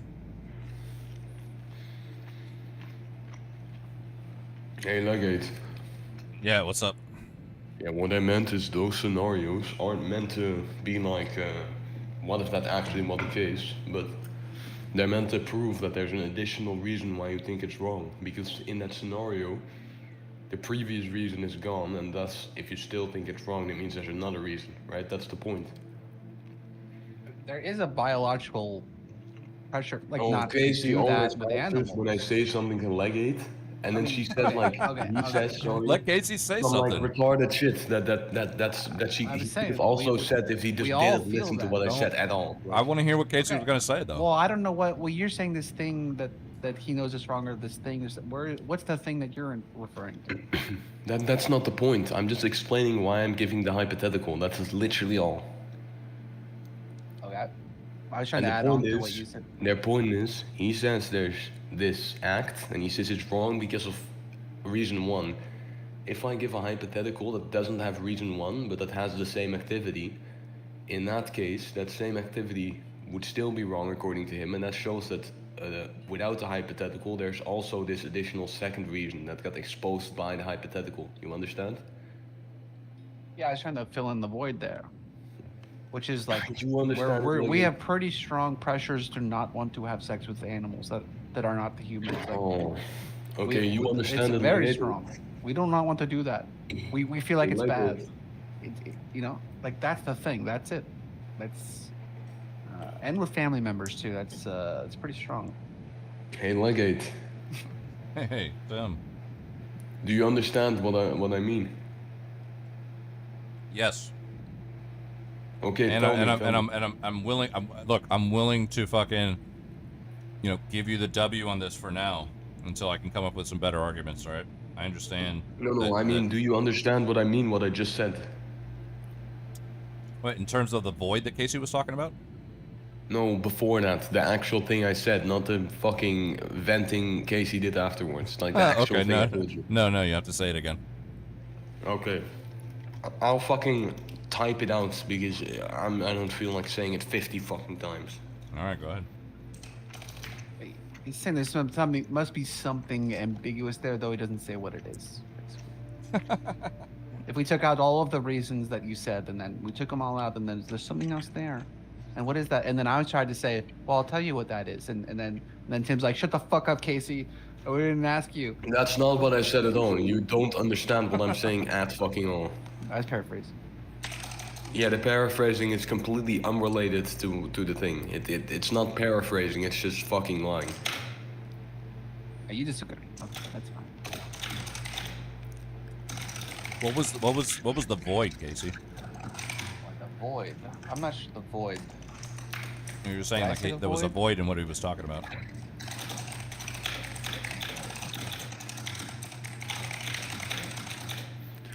I'm not sure. I'd have to look at a transcript myself.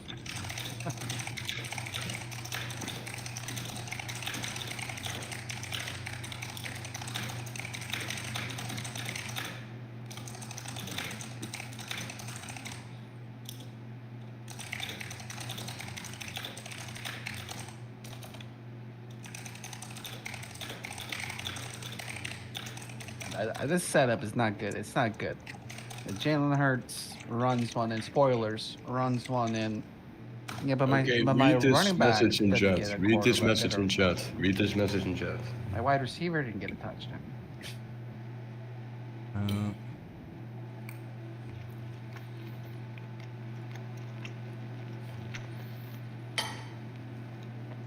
I don't see it in the chat. I see it on your screen right now. Oh, you put it in the kick chat.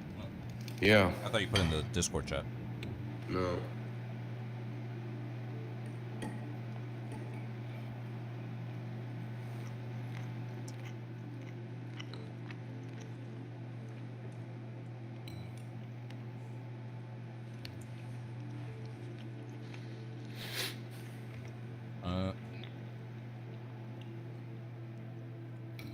I've heard a lot of slander going around about Dolphins. I see that in your chat. I'm not sure I buy it. I'm not sure I buy it. Dolphins then. I haven't seen the. I haven't seen these aggressive Dolphins. I think they get a better rap. I think they get a bad rap. I mean, a lot of this animal sex looks like rape to me. Who's to say? Who's to say? A lot of it does.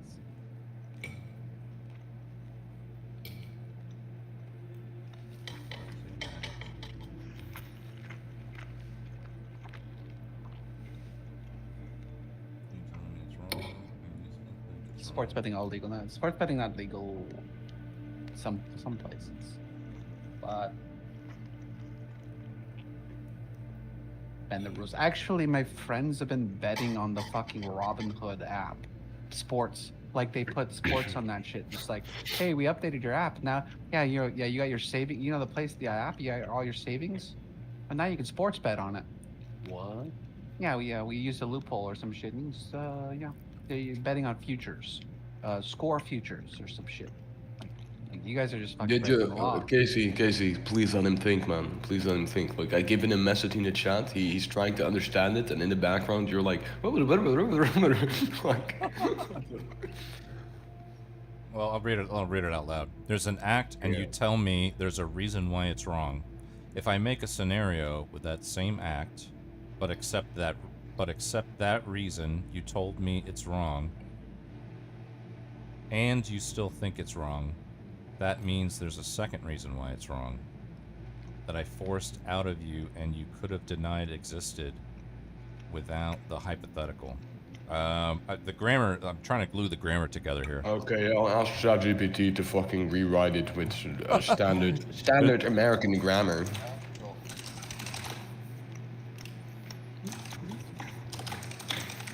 Who's Vegas like?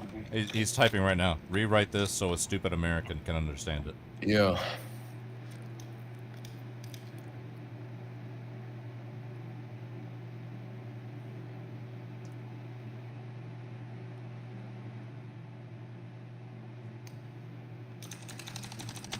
Okay, I think you'll understand this better. Here. There you go. Too many special characters. Oh my god, ChatGPT adds stupid stripes. I need to remove him, wait. Well, I could just replace like what you said with the actual scenarios, right? So, for example, No, here. No, here. Oh my fucking god, wait.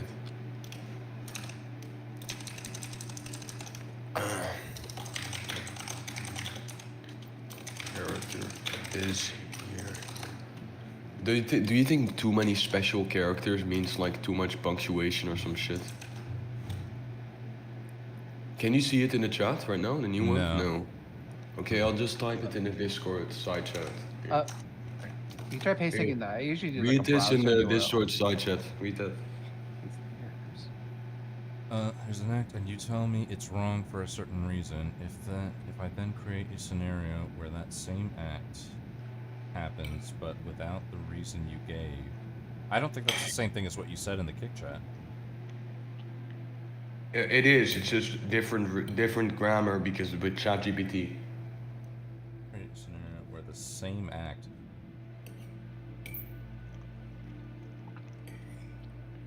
Okay, no, it is. Okay, there's some. Okay.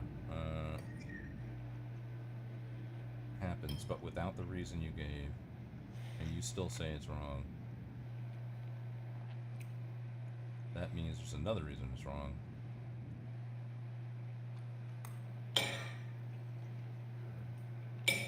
And one that I revealed through the hypothetical, and that you could have denied existed otherwise.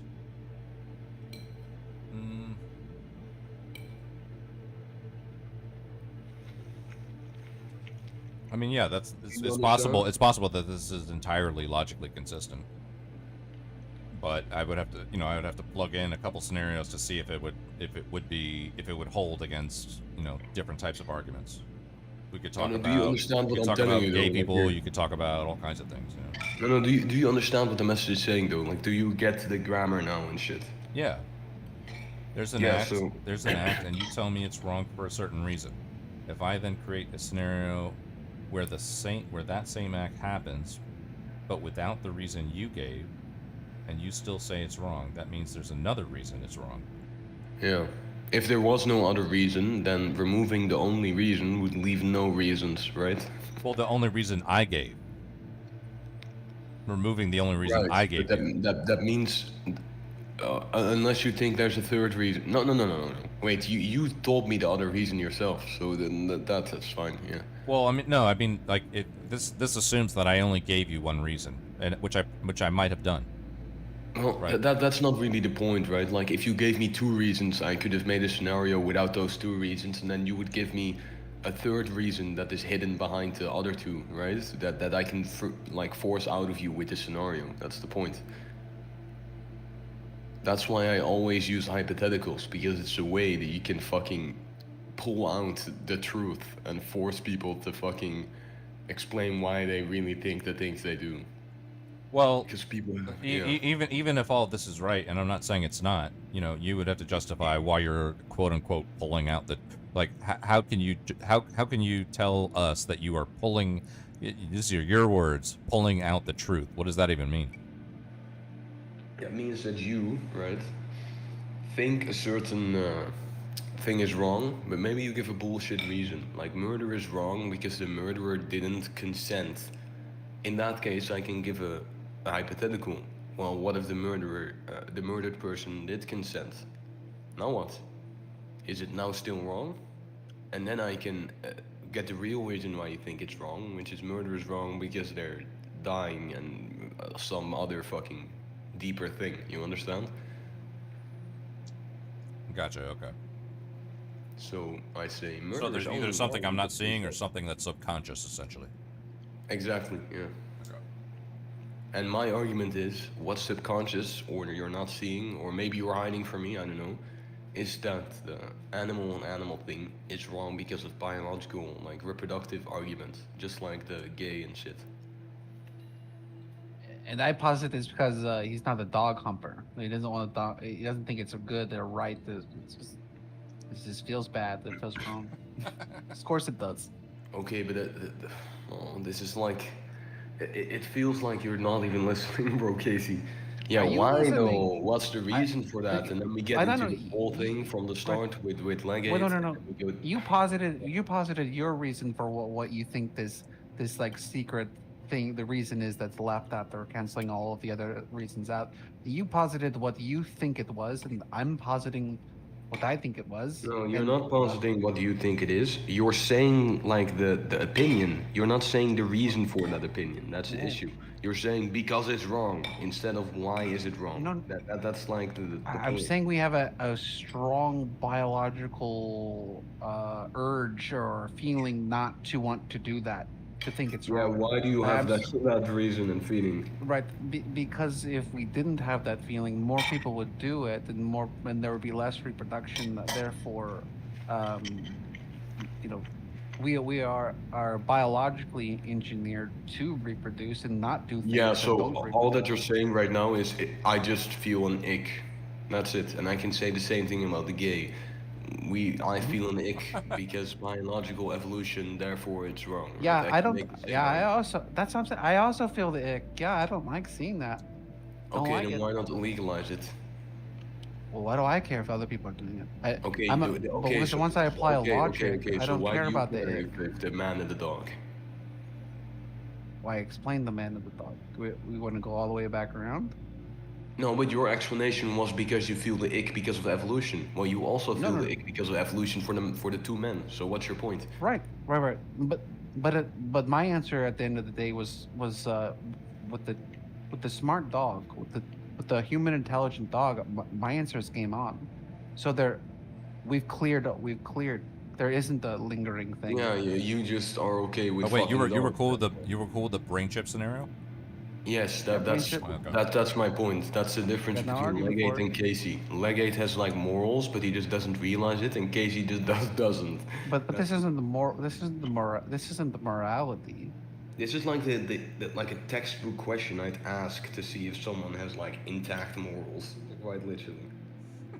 What about an intact brain and logic? Like, I don't think these two things are separated. Right. In the same way you We go through the whole thing, and then and you get someone to either say that they're okay with the humping the smart dog, or they say no, and then there's a reason, and you insert your reason and not which is basically the exact same. Okay, I'll thing, say it more concise except what you're trying to get with at. less Okay, science. I'll make it more concise what you're trying to get at. Either they okay. agree with fucking the dog, or Yeah. they agree that gay is bad. That's the two kind of ways you can go with this. All other ways you can There's a try third to way. go is complete cope.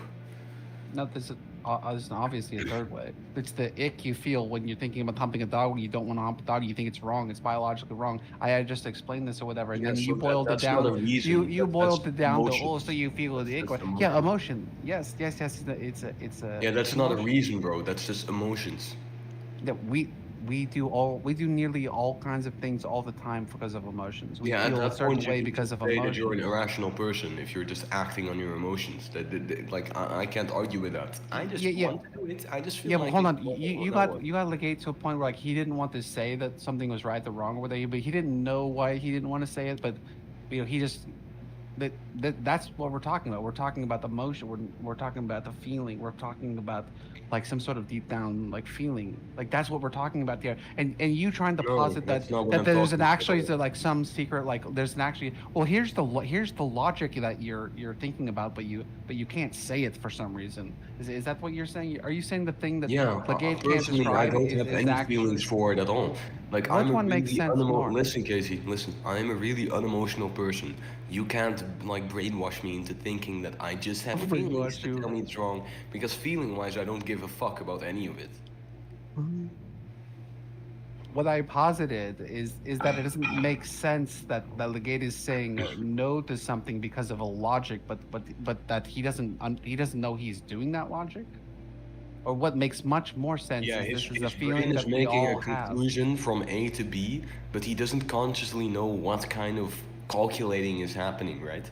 Like just like if I look at a color, I think in my head it's red, but I'm not consciously noticing like my eye is picking up the fucking frequencies and then converting it. Like I don't see in my head like a math question converting frequencies and shit. I don't But- realize what I'm doing, yeah. but I'm still doing it. That's the point. You understand that the thing that I said is basically the same thing as you said, except No, you with like said more it's just his biology. emotion. That's it. You think he just